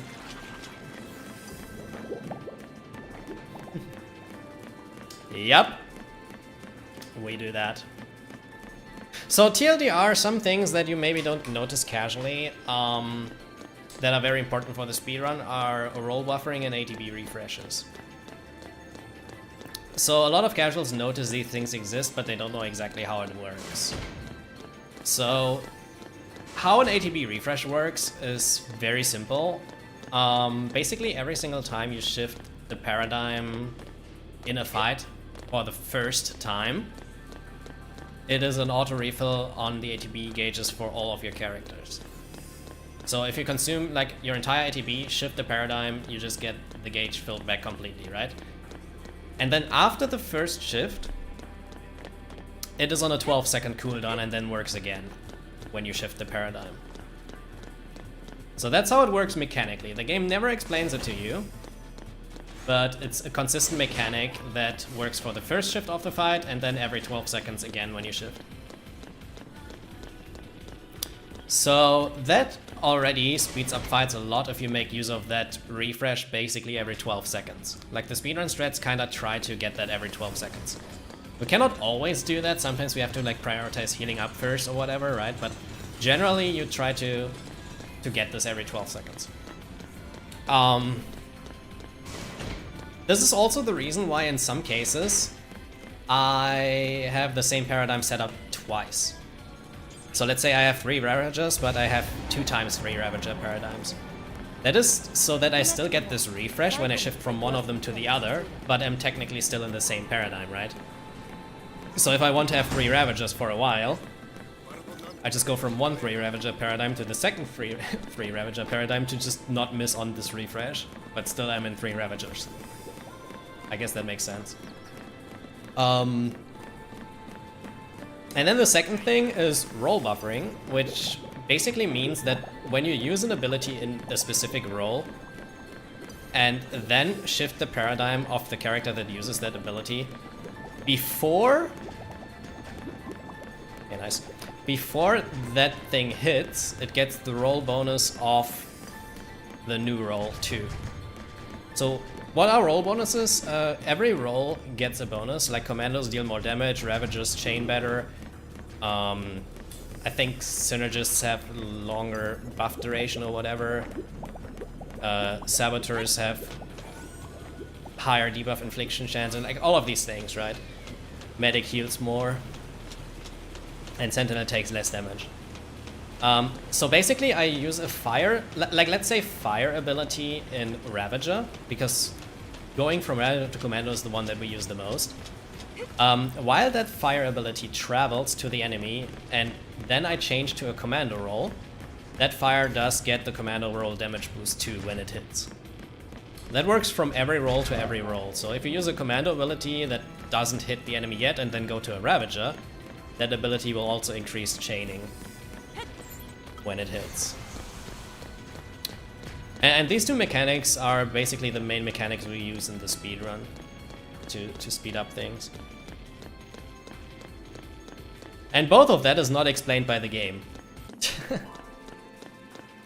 And then on top of that, we basically put all our equipment upgrades that we do into strength equipment, so that the offensive stats are really, really high and we generally kill enemies before they get dangerous.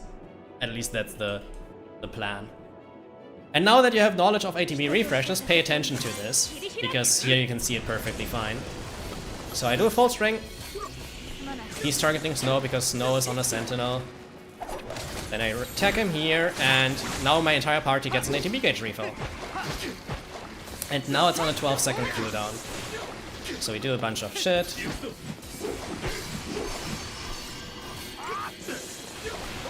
Stunlock him a bit. And yeah, there you saw it. Snow basically did 4 attacks. And then I attacked again. And let him refill his gauge. Like, look at Snow now. He just does like 8 attacks in a row that way, right? Because I basically shift the paradigm to get the refill when he's done attacking. And that's all there is to this.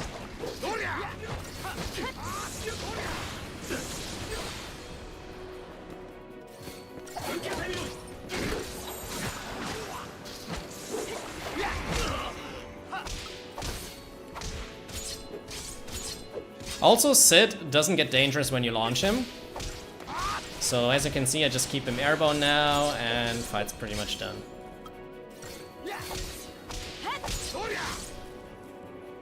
This fight is a pain in the butt casually. But yeah.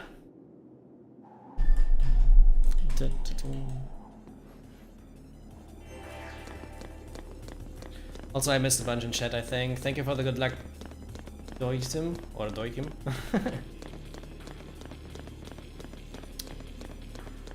And yeah, that's why I like to say this. Like, a lot of people casually notice that exists, but they don't know how it works. So it's pretty neat. Also, Strive, thank you for the good luck.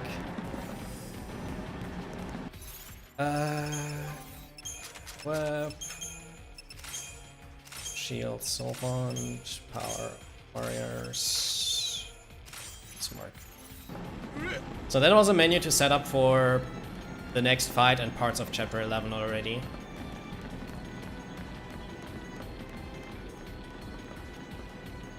These are pretty easy to trick by just like running around in circles, but you kind of want to time your running around to be at the end of this when the elevator just lands to not lose time. It was pretty good.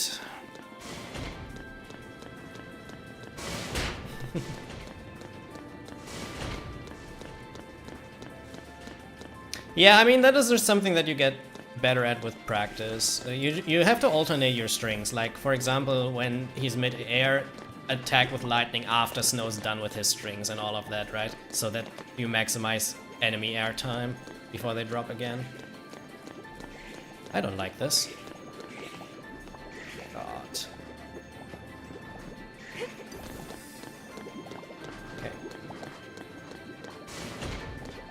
Yeah, I can. I have around a minute of time saved total in chapter 12 and 13 alone. Like the time that I compare to right now is not my PB, it's like my target times that I want to get per chapter. My PB comparison is like this. That's my PB comparison. So we're actually a bit ahead.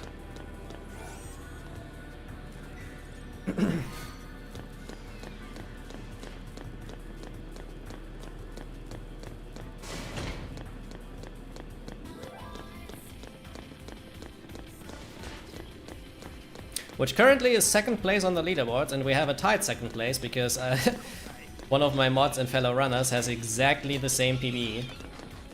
And world record is 25 seconds quicker, so...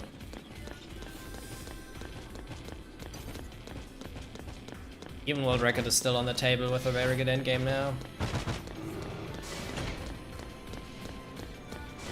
Well, that is pretty unrealistic. In this run, impossible actually. The best realistic time I can get with the current route is like mid to low 423. Everything else is just unrealistic and requires insane luck. Holy crap, man, these birds. Okay, whatever. Dodges are fun.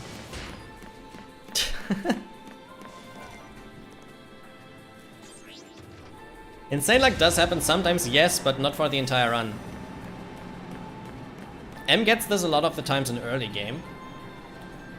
But also not every time. Also, this is the worst dodge in the entire chapter, by the way. What my aim is to make the yellow bird here turn around a bunch so he's not running. And the other two birds I kinda can dodge pretty easily. And it worked out. When you run behind where the yellow bird is facing, he's usually only turning around to like look at you instead of actually running. The problem is failing that dodge is very, very big time loss because you get put at the top of the elevator again and have to activate it again. The next one is Bahamut. Which is in about 20 seconds. Well, not 20, but a minute.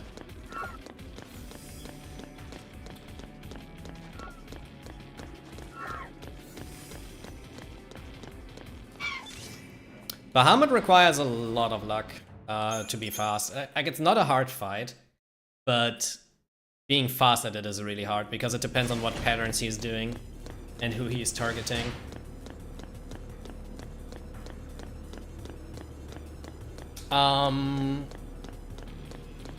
But then, as Corey said, basically every fight, because this game is dynamic, it has dynamic combat, we have a script that we like to follow, but there are only like 1 or 2 fights in the entire run where we can follow it the same every single time. One of them is Alexander, which is the next Eidolon after this. Alex is usually a pretty consistent fight strat-wise. Can fuck you over sometimes too, though. And this fight is entirely random, like this is only RNG with how fast it is. Okay, we got slow, that's good. We got whirlwind opening, that's bad.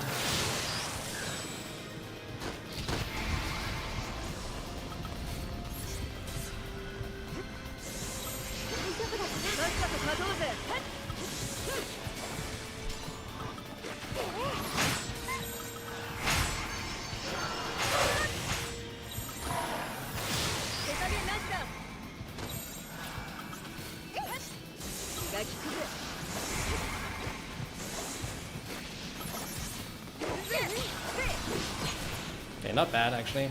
Let's finish this now.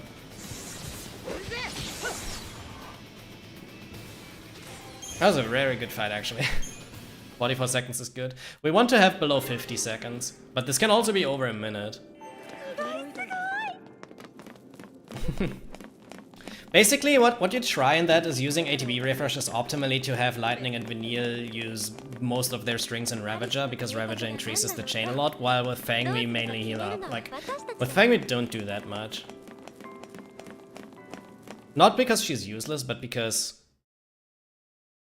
Lightning and Vanille are a bit more valuable. If we do add Gestalt with Fang, we try to do that in Saboteur.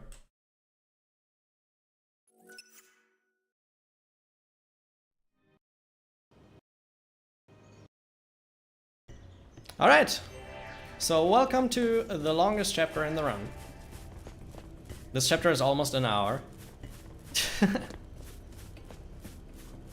And also now is where the game becomes pretty difficult. I mean, it's already a bit difficult before this, but 11, 12, and 13 are the hardest chapters, fight-wise. Obviously, because we're under-leveled and this is endgame.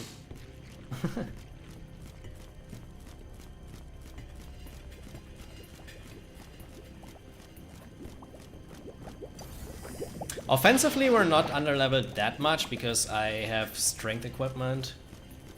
Yo, Nesu, good day. Hope you're doing good, mate. Long time no see. Also, fun fact, this guy, I try to run close to him so he swipes and then hard left, which makes use of his hitbox and basically never hits you. Even though it visually looks super scary, this is consistent. Yeah, HP is the issue. That is why we kinda need to kill enemies before they kill us. And the source of my healing is pretty much only Renews and a bit of Medic, but I don't like to use Medic that much because every string you use in Medic is kind of time loss compared to doing damage or chaining, right? So HP is, compared to casual, like way slimmer. But offensively, we're actually even stronger than a lot of casual people are. Also, what I try to achieve in this fight is get flanked close to him and then provoke him so that he is attacking Fang with enough distance to Hope.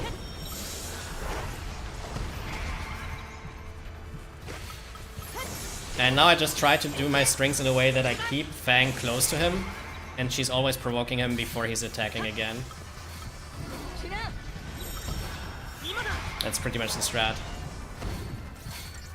And this is basically the same inputs every single fight. So this is like one of the very few fights that are very, very consistent. The problem is if you do one mistake, you're very likely dying. Because if I lose the provoke, he can target Hope. If he targets Hope, I'm dead. If Fang is close enough again, she should provoke him here. Now he's attacking again. For this I have to wait a bit to get the sentinel damage reduction. Now Fang provokes again before he's attacking. And we can only do that because Alexander's attack patterns are very consistent.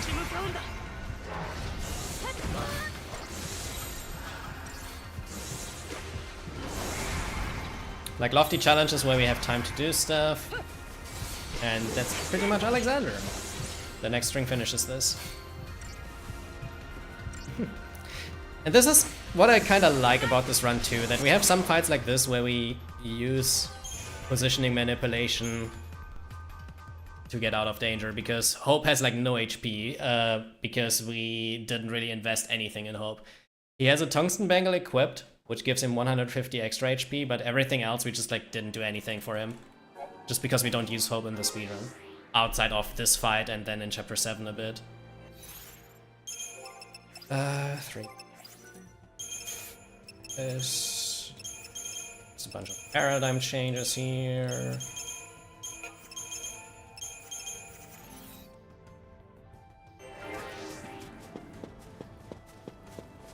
So the reason we keep Hope on low HP is 1, we don't use him pretty much. And 2, on the Ushimgal Subjugator fight in chapter 7, where you start with Hope as a solo fight, we want to end the fight by dying to 2 of his attacks. Because you can end the fight in 3 ways. Like either live like a minute or 2, I don't know how long, like live long enough, die to it, or do like 1% of damage or something like this. And the by far fastest way is to just die to it, because if we don't invest anything in Hope, he's dying to 2 attacks.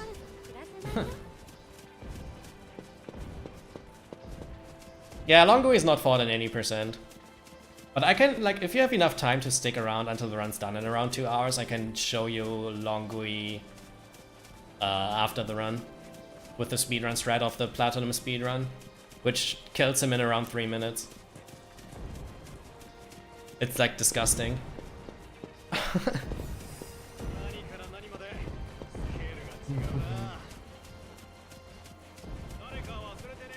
Like, I have a save for Longui, so I can just load a save, but just not during the run. Also, just to tease you, until Dahaka, it's pretty straightforward still, but Dahaka is the first fight where you see how goddamn broken we are with Saz lead. Because another thing I haven't told you yet is that the main source of Saz's damage that we use is Blitz. You can see it in this next fight, because Saz's Blitz, like, Blitz is an AoE damage ability, right? But Saz's Blitz works in a way that even on single target enemies, he's shooting all of the bullets out. And each individual bullet does less damage than an attack bullet does, but if you hit all of those, it still does more combined damage. So you hit the majority of Blitz bullets either if an enemy target is really large, or if it's very close to you. And you can see it on this fight, like how much damage his Blitz does, if it hits a lot of the bullets. So we Libra here. That is why we take Saz as a lead, because the AI is too stupid to do Blitz on single target enemies. Right, so you do 2 Blitzes and look at the damage. Oh boy. It's just so strong. Okay.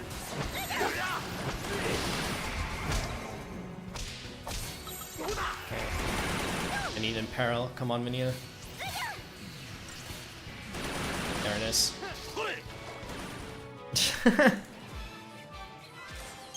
That is Saz's Blitz.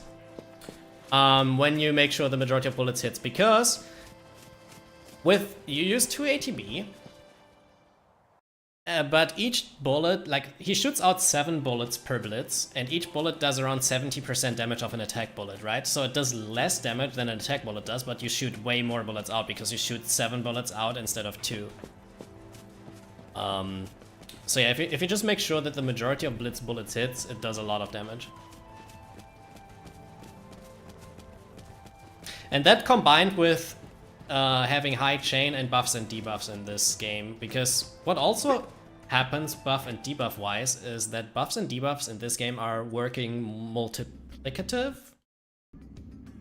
So each resistance reduction and each buff you have is just multiplied to an overall multiplier. If that makes sense. So let's say Deprotect, for example. Deprotect reduces enemy resistance by 89%. So that's 89% damage increase. That is multiplied with 40% attack increase from using Bravery on Saz. That is multiplied with another 100% damage increase from Imperil when we hit the weakness on an enemy. And all of these things, right? So if you have all of the, like if you have Bravery, an end spell, and then on the enemy you have Deprotect and Imperil, you get a total multiplier of around 5.12, I think. So that means with 900% chain, you have basically like 4,500% damage with the full multiplier. And then you still have the Blitz. But yeah, alright, I do a menu quickly, so need to focus a bit on this. This is the longest menu in the entire run, where we do a lot of shit. This. Buy a black belt, we buy 2 warriors wristbands, and then I buy stuff to upgrade.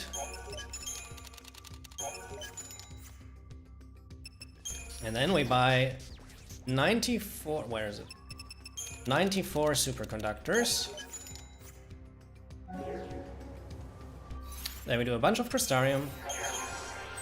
Like, this is the longest menu in the run. And then you see if you do efficient equipment upgrading, like watch my equipment upgrades after this. Like, we do efficient equipment upgrading with basically getting the multiplier to ×3. And then using a lot of experience. We get a lot of strength increase on accessories and weapons in this menu.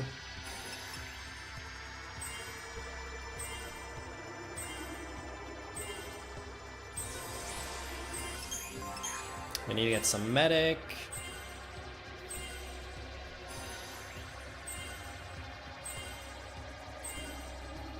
Yeah, they do. They increase the specific roll bonus. So higher commander roll level increases the damage even more, for example.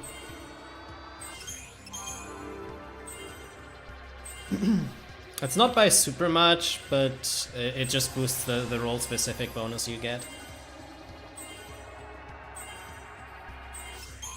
Right, now we get Sentinel, which is very important. We do some equipment shuffle.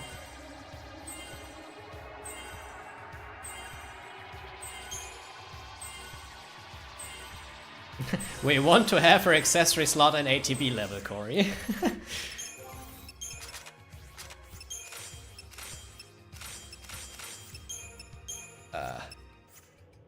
Whip. Code. Alright, and now we do the upgrade. So what I do here is I max out Saz's weapon.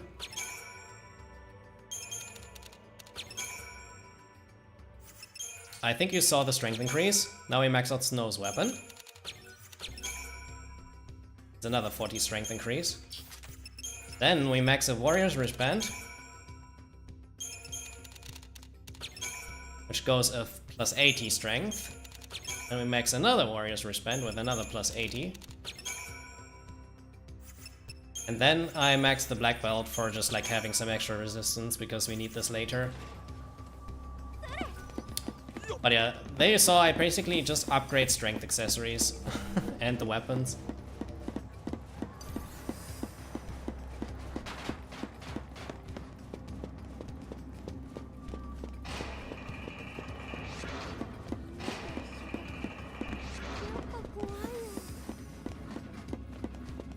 And yeah, like as I said, on top of the strength accessories and the maxed weapons, we also just use buffs and debuffs because they are very strong in this game.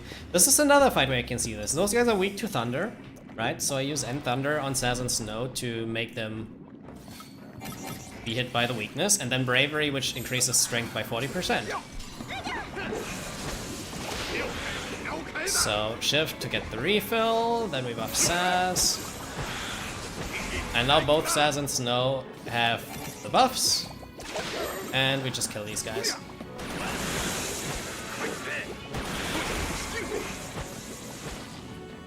Done.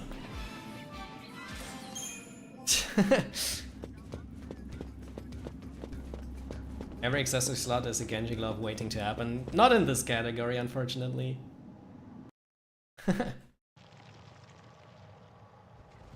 But yeah, the problem that a lot of casual people have is this game does a terrible job at explaining how upgrading works properly. So a lot of casual people never really use optimal upgrades, or like not even optimal upgrades, but don't really use upgrading that much at all. But upgrading is really, really, really, really good in this game.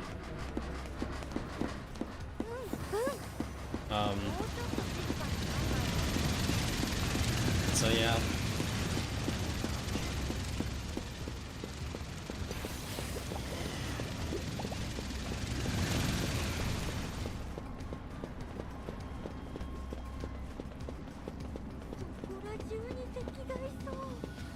Alright, now time for one of the harder Eidolon fights, and the last one in the game, which is Vanille's Eidolon Hekaton Care.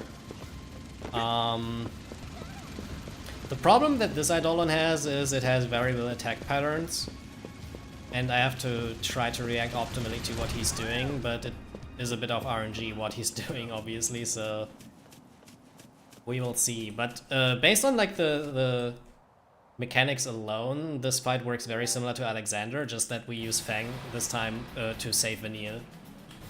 So I want the same as on Alexander, that I want to have Fang be close to the boss whenever he's attacking, and then protect him.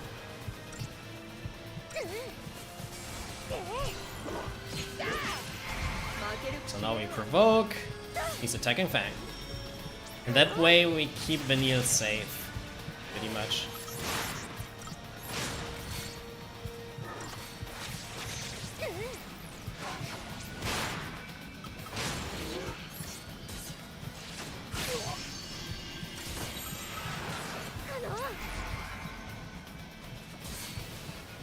And whenever he's doing Looming Wrath, you can just like something.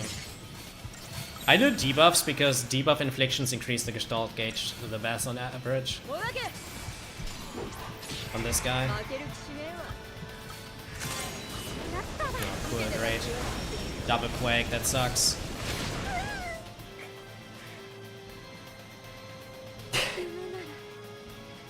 Okay!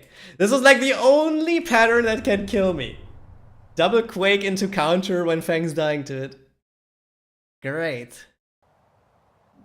Alright, that's stupid.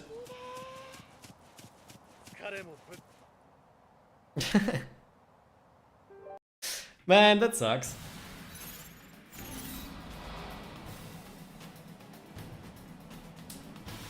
Yeah, right? Why didn't I renew?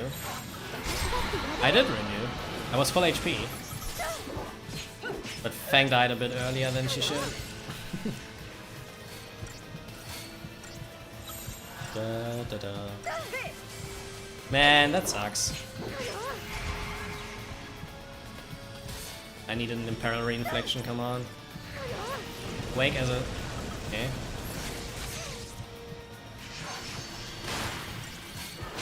Imperil Reinflection.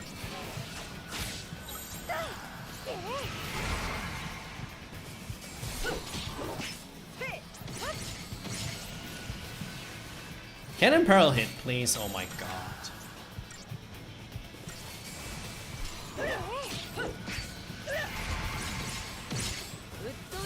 Okay, whatever.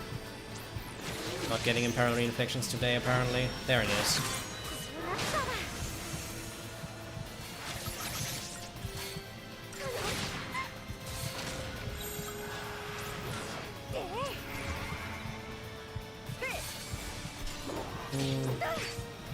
Yeah, as I said, I finished the run, but PB is very unlikely at this point, sadly.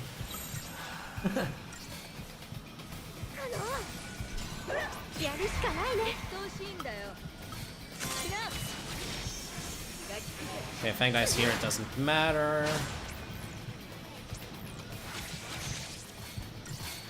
Goodbye Fang, she's dying.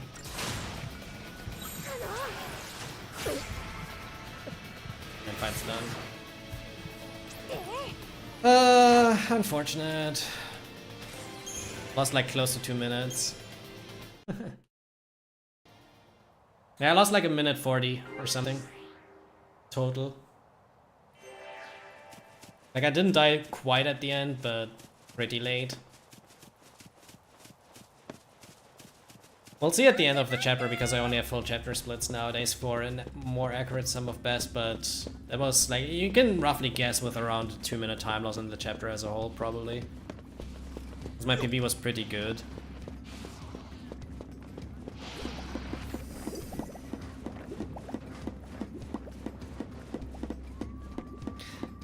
It was on one hand quite unfortunate, on the other hand I should have just renewed the second time immediately. Like, it's okay. You don't expect to have a Quake counter this early in the fight though.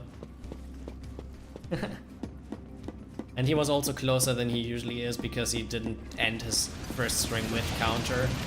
Like normally every single time he ends a string on counter he's jumping back. Which then means you obviously have him be further away. But because he didn't end his string with counter in that one moment, he was closer to me than he normally is, and then he hit everything on veneer.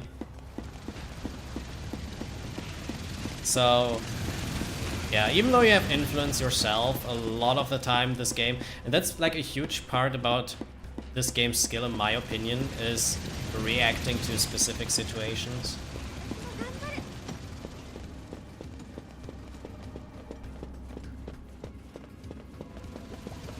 Quake counter is probably the string that he does the least often. Like it's really rare that he does that combination. But you kind of always have to be ready for it to happen.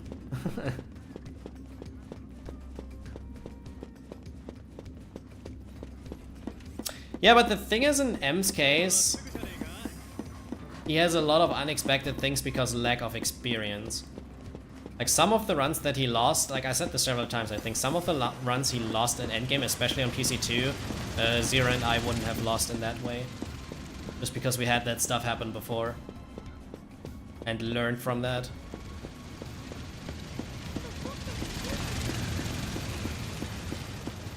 Also, fun fact, I kinda want M to get world record at least for a day, because he still hasn't gotten world record a single time. Like all the way since like 2020, I don't know since when M is running, like he's running since 2023 or 4 or whatever, like not that long, I think.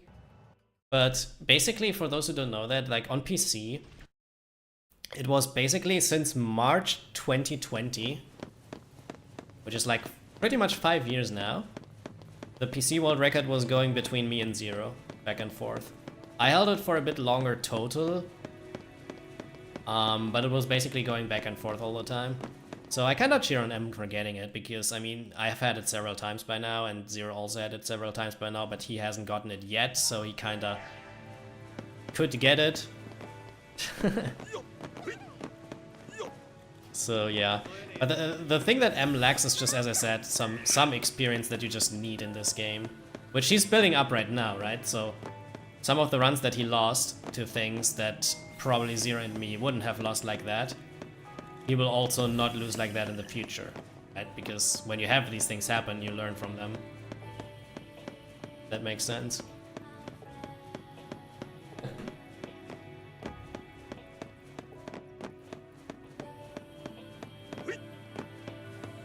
And one of the problems I have, why I haven't gotten world record back yet, is because I just cannot get good fucking early halves, like first halves pretty much. Like my chapter 9 exits are not good at all, because usually before that it's also not really that good. My endgames are normally not that bad, like today yes, because I died on Hackathon. But wouldn't surprise me if like the rest of the endgame is pretty solid still. We'll see.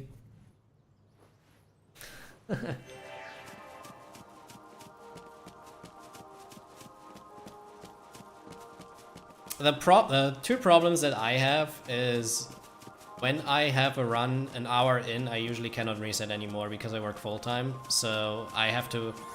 I basically have like 6 hours to stream during the week. On weekends like now I have a bit more time. But I also cannot really stream on every weekend, so...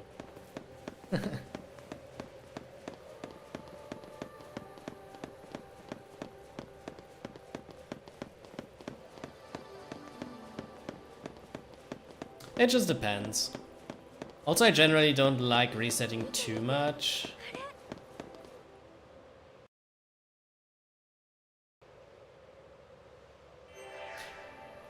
Yeah, Seasoner, like, I think that's just like M's nature, right? I think I also was way more tilted back then to lose runs. Like nowadays, I cannot say I don't care, right? But I just like, nowadays got a whatever attitude. Like, I don't get attached too much to runs anymore.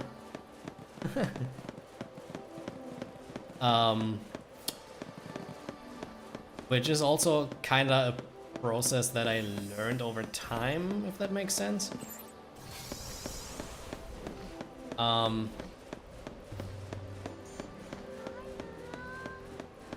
Like, he has patience, but I think what Seasoner means is that he just gets tilted very, very easily.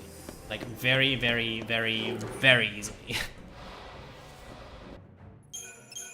Right? I think that is, like, one of the issues. And I used to be like that, too. Right? Like, I was getting tilted very easily. And I still get tilted nowadays sometimes, but usually only when my early games are shit. But then again, when I'm tilted, I kind of get down again very fast. Right? From, like, being tilted to being normal again.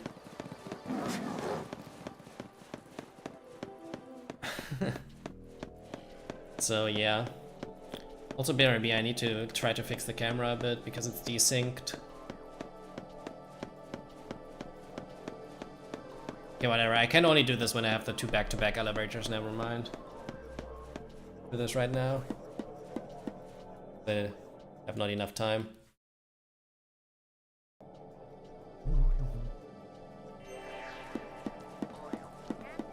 Yeah, that's the thing on it. Like, I honestly, it sucks to say, but I rarely, like, I've played this game so often and I have had so many good paces in this game that I don't really get that nervous anymore, right?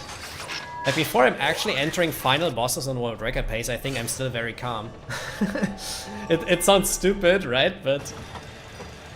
And I think that maybe also helps to, like, do less mistakes, yeah.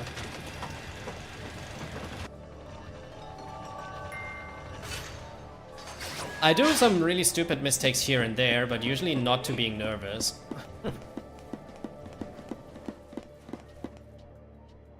And I think nowadays I'm, like, those of you guys who watch me for like years at this point can maybe confirm that, but I think nowadays I'm way calmer than I used to be. It's, like, I was never really the rage person because I think when the streamer rages on stream, it's a bit more annoying for viewers. At least I personally don't really like to watch a streamer that like consistently just swears and rages and whatever. And nowadays I'm like very calm for the most part, no matter how shit the run is, right? Like, no matter how shit the run is, it's just like, well, it's whatever, we can just get this pace again, you know? Like, I've gotten so many good paces, it's like, yeah, sure, mate. Sometimes I'm a bit shocked, obviously, or just in general a bit mad when things go really bad. But I guess you know what I mean. I usually try to be calm and level-headed basically all the time nowadays. Oh, I mean, Lucha, that didn't change though. We still blame the game. We like blaming the game.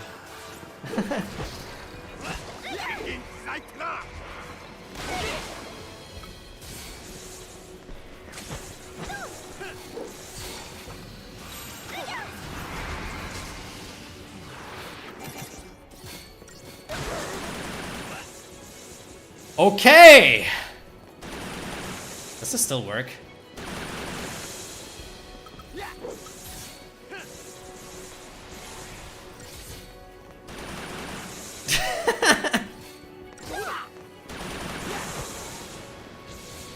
Man, this game. Okay, we somehow managed to do this.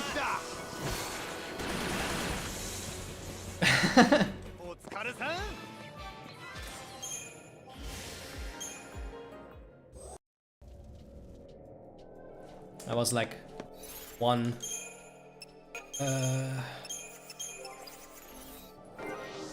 really weird way. Where am I from? Germany. I usually stream around 3 p.m. Central European time when I stream. On weekends a bit earlier sometimes. Okay, that sucks. Also, fun fact, if you want to dodge these dogs, you can just like use left, like 90-degree left turns on their swipe animations. Nice! Unless they do that. And just like jump into into you from behind. But if they swipe, you can dodge to the sides.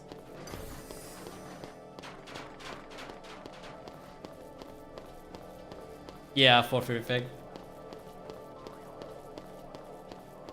Oh, by the way, Neon, like there's a reason I use Vanille here.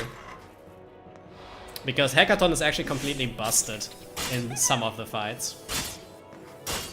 So I hope I can showcase this here properly. Target Ambling Bellows. We increase the chain a bit. Then we get level 3. Multiplier. 1 Force Blasters. Then increase the chain a bit by doing this. Another Force Blasters. And now he's low enough that he's dying to the finisher. Because Hackathon does like almost 200,000 with this, I think. Yeah, 173,000. He is so strong. Lamau. Well, yeah, max chain, right? Like, the higher the chain, the more damage you do, obviously, but yeah.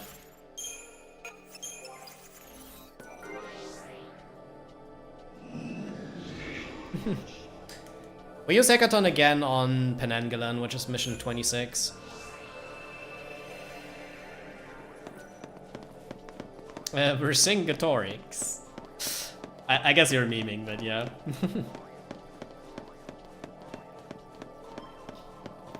Like mission 64. You can poison stall. Oh, cool! This sucks! Especially if he's turning towards me now. God. Oh god. Okay.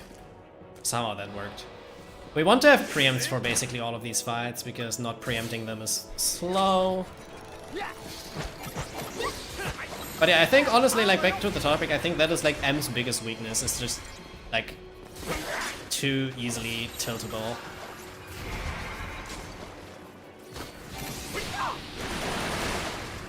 And like, I don't know if I was ever like the same as Evan in that regard, but like as Lucho already said, like I used to also blame way more, I guess. Like Lucho is one of the people who basically knows me from like day one. Same as like Seasoner and a bunch of others. So, yeah. Day one.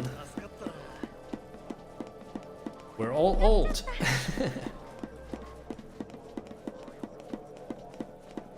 And I honestly think that generally I just play a bit better by being more calm. I still think I'm worse as a runner nowadays than I used to be when I actually grinded the game like crazy, like in 2021 and like 2022 and whatever. I think there I was a bit better gameplay wise. I tend to do more mistakes nowadays just because I just practice this game less objectively. And less practice obviously means more prone to doing some stupid mistakes. But yeah.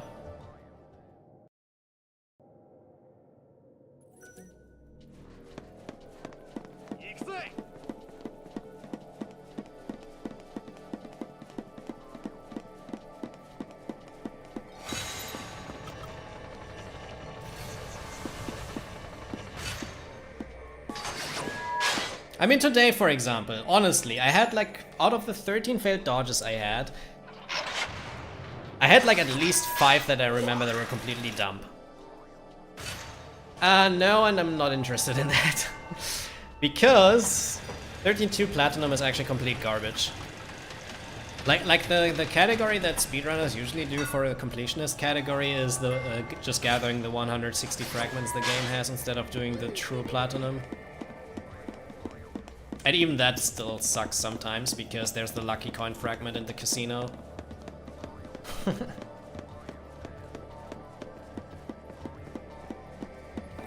Which is really garbage.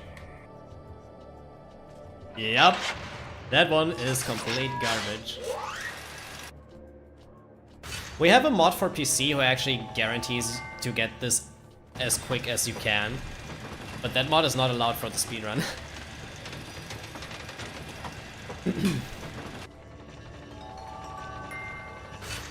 Fun fact, the PS3 world record got that in like 10 minutes or something. That was just hilariously good luck. That was crazy. And it was PS3, so no mod. Also, fun fact, a way to get this preempt here is not like that. But I want to get Mushiso or like the birds to the edge of the battle zone. That was a bit unlucky because they were immediately going there. Okay, we get him to the edge of the battle zone, then we go here, so he's backing off. Because he's backing off towards the opposite direction of what I do, and then we just go behind him, wait until he enters the battle zone again. Because he can only preempt inside the battle zone. Okay, that is really rare. And then we preempt him. This is the first time I failed this twice, I think, in 2 years or something. I'm usually pretty good at this preempt. Alright, never mind. This is interesting. Can we now get this, please? Come on, one more. Alright, back off. Go behind. Ah, this time it works. It's turning around, and I go in, and that's it. Yeah, the birds were a bit sucky today, it's okay. I mean, as I said, PB is dead anyways. It's just like about finishing a good run now.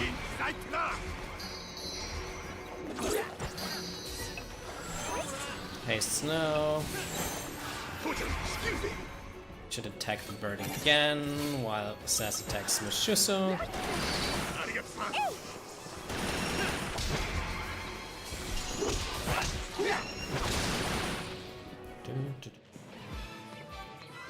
I mean, I could try manual Penanggalan if you want to. But I have the decept for the Bullwalker already, so it doesn't really make sense to do that.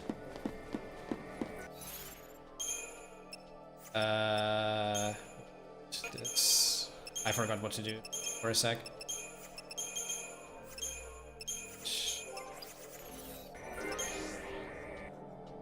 Where should I use the Deceptisol if I do it if I do Penanggalan manually, right? So that's the problem. Every time I start explaining something in detail, the game does everything in its power to fuck you over. I mean, that could happen. But see, like, this is what I mean. I mean, Run's dead already, kinda, so it also helps to stay calm. But even though, like, I had this bullshit happen 3 times in a row, I don't really rage about it, you know? And I think back then I would have probably raged about it. So that for sure helps.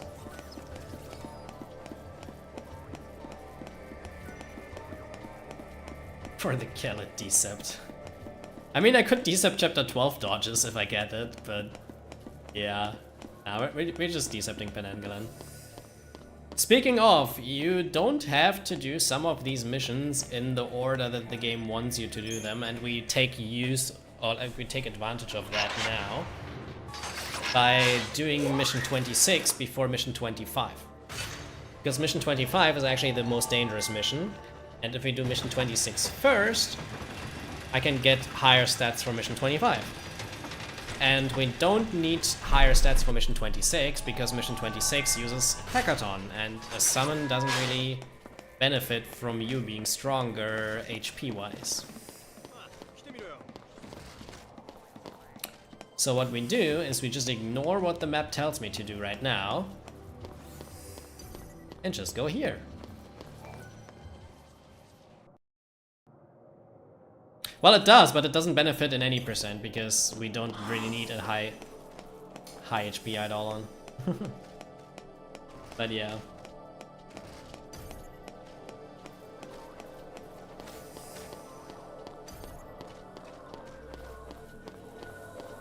Playing this linear game in non-linear order, yes! You just have to know where things are, because obviously the map wants me to go totally, like somewhere totally different, as you can see right now.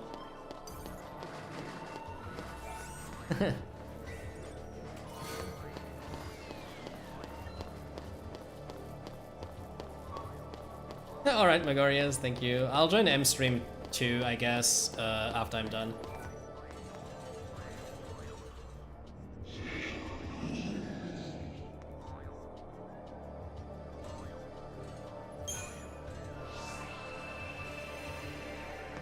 But I just want to finish a run myself, even though, like, BB is dead. How's him going? Is he, like, having a good run again? Oh, just chapter 3.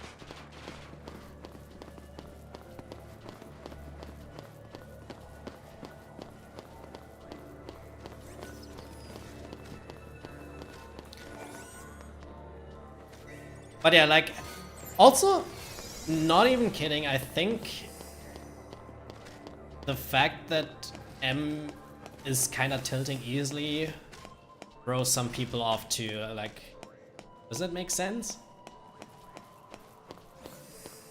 Like the thing that I was talking about earlier, and that is kind of why I, on my stream at least, I don't really want to, like, rage completely, you know? But yeah. Alright, so this fight, we need some duration on Penanggalan, and then stagger him. Summon, because the summon also gives you an entire ATB gauge refill, by the way. I haven't explained that earlier, but summon does it as well. Then we do this, do a refresh, and do this again. And now I have high enough chain that I need 2 or 3 of these. We just need 2 in this case. And then we can finish and do another like 150,000 damage or something. And everything's dead.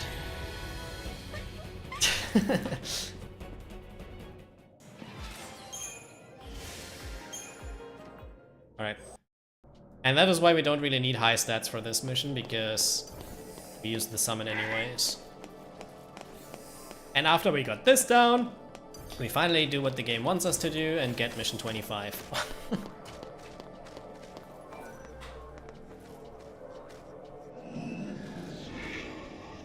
Yeah, we have around, like, compared to the sum of bests that we have, we can lose like 7 to 8 minutes to PB, pretty much. Which for a game this long is not much.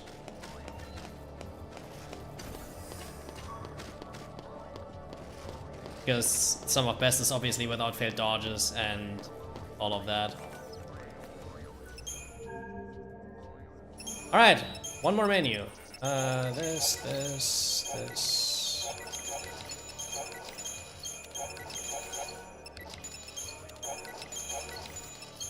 Buy holy water, this. Liquids, this. Buy superconductors again. 81.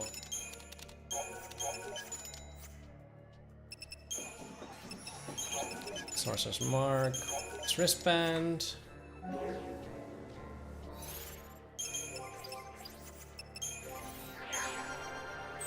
Also, doing the party swap like this has a specific reason for the Haka, because I want to have specific positioning for the Haka. Depending on if Snow is in slot 2 or in slot 3, he's at a different place on the Dahaka fight. And having him in slot 2 is actually better, because that way you're less likely to get slapped by slaps that hit snow.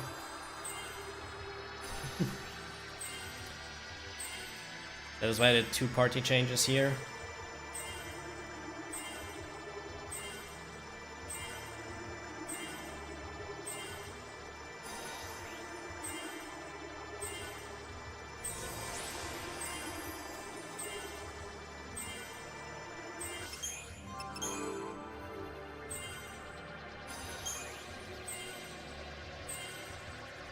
Yeah, that could be Nessa. That could be.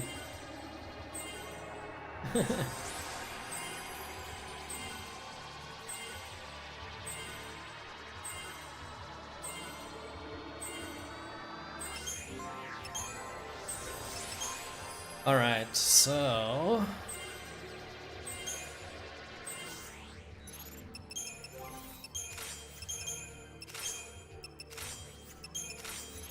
This... upgrade... 2, 1, 3...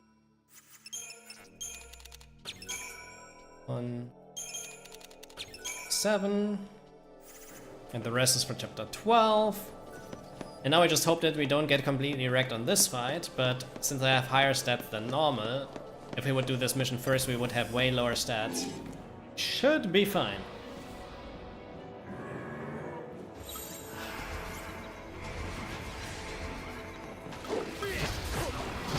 So we haste snow, we just hope that Minion inflicts in peril. Didn't do it yet. Cool, Minion sucks.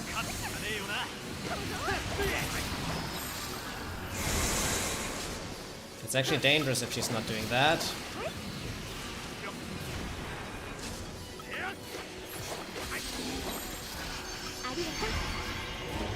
That should be a debuff cast.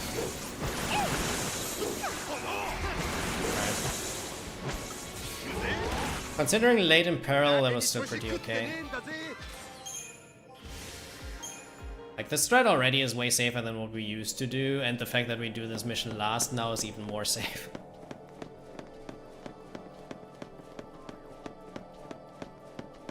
Yeah, it is. There are like barely any things that you can say are really glitches.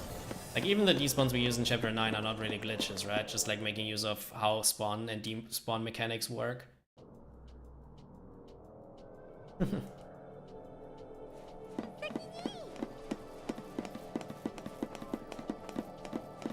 Yeah, and AFV is something that we also just don't know how to trigger properly, so that sucks a bit.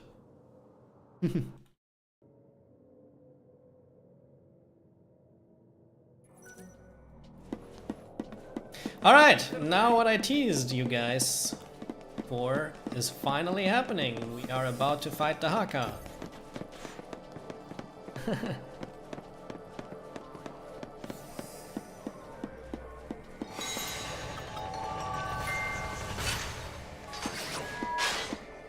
First I changed my paradigms a bit, so we Sentinel here and Ravager, Ravager here, or Sentinel. Alright. Alright, and now I do the camera stuff, because now I have some time.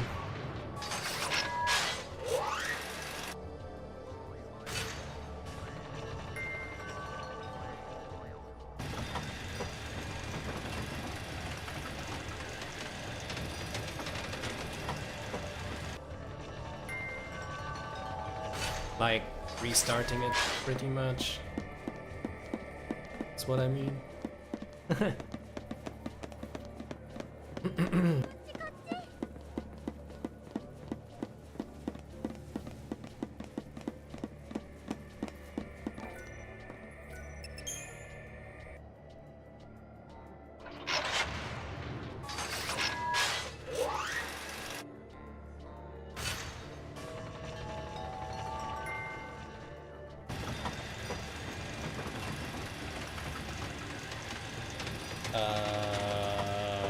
I don't know, I haven't tested it yet.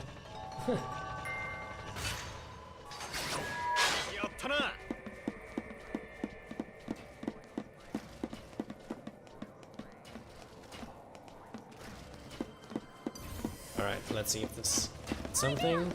Oh, come on. Around here.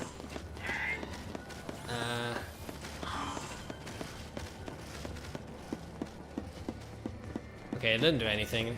I thought the colors were getting better if I restarted, but who cares?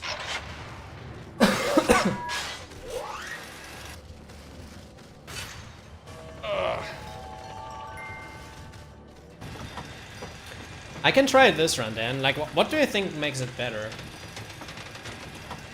Like, is it that he's just closer to you or something? Because we just phased through it, right? Alright, so I tried to explain Dahaka a bit. So what we do is basically we stagger him before he's getting dangerous. The problem is if you don't stagger him pretty quickly, he's getting very dangerous and does a shit ton of damage. But when you stagger him, he's falling down and does nothing, right? So we just try to stagger him pretty quick, but still get the setup that we need, which is getting all of the buffs on ourselves and getting everything on Dahaka except for Deprotect. Like, Deprotect we don't need on him early on, because after he's falling to the ground, he's basically losing the entire Deprotect resistance.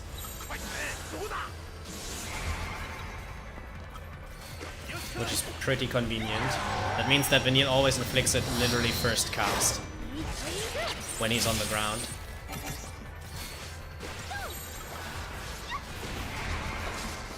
This...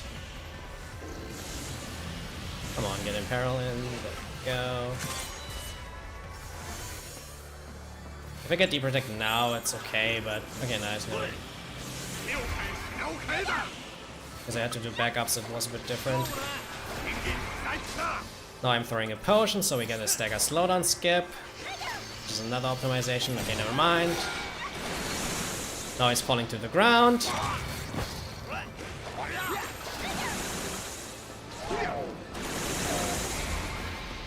And now, just look at the damage, because I have all of the buffs, I have all of the debuffs, I chain, and Saz's blitzes.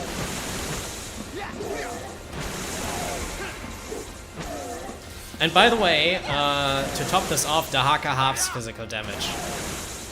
So I only do 50% of what I normally would do.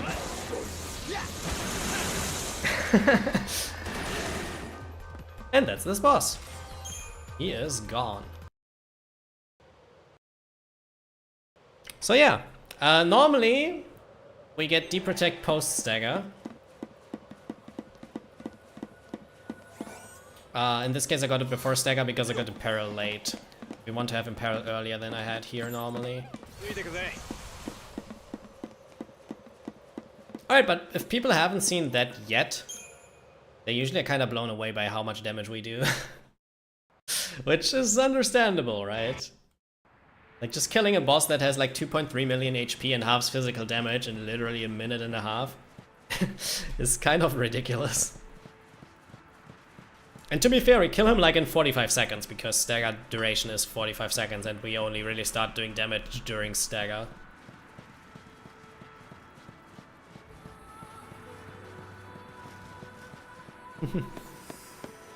And now from one of the coolest fights in the run to another very cool fight actually, which is the second Barthandelus fight. The problem is this is also one of the highest variation fights in the run and one of the hardest fights in the run. I think part 2 is cool. Nowadays. I mean, I got fucked enough by him that I don't care anymore, so...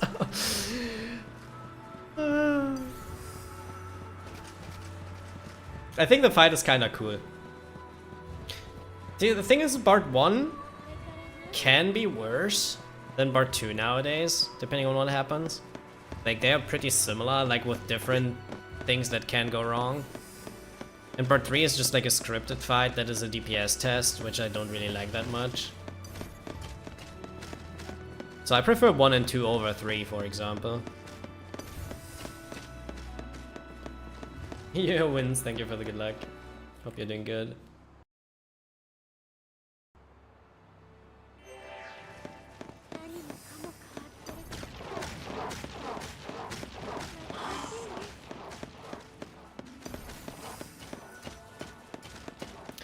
Alright, also, there's a pretty neat way to dodge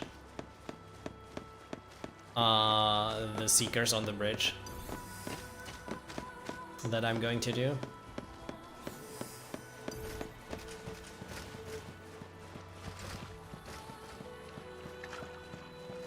Because we obviously also don't want to fight them, but they blocked the bridge, so we need to still get past them.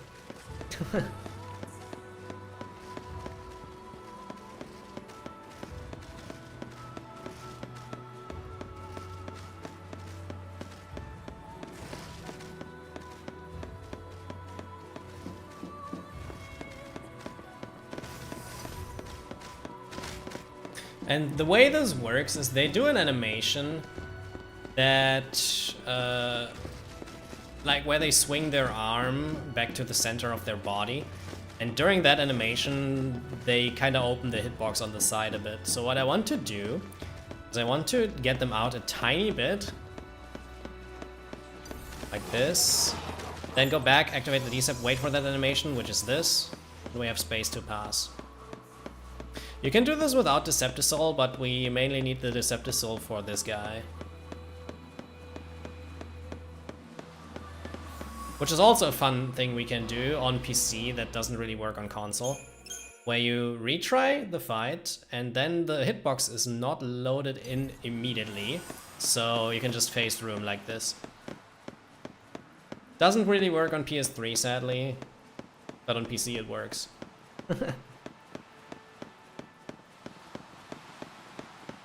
Yo, Commodore. Good day. Alright! Bartleby the second.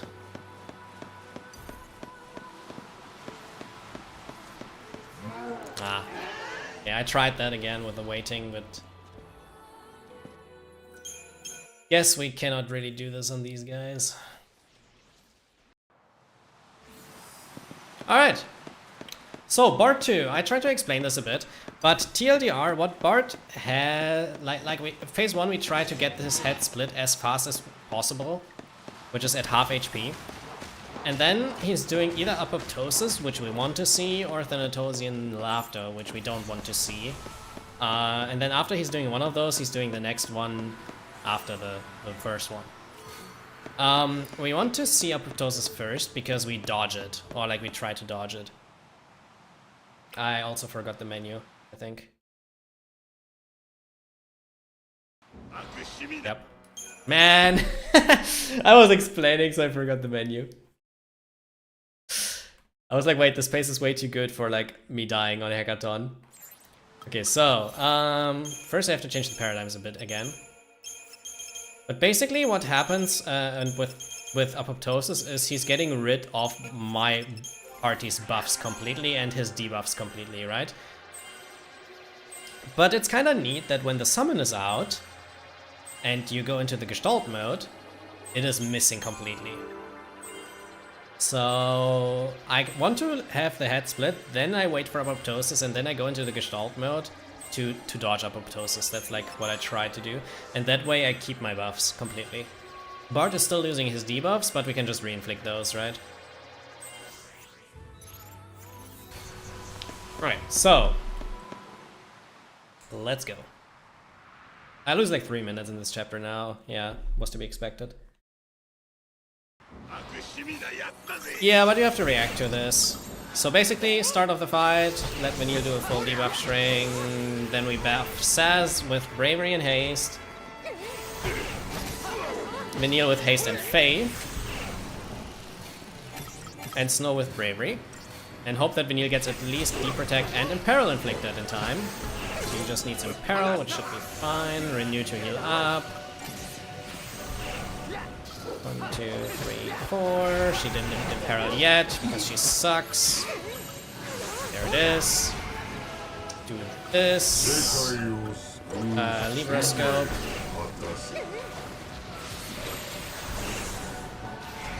Go here.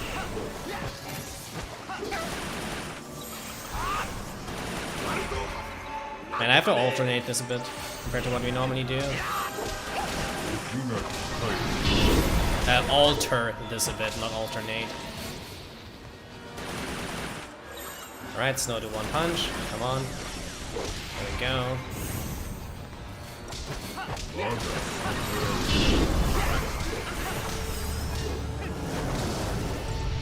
Now we wait what he's doing. If he's doing apoptosis, that's what we want to see. Rip. If he's doing this first, it's actually time loss. Because we summon dodge this. And now I have to wait for apoptosis. Yeah, that was like because I did a different pattern than I normally do. Right, so I overdamaged. This only happens when you overdamage. Now we wait for apoptosis, Gestalt to dodge it. And then I use the finisher because we want to leave the summon. And now, because of that, I kept all of my buffs. And normally I would be aware, I needed to be aware for Laughter now, because he hasn't done it yet. But now that he already did Laughter, I don't have to care about that, and we can just go for the kill. So if we get this Laughter push, it's usually easier as a fight. Hit Vanille, please. Hit Vanille, please. Hit Vanille, please. There we go. Oh, he hit her again. Okay, never mind. You suck, dude. Elixir. There's another Days Gone. Man, can you stop inflicting this shit? This guy sucks.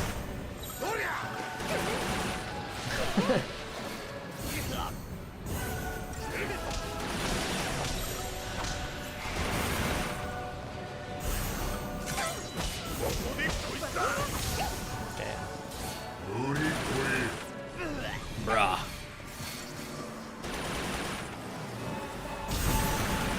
That was terrible.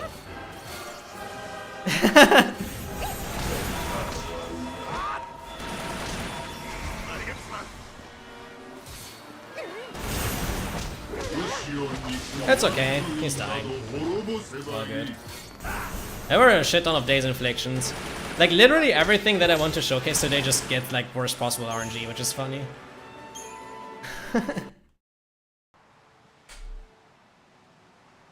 Yeah, both of these are not like intended. I would bet my butt off that if I do both of these after the run, both of those are going well.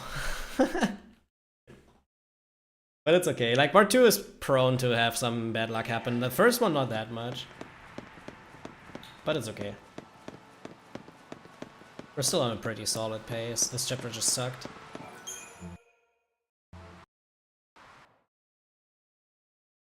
But yeah, this is part 2.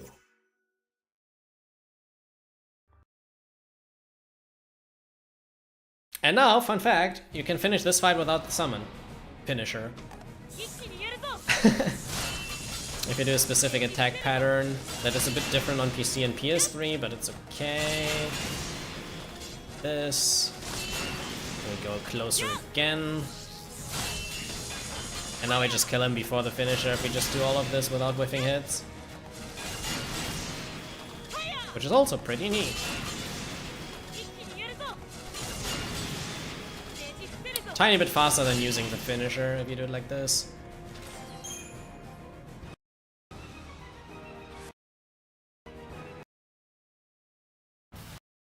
Alright.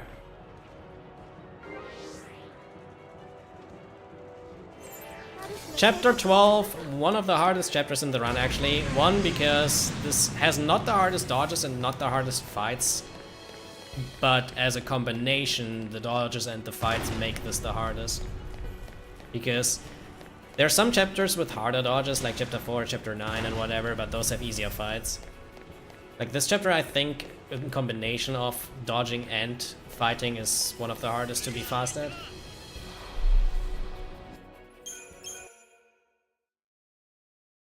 Alright.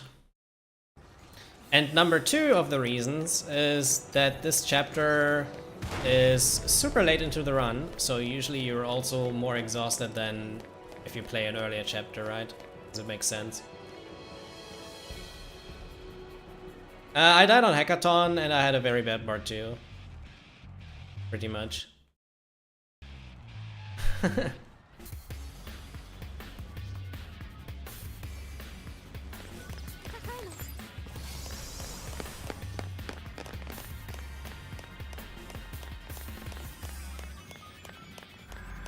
Alright, so I hope I get a good pattern on these guys. Turn around. See? Okay, I have to wait one more turn. Oh god! That was bad.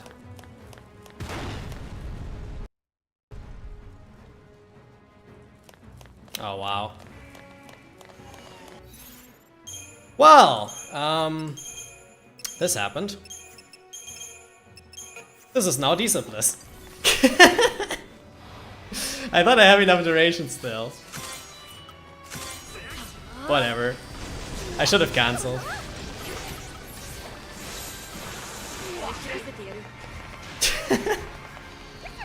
So that was funny. It's okay, guys. We can do this without Decep.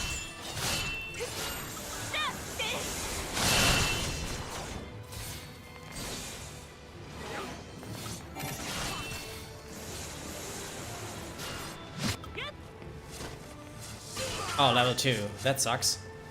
Man, what the hell is this? I might actually die now because I have level 2.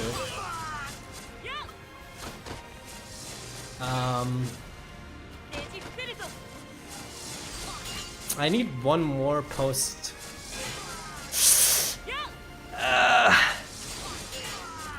I think A will survive. The others should die. Okay,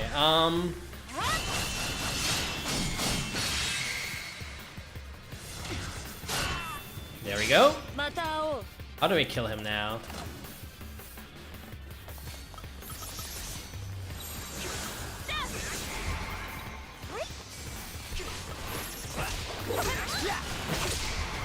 Wow.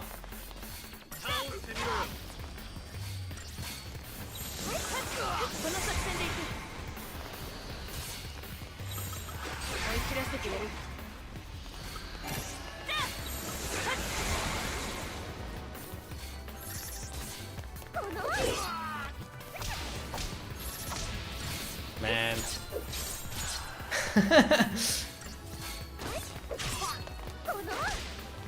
This was weird. Alright,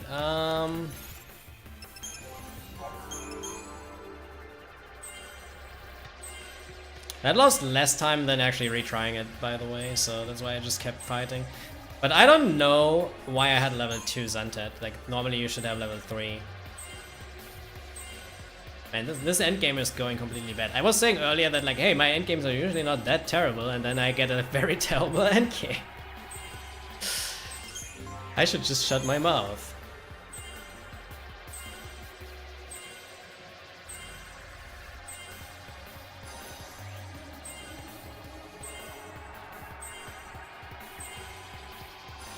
No, I don't think she did, but Odin probably missed some of his attacks on some of the enemies, because it also depends on what Odin hits.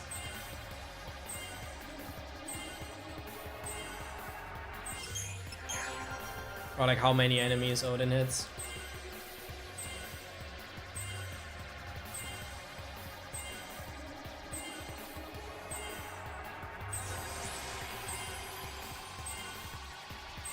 Alright, so then unequip this, unequip this, equip this, equip this, equip this. Party puts S first.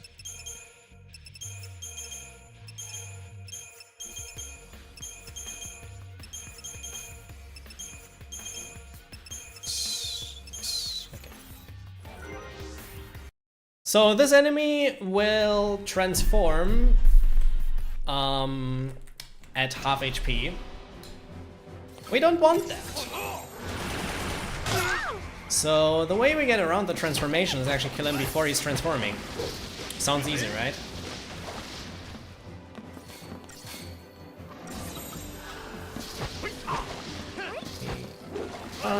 Snow's provoking him. Nice sass. Nice vanilla.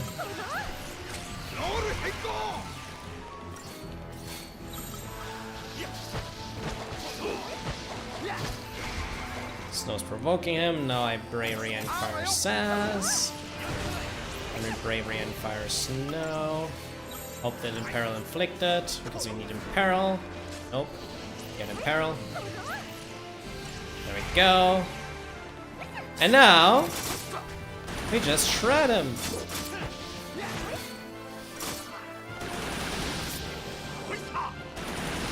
And he's done. Before the transformation finishes.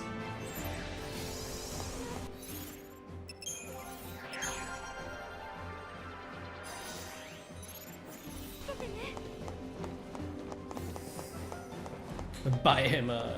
Yup.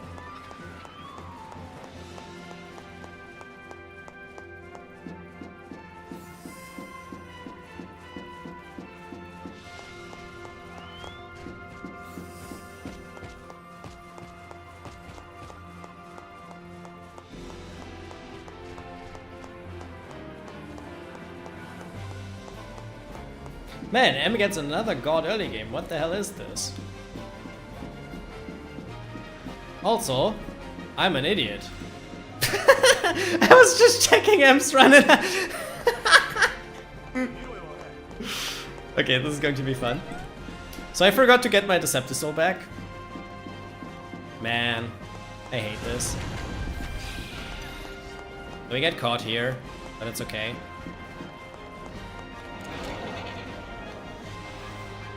This is not the worst. Like, I get caught once or twice here, then we're past this guy. The problem is the soldiers after this.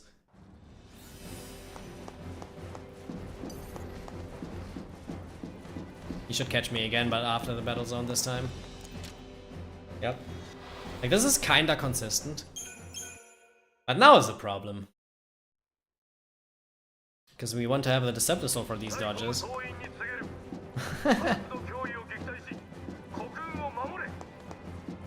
Nope, not the first time.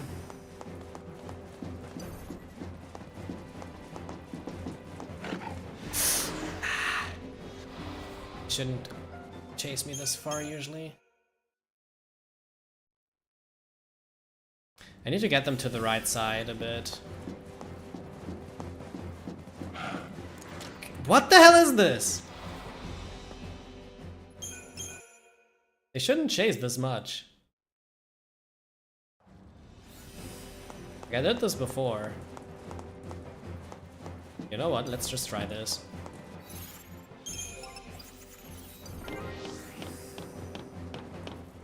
Ha! Nice joke. Why is he killing like this? So yeah, normally we don't do this without Decepticol, but because I'm an idiot and fucked it up, we have to do this without Decepticol.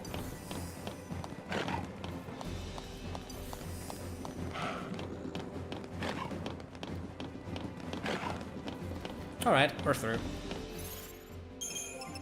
I am a god. Actually, that was pretty quick for no Decept. But yeah, still lost time, obviously.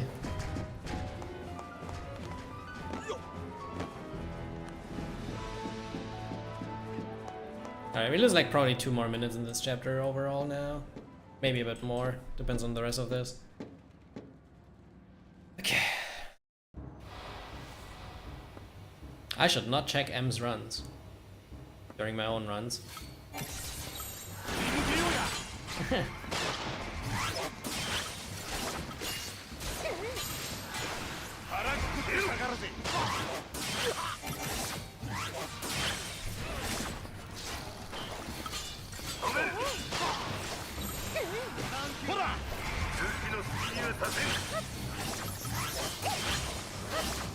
I would appreciate if you would stop hard targeting Sass. Holy crap.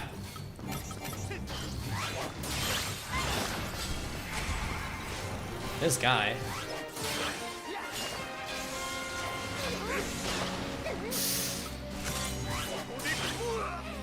Wow.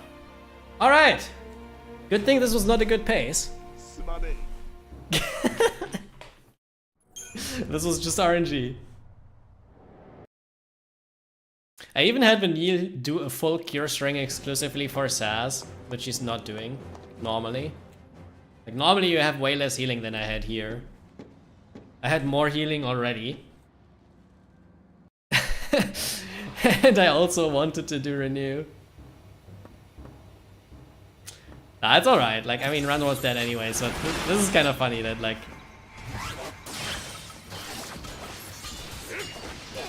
we're getting an early game like this after I teased the game,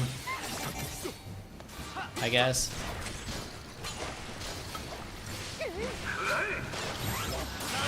Alright, so this time, without super hard targeting on Saz, please. Like, this is the good thing, as I said, about this run kinda being dead before. Stuff like that just doesn't really tilt. Raw. He did hard target Saz again. But this time we're fine. Vanille heals me completely.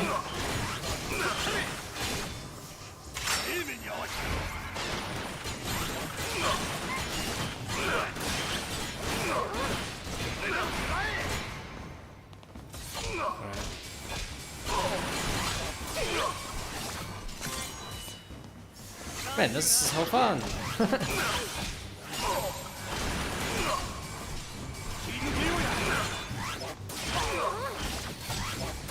He is still targeting Saz like crazy, what the hell?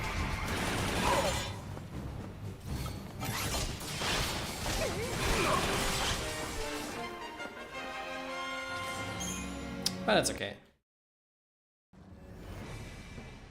Not that thing.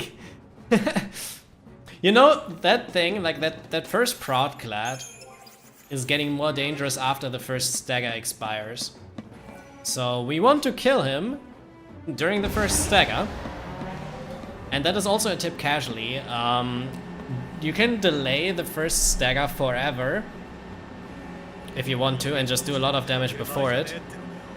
Just to make sure that you kill him during the first stagger, and then he's not really that dangerous. And actually very easy if you if you get haste, some offensive buffs, and then only stagger him when you're absolutely sure that you kill him during that stagger, then he's like, yeah, kind of a joke.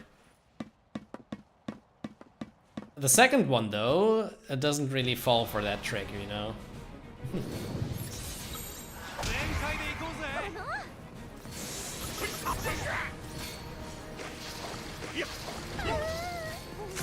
I think I'm fucked. They were very quick storms. Okay, never mind, I think we're fine.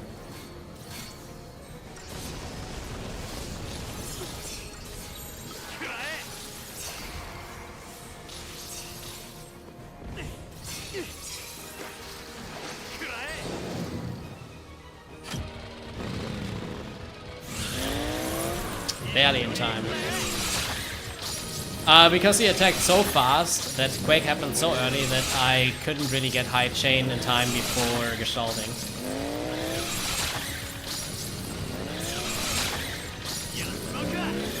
Oh, he's not dying to this, yeah, see? I think we're fucked. What is the RNG? Like literally. There was nothing I could have played better here. I think he's like so much off the kill that we have to retry this.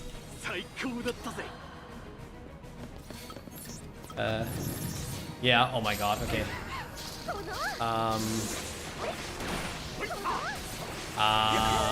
Okay, yeah, cool. Yeah, the thing is, like, I don't really blame RNG that much, right? But literally on every single fight I get the worst possible RNG right now. Like, it's RNG how fast he attacks. And he attacked so fast that I just couldn't chain up, right? So now on the retry you'll probably see a very good fight. Where he's attacking way slower. Like, see, this is normal now. And look at my summon points for Shiva.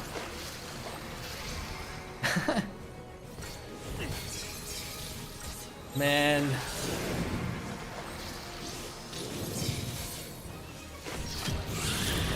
Yay! We beat the fight! What the hell? So how hard was this? You know?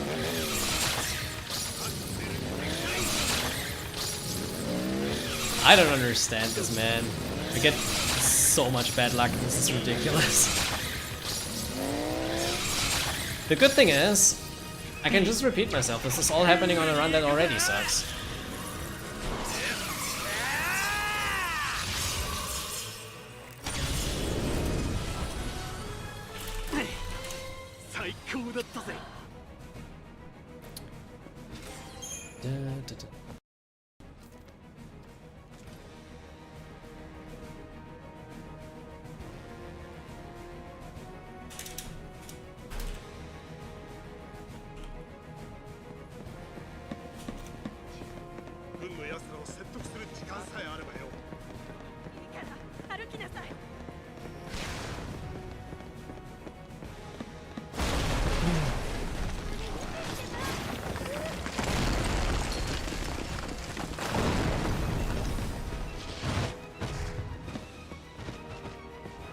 Alright.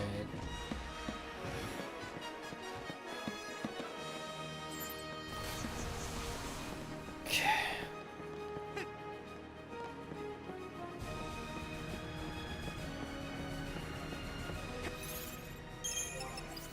So you know, now is a cool part of the... Oh my god, okay, when we do this I have to be aware that this can happen. Normally I'm not really changing the party there, but apparently M said he timed it and it's faster, so I tried to do that now.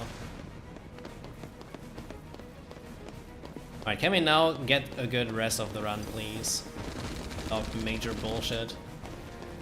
That would be great.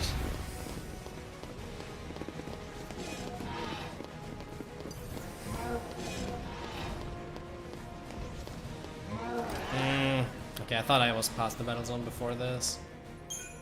But it's okay. Retry should be free with just running.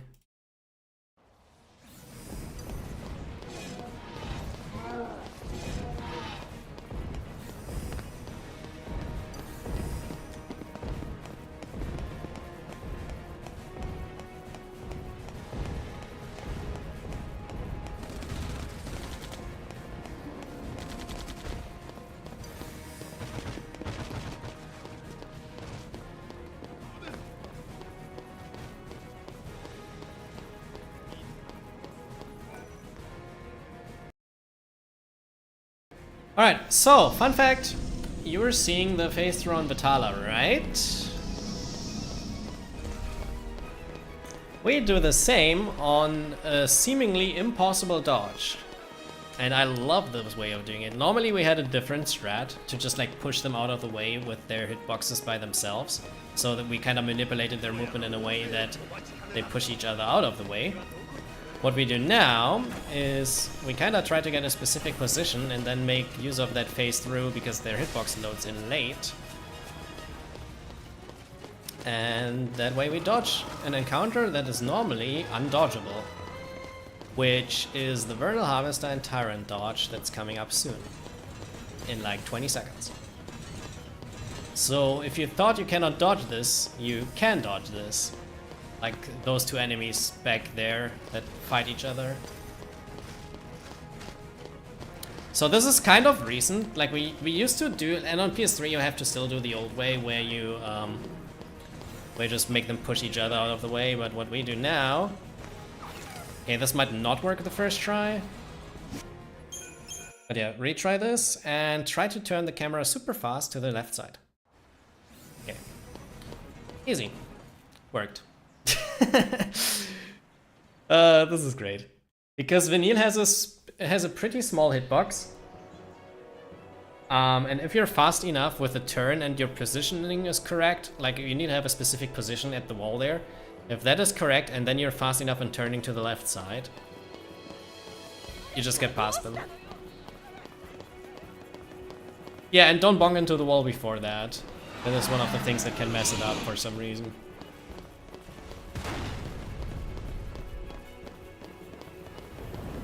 And on PS3 we did it the old way, like the old way is pretty much go next to them, wait for your party to appear, and then go to the other side of the battle zone, and then you pray that your party pushes them a bit away. Which is less consistent than this method. Like this method here is like really consistent if you do it correctly, which is pretty nice.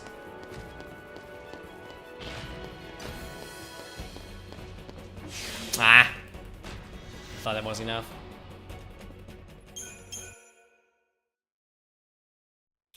But yeah, as you can see, we lose a lot of time in this chapter, but this chapter was also particularly bad, so it's to be expected. You know what? We can just like probably compare to this. Looks better. Alright, Proudlet 2 is actually one of the hardest fights in the run mechanically. It's coming up in a few minutes.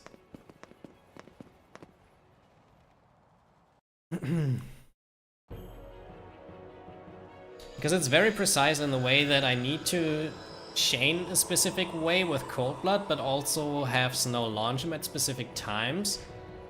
But Cold Blood's animation makes enemies not possible to be launched, so that means whenever Snow is launching during the Cold Blood animation from Saz, the launch is not working. So I have to kind of time it in a way that Snow gets enough launches that can launch the enemy out of Cold Blood's animation, but still don't lose the chaining that Cold Blood does as fast as you can. And getting a good mix of that is what's really difficult. Also, I hate right side on this. That left side was looking impossible because both of them were very close to each other. Which is annoying. I don't know how many times I said which is annoying, but it is annoying. What was the item I picked up right now? Particle accelerators, I think.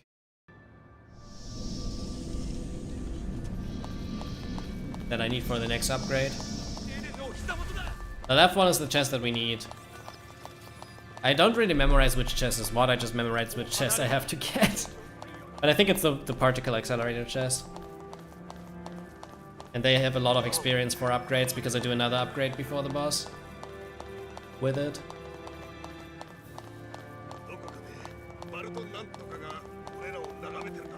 You can only get one of the two chests, so I don't know what's even in the other one, honestly. And maybe the second Proudlet will actually go like planned. Normally the second Proudlet is the fight that doesn't go as planned. So we can find out, I guess.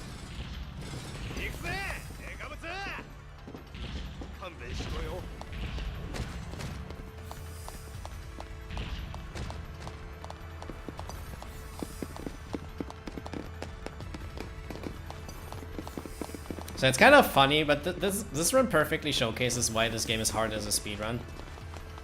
Because I had so many things go off script, especially in like the last 3 chapters. It's super funny.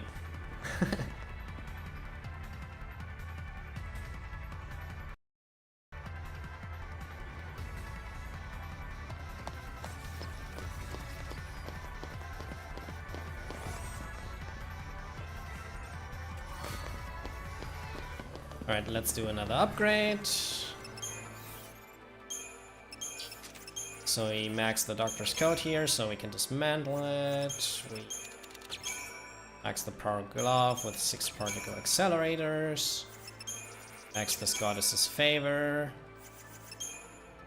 Dismantle these two, this. And upgrade this. So we have another 50 strength. And now it's time for the boss.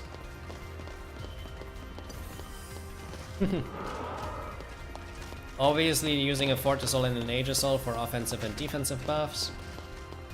Which helps a lot, because doing this without shrouds is doable. Like there's a shroudless category, but it's just way worse. Fortisol, Aegisol. Change the party, adapt paradigms.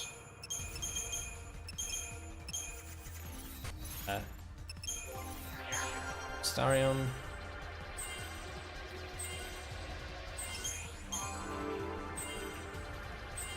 And then we have the fight. Yeah, on German.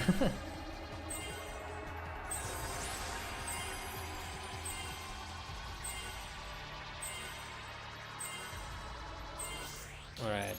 Snow gets the power glove, we need this. And time for the fight. So this is one of the hardest fights to learn in the run because of how precise it is with your shifts, because I need to have specific shift times. When the fight goes as planned, it's not even looking that difficult, but it is.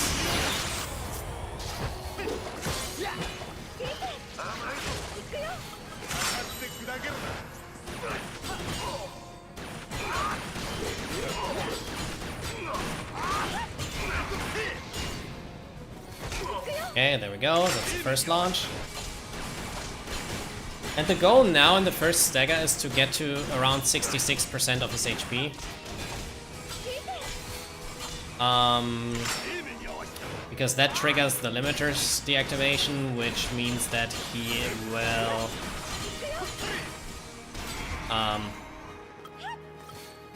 will heal himself up.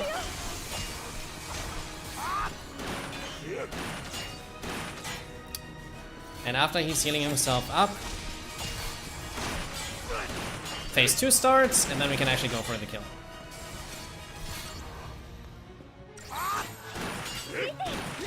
So I prepare a bit. Don't do you one first. Okay. Generic Maelstrom. We renew through this, so Saz is not getting launched and stays on the ground.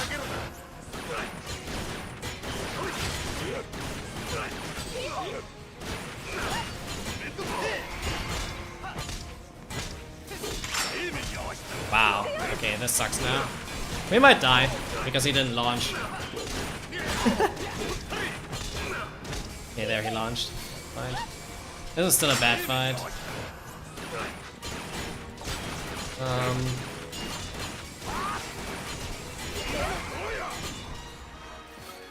He's too high. My blitzes won't hit much, and the chain sucks. Man, what is the RNG in this chapter? Like, literally.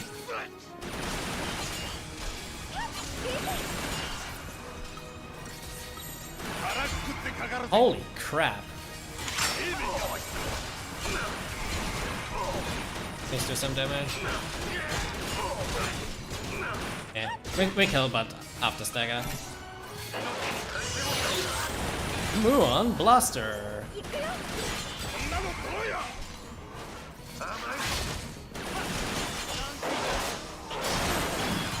Man, this is crazy today, honestly. Like, I'm not exaggerating. Having everything that goes this bad today go this bad is really unlikely. Like, this chapter is almost 31 minutes. It should be around 24. I lost like 6 minutes in this chapter without even playing that bad.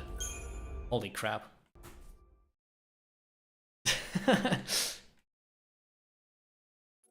Better luck next time, I guess.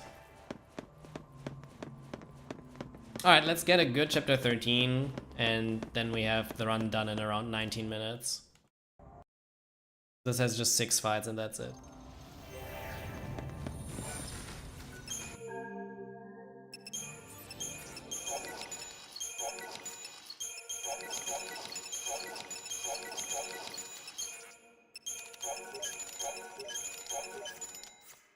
Right.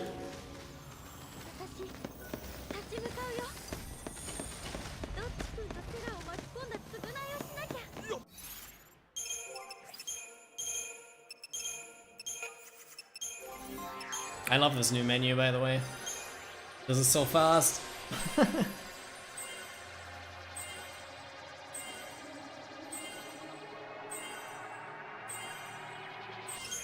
Alright, getting a bunch of Crystarium, and yeah, this chapter is pretty much only a boss rush.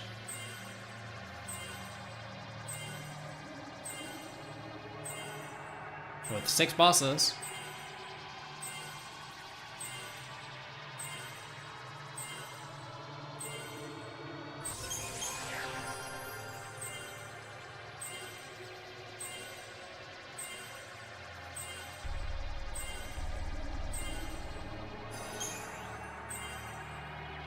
Let's look at a 434, okay.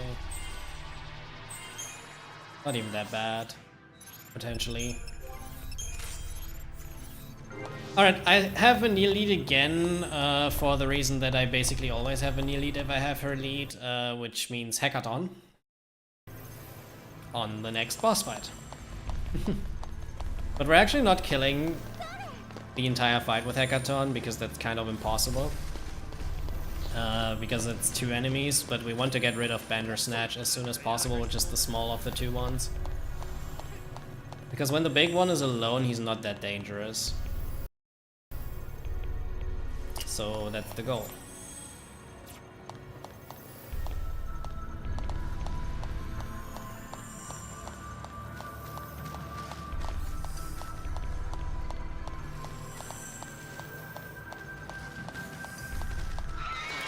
Okay, that sucked.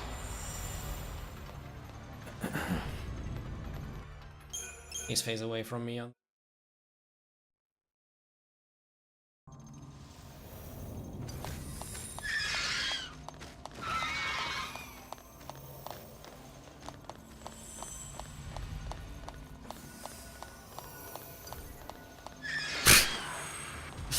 Okay. Man, failed dodges in this run are so fun too. I'm at 29 failed dodges. Average for good runs is around 15.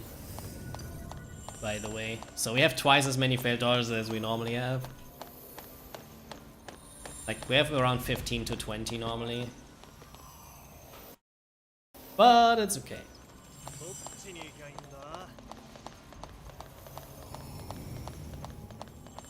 We just finished the run.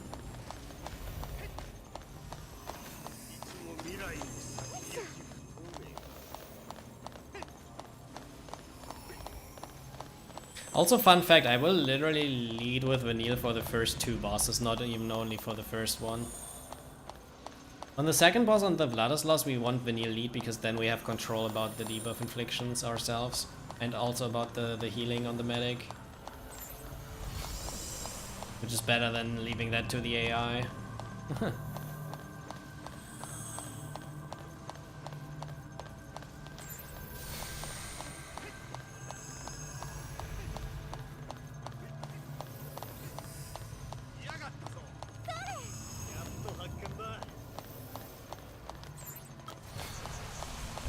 Alright.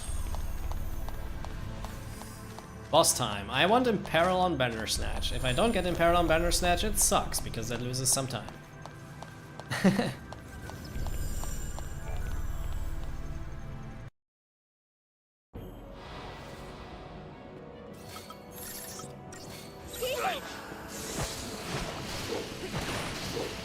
This.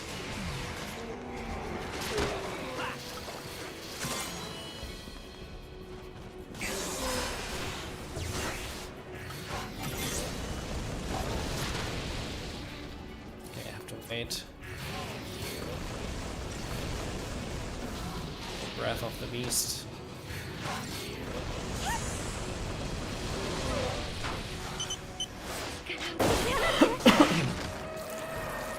Alright, Bandersnatch should die to this, and then we just have Jabberwocky left.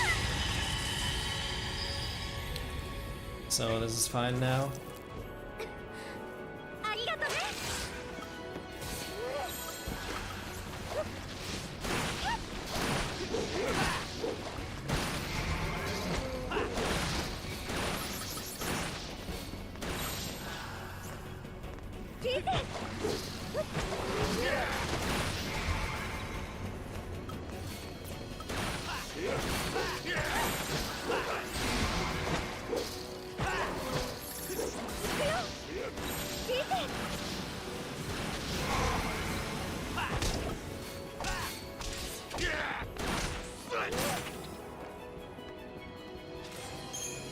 Right, so that's the first fight. You play this first and the second fight more around Saz and Snow than around Vanilla, which takes some time to get used to, obviously, but it's fine. Now that was totally safe. Like, that looked dangerous, but as long as you don't get hit twice, it's fine. So you stun lock with poisons.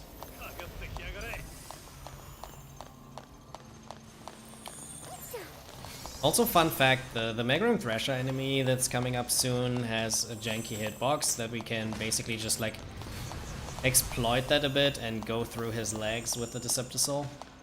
Like this big enemy there.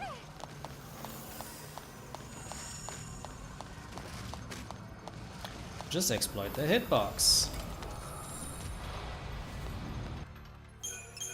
Which is pretty funny.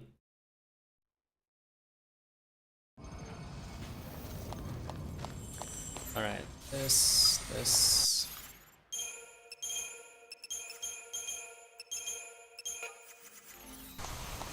Yeah, it's crazy. Yep, das geht. It's not on all enemies though, but on some. Alright, Vladislaus, this fight sucks because we need Deep Protect. That's RNG. Also, don't target Vanille again, please. Okay. Fine so far.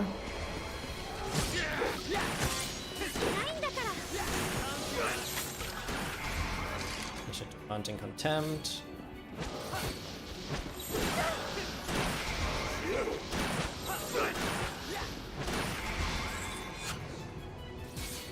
Oh wow.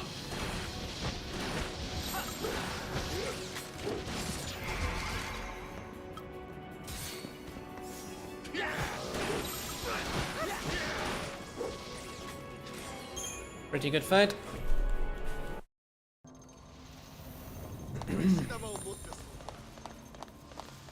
Yeah, you can just go through his legs and don't care. Alright, now for one of the hardest fights in the run, because I want to get a stun lock on him completely, because he can slow me if he hits me, right? And we don't want to get slowed. So you best case want to have a stun lock. The problem is, it's a bit of RNG, because if I get the full stun lock or not depends heavily on debuff inflictions, especially Imperil. If I get Imperil early on, it should work. If I get no Imperil or no debuffs early, it doesn't really work. So the stun lock can be done if I get enough RNG for it.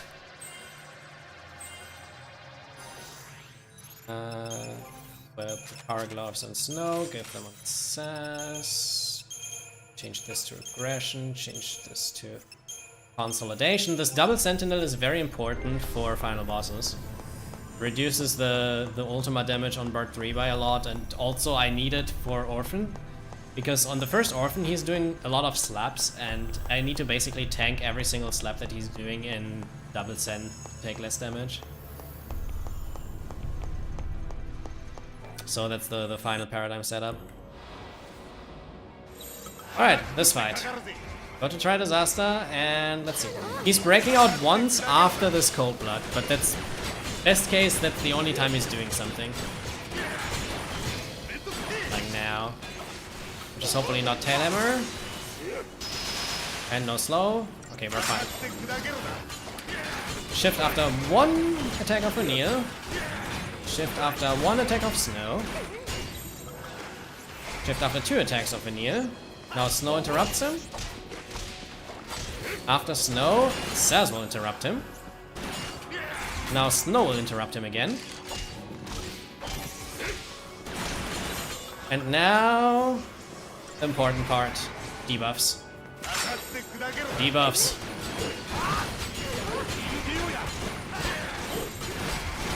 Debuffs.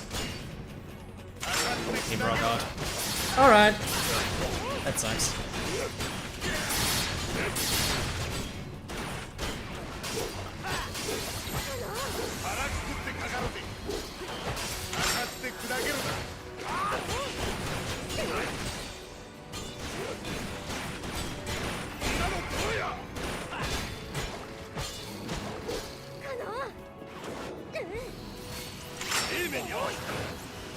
Poison Vanille.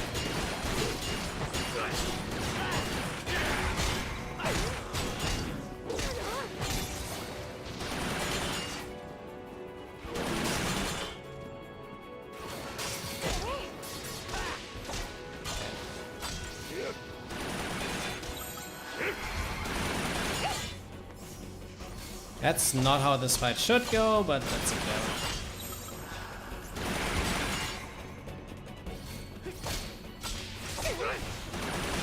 Oh, never mind.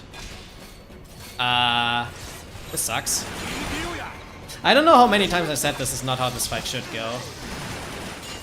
But it's literally true.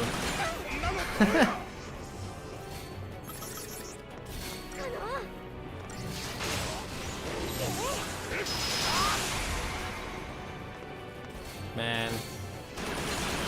We're dead. What the fuck is this, man?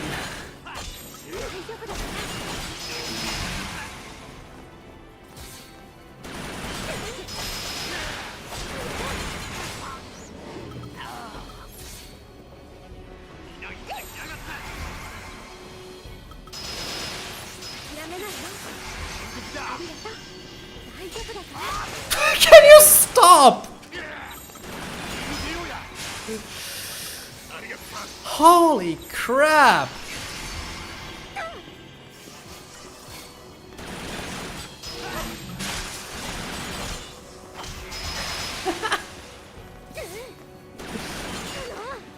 Oh my lord.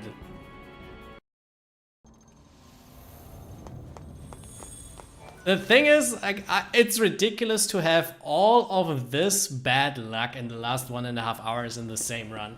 Like, some of these things tend to happen, right? But literally everything of that in the same run is ridiculous.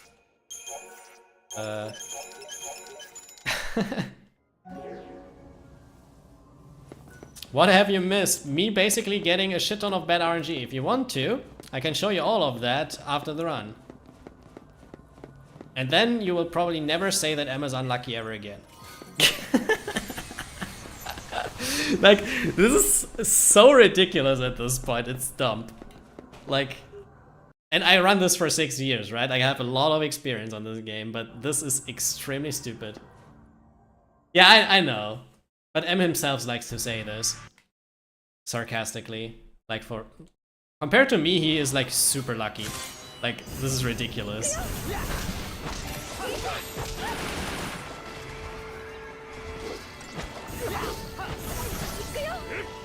Yeah, maybe. I don't know. Maybe he would have quit at Hackathon, I guess. Alright, so part 3. Basically DPS test. I need to go to around 230% chain with all of the debuffs that I have. Then he's doing Ultima. For Ultima I want to be close to full HP.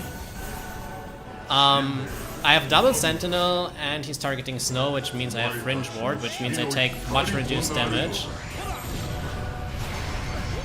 Then we go to Try Disaster. And now I need to basically one stagger kill him.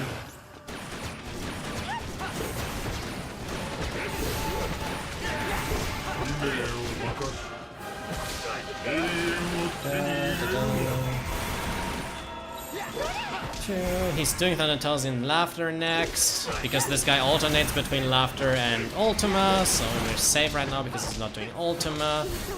We're also safe because Laughter in this fight is actually percentage damage. So we cannot die to this. And he's dead.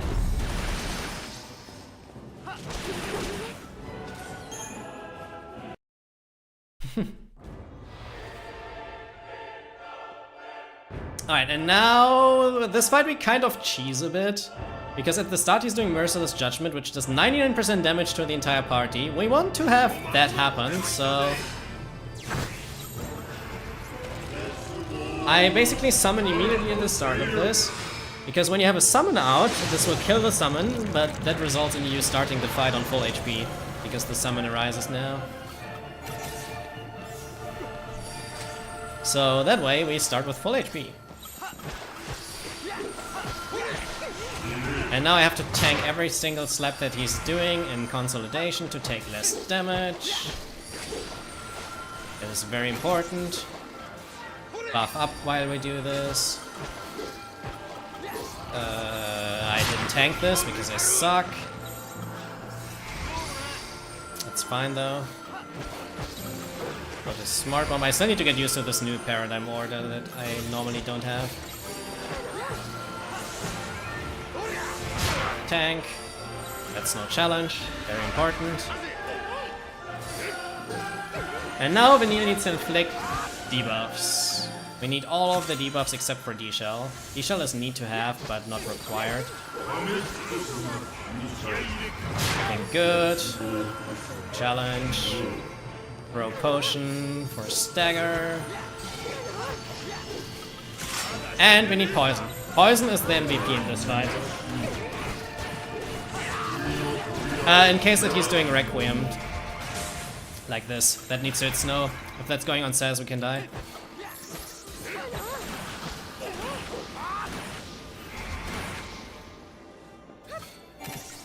It's random if he does Requiem or not. You just have to like be prepared for the chance of this happening.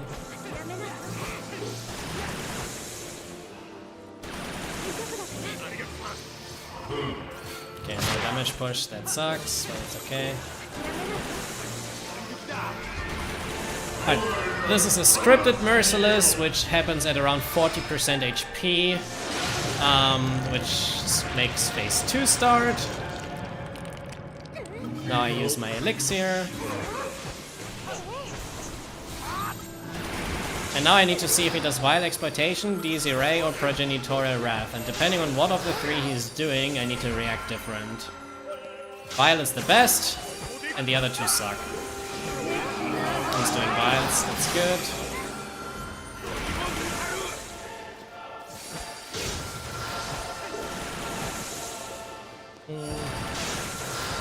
Then on this Vile we summon.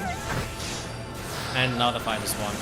Because now I just like do damage while poison ticks down and Bryn heals me up. And that is the first orphan. The longest fight in the run, by the way, and poison is by far the MVP of this.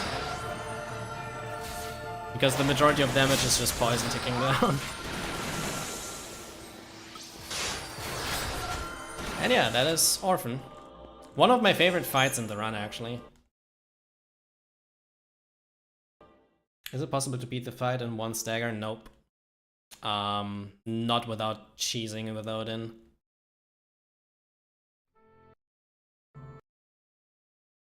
Well, technically we always beat him one stagger.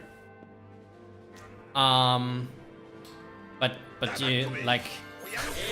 Because you just don't stagger him a second time, right? But you just mean killing in the first stagger, I guess. And that with any percent stats is impossible. With higher stats you can do that.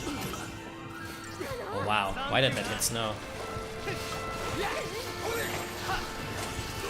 Interesting.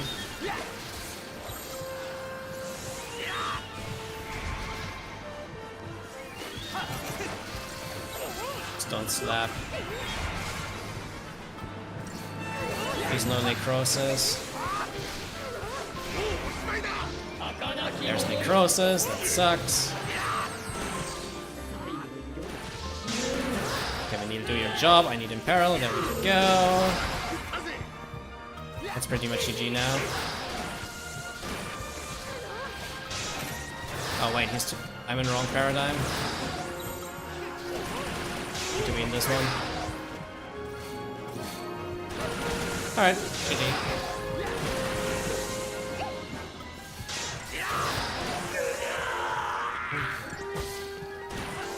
Yay, we finished the run! Just missed PB by 11 minutes.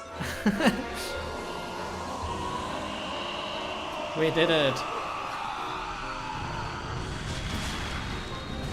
Still happy about finishing a run, but this run sucked. Like, holy crap, was that endgame bad. Like, compared to PB, until chapter 10 it was fine. Like, look at this, we're ahead after chapter 10. And then lost like 12 minutes almost in the last 3 chapters. Okay.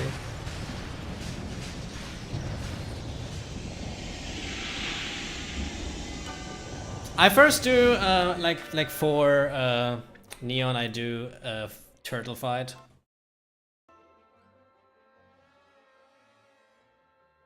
And then we go over the run.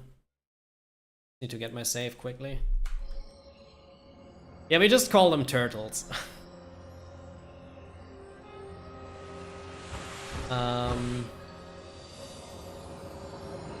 Because I need to put my save in.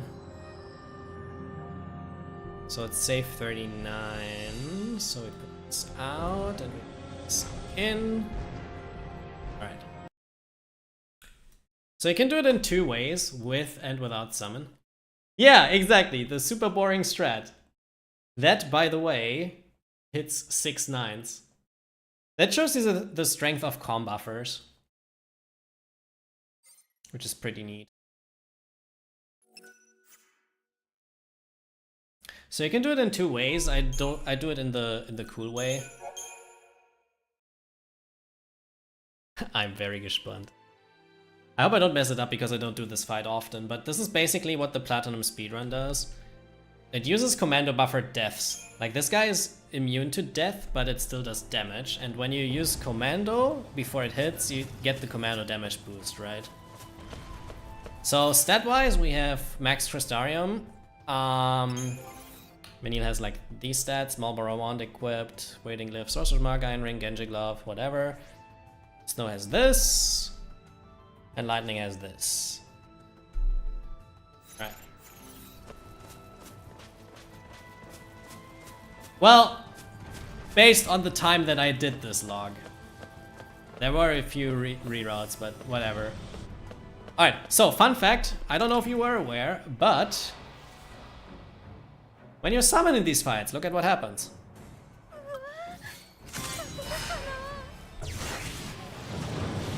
Get wrecked. So you can either do this and he falls down immediately.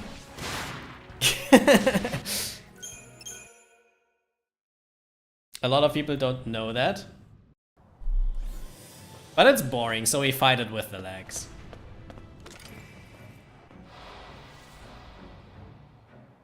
Yeah, a lot of people don't know that. So yeah, you can either do that or you just do it the normal way, where we have to tank Ultima. This. Kneel. Put on Lightning. Faith Run Lightning. Smart Bomb. Get Imperil on the leg.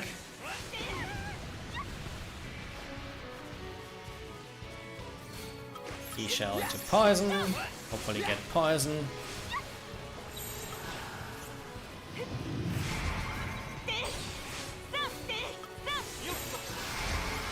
Okay, do this. Get fire.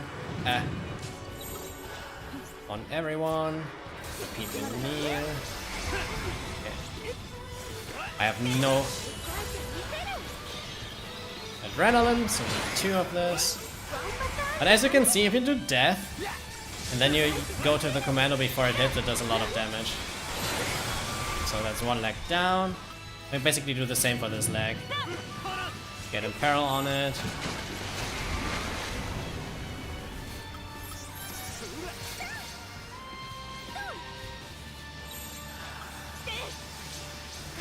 This. Now buff everyone with Faith.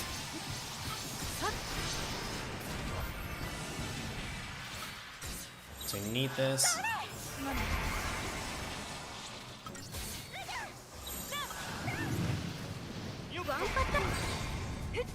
Ah, come on. I need adrenaline on Vanilla. Heal me up.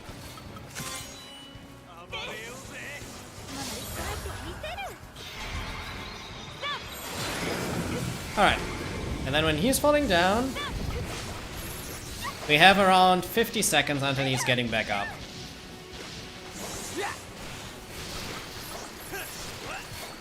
Also, I should have done poison first. I'm an idiot.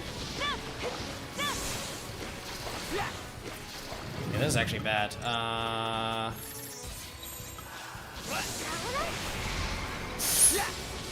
think I fucked this.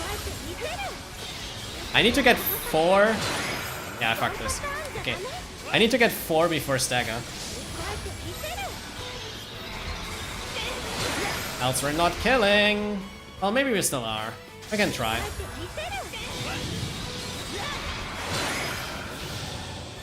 But yeah, if you look at the damage that Vanille does now, it's ridiculous.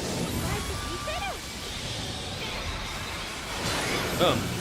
You don't really see it right now, but you see it later that we do 6/9 worth of damage. In a bit.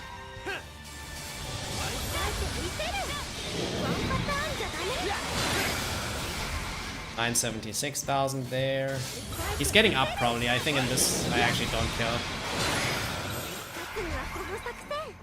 But yeah.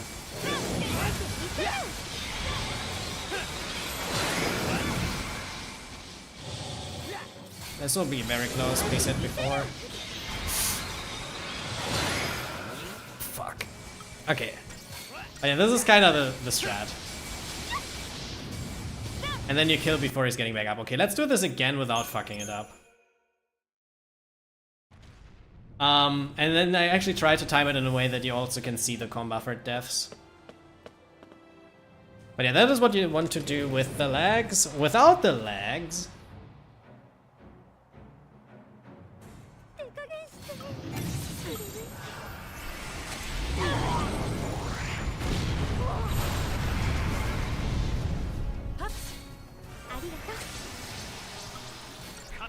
Wait for end fire. Lightning. Oh, wait a sec. I haven't really done the strat without legs in a while, so I think it's just like we summon immediately, I think. After the hastes. So Phaethra.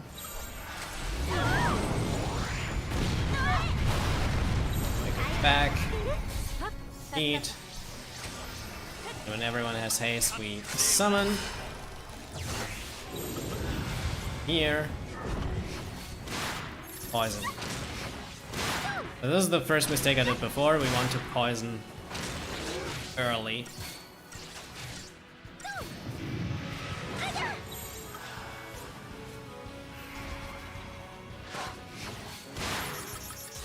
And now I just wait until Hackathon is gone.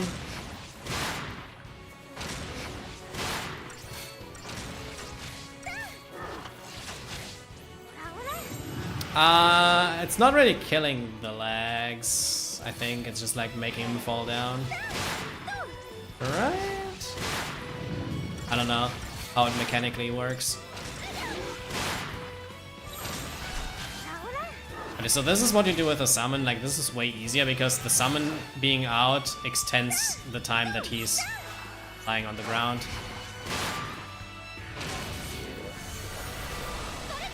Here. Phaethra Snow. Phaethra Lightning.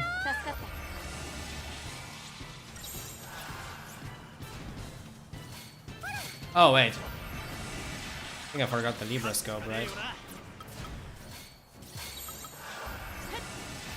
Whatever. Oh no, I had no Imperil inflicted. Man, okay, doing this without nodes actually sucks. Okay. But yeah, that's what you do with the summon, and now I do the strat correctly without the summon because it's more fun. So without the summon we go here. This is the one that I actually practiced a bit. That was a high roll, nice. Lightning. Some lightning. This on lightning. Peril. Chill poison.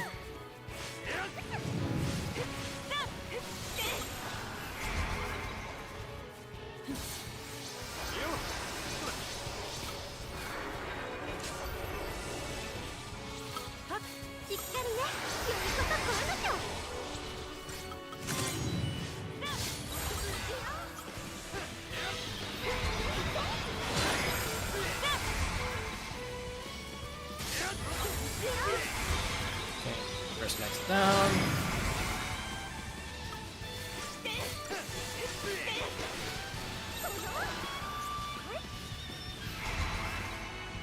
Give me a bit.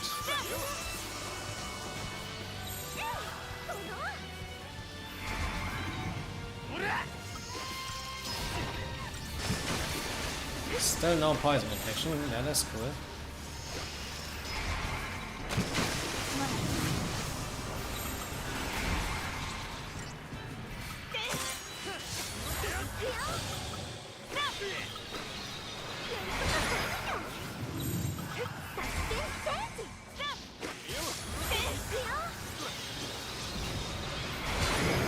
Alright, and this time we do it correctly. So we start with poison.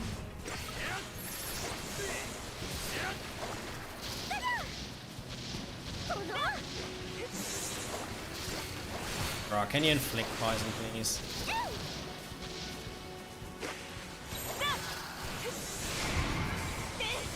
And we get D-Shell in peril.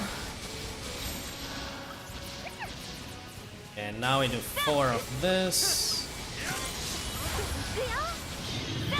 So 1.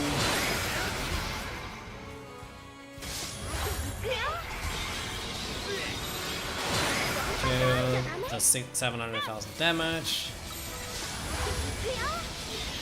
3.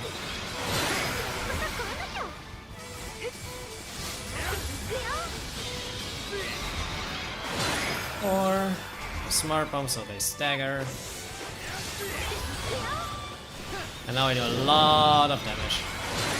Boom. 6 9s, you saw it.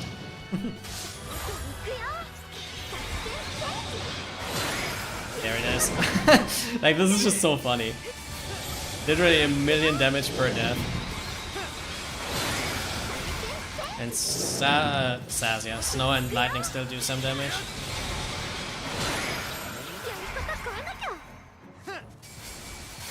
The strat is like the same every single time, but it's always fun to do. And he should die to this. Just when he gets up. In a very good fight, it's a bit below 3 minutes.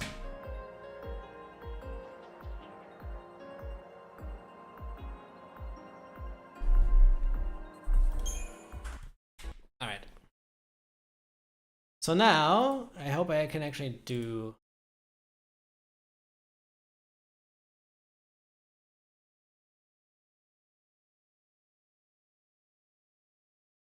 Yeah, no problem. You know, that's the advantage of actually streaming on YouTube. You can go on YouTube now. It's much easier to do than the goddamn bad Twitch bot.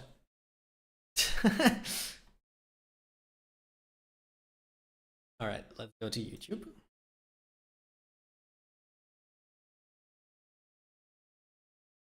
So, see, this is for Corey now.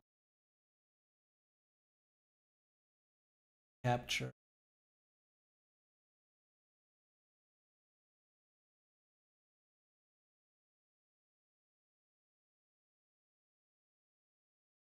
I mean, I need to just like see here.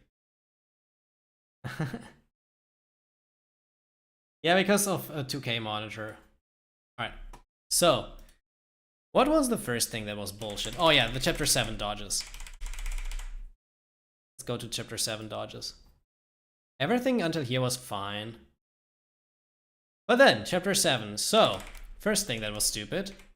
We get caught without having any extra time on these dodges, by the way. Look at this. No extra time here. Immediately going. No extra time here. Immediately going. Didn't bonk here. Everything's fine. Right? And the goddamn bike still caught me. I don't know why. Let's watch this. Exiting the battle zone and then this. Why does this happen? Okay, whatever. So that was the first bullshit thing. Then I failed the 3 flans here. That was fine. That was me.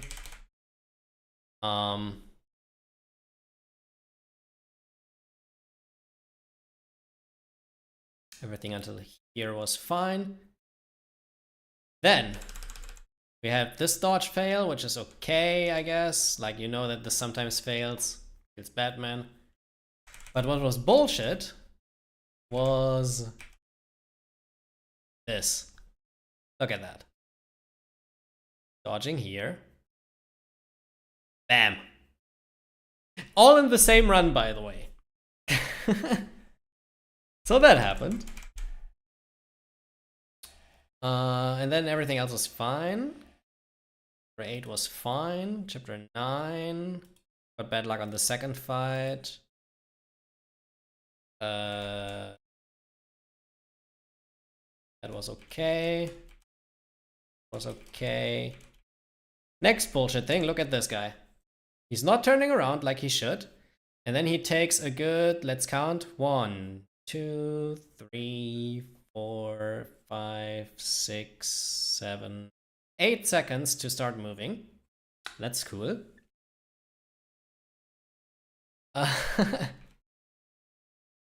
This fight was okay. This was okay. What else went wrong? Oh, Bart 1. Bart 1 was fun. Bart 1 was so stupid. Like, literally, as I said, everything in the same run, right? So, Bart 1. So, check Snow's HP. Start was okay. Libra scope. So far, so good. Shift here. Snow's almost out of adrenaline. That's annoying. Now he's getting out of adrenaline, I think, for a bit, but I get him back in. It's okay. That shift was a bit late, so I couldn't get vigilance here, but it's fine. Snow lost adrenaline now, and he has enchanted veil on his head. So now let's count how many hits he has adrenaline with. So there he has adrenaline. But he lost it again before the next string. So he did 0 hits with adrenaline so far on that head. And that head is protected. We potion. Now he does a bunch of hits on that head. Okay. It's done. Good. Snow killed his head slightly delayed. Whatever. Now I line him up with lightning. It's fine. He's doing that bullshit. Is what it is. Then unfortunately this doesn't kill. So as you can see, head phase kind of sucked, right? Going to Cerberus here, so that's Snow and lightning target the same, but Snow gets launched, so I have to kill with lightning. Here. Try D.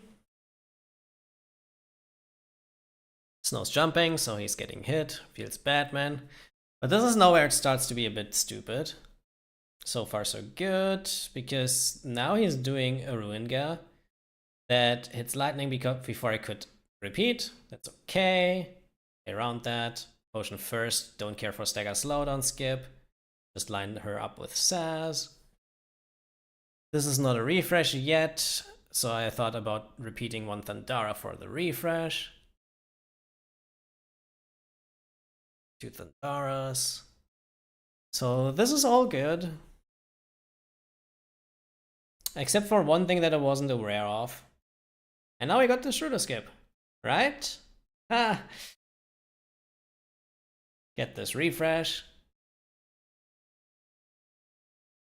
Everything's fine. And now this is what I wasn't aware of. Saz lost haste here.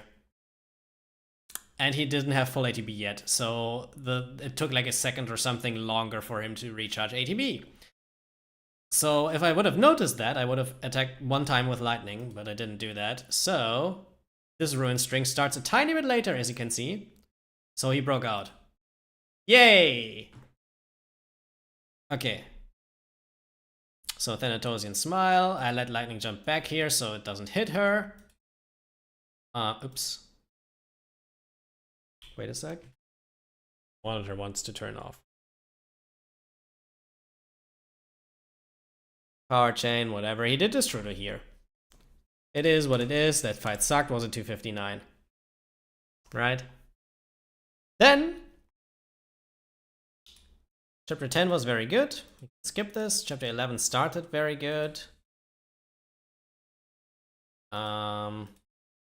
But this is where the run went south. So Hackathon was the first thing that was stupid. Everything until Hackathon was really smooth still. But Hackathon is just something that can happen. He just did double quake into counter, and that killed Vanille from full health. So quite sad. Yeah.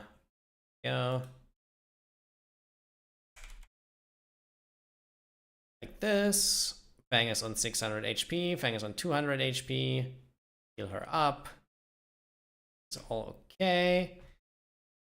And then here I wanted to renew immediately because I was aware that Fang needs a bit more HP. But now he does it. So he does the quake. Fang has enough HP. He does a second quake. Fang survived the still. But on this counter, Vanille is close enough to Fang that even though Fang survives all of this, we just died. From, by the way, full HP on Vanille. Right? Look at that. Fang didn't die, I had Fringe Ward the entire time, and I just died. So that was where the bullshit RNG started.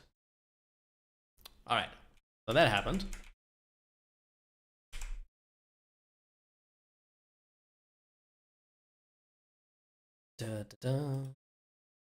Now let's go to Taigens. It's fine. I think actually Taigens was fine except for the Mushusa preempt that I fucked up several times. Alright, let's go to bar 2. Bar 2. Alright, so first thing that went wrong. Look at his debuffs at this point of the fight. Protect, and now Vanille has an entire string of imperils with 5 imperils and none of them landed. That was cool.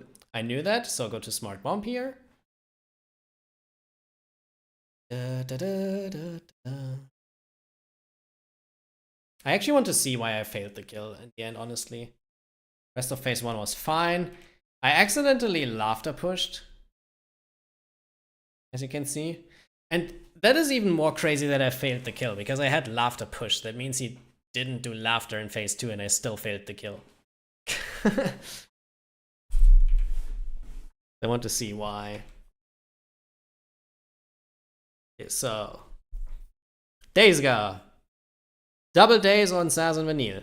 Cool.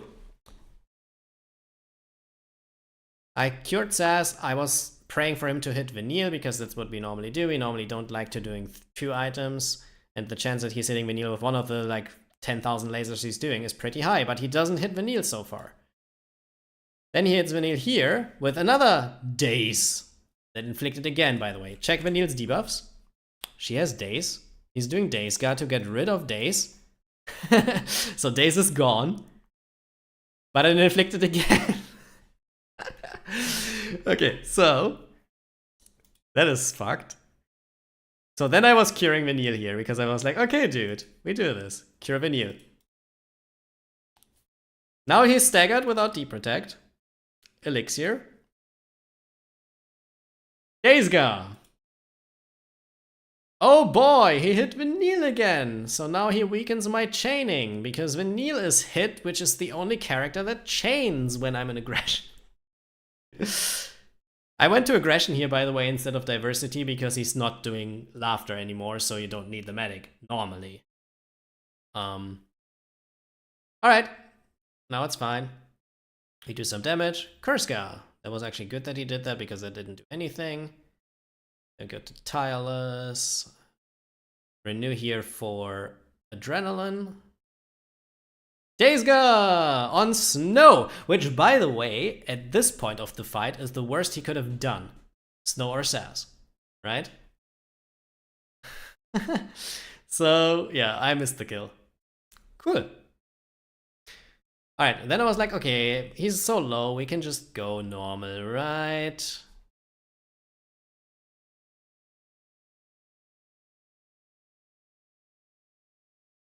So at this point it was like, whatever, let's just kill him. Days go! And he did not inflict anything, which I would have liked for him to do earlier, whatever. That's part 2. But that is just where it started again, so that was fine. So, fun thing, and I will not do that ever again, we have an optimization normally where we activate the Deceptive Soul here at like this line roughly. Because I did it one step too early. If I did it one step later, they would already run out. But doesn't matter in the end. Activating this. Then unfortunately I needed to wait an extra cycle on these guys because they are too close here, because this will turn around to the right side. And going between them there I think is not possible, so I waited an extra, yeah, because of this. So as you saw, if I went here, this dog would have caught me. So I waited for an extra cycle. Then I couldn't pass here, which sucked. Now I can pass. And I underestimated the time this took. Normally, I should have cancelled on the dogs then, because look at this. And then I was like, okay, does this work? Does this work? Does this work? Does it work? Nope. Here it ran out, and I was like, okay, cool. Just before the fight, it ran out. So from having the decept, we actually had to do deceptless. But that was a mistake, obviously, right? So it's okay. That lost some time because deceptless. But what I want to see is, why did I have level 2 Zantetskin? Because I had Zantetskin level 2. Okay, wait a sec. Looking at the gauge. That looked like it was full. Like it filled at the end a bit, right? Look at this. There. This is not full, but he's hitting again now. There. Did you see that like micro millimeter that it's still charged when Odin... Like, look at this. This is not full. I knew that this is not full, but then Odin is hitting this guy, which gives you a tiny bit more here. Which then I thought is there. Enough for level 3, but apparently it still wasn't because I had level 2. Yay! Alright, so now I was like, okay, I can kill 2 of these guys, but the third one will survive. So I had one Sanctum Seraph survive here. Had to just like manually kill him, which is better than retrying. But it was a fight of a minute something. A minute 32. So yeah, I lost like 40 seconds or something. So that was fun. Then Behemoth King was fine. Then Kaya did a really bad thing, which is watching M's pace here. At this point, look at my face. Okay, you cannot really see this. There. Now, I was on my second monitor here. I was checking M's stream because he streamed, right? And I was like, let's look at M's pace. The problem is, I forgot that I have to cancel a decept. So, still looking at M's stream. Now talking about M's pace. Now looking back at my game and realizing, fuck. Okay, yeah, they're allowed, they're realized. See? Okay, so that happened. That was obviously also execution, but like I had all of that in the same run. Some stupid RNG and then this. Alright, I didn't actually lose that much time doing all of this stuff deceptless though, to be fair. We had 53:45 or something, and I was past everything here at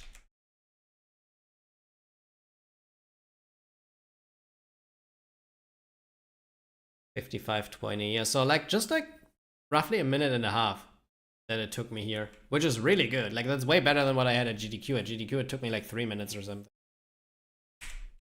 But yeah, now look at this fight. Look at this fight. This is where the bullshit starts. So, everything's fine.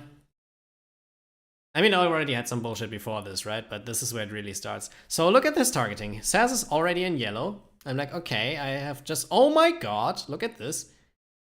Going to Thaumaturgy. Now, Vanille will exclusively heal Saz, right?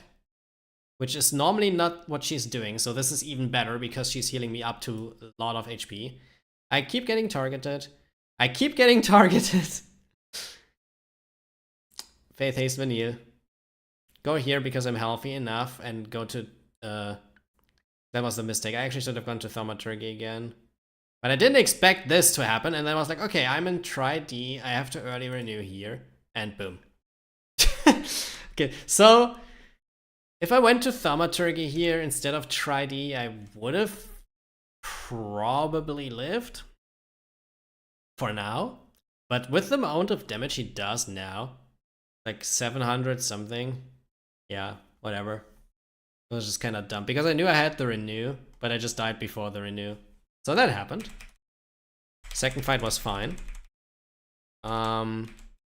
Maybe don't greet next time, but 850 HP normally is enough.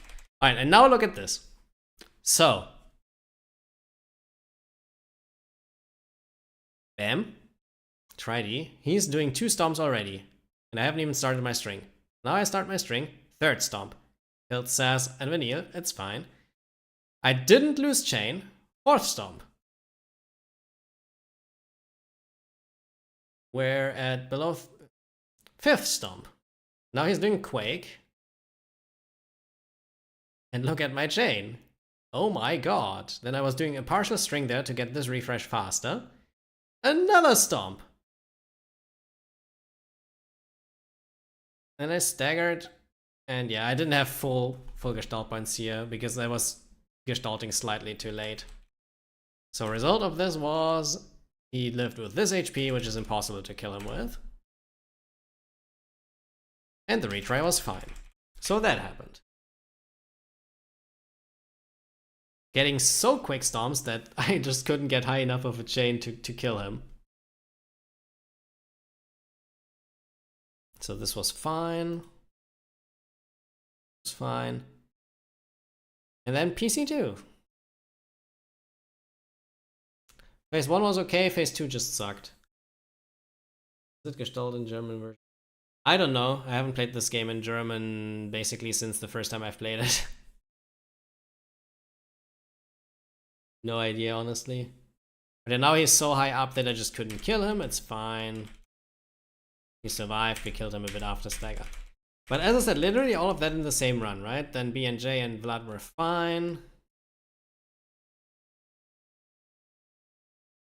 Tiamat gave me bad RNG on the stun lock. And then the final bosses you saw. So that endgame kind of sucked, all things considered. I didn't lose 11 minutes for no reason.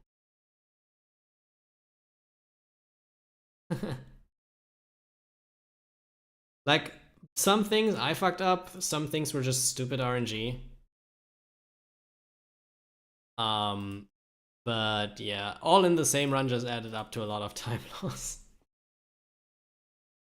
But yeah, whatever, I'll rate him. Have a good one, everyone. Thanks for watching. Now, watch Mr. I get good runs all of the time. That then die in endgame. No, jokes aside, see you next time. Thanks for watching, everyone.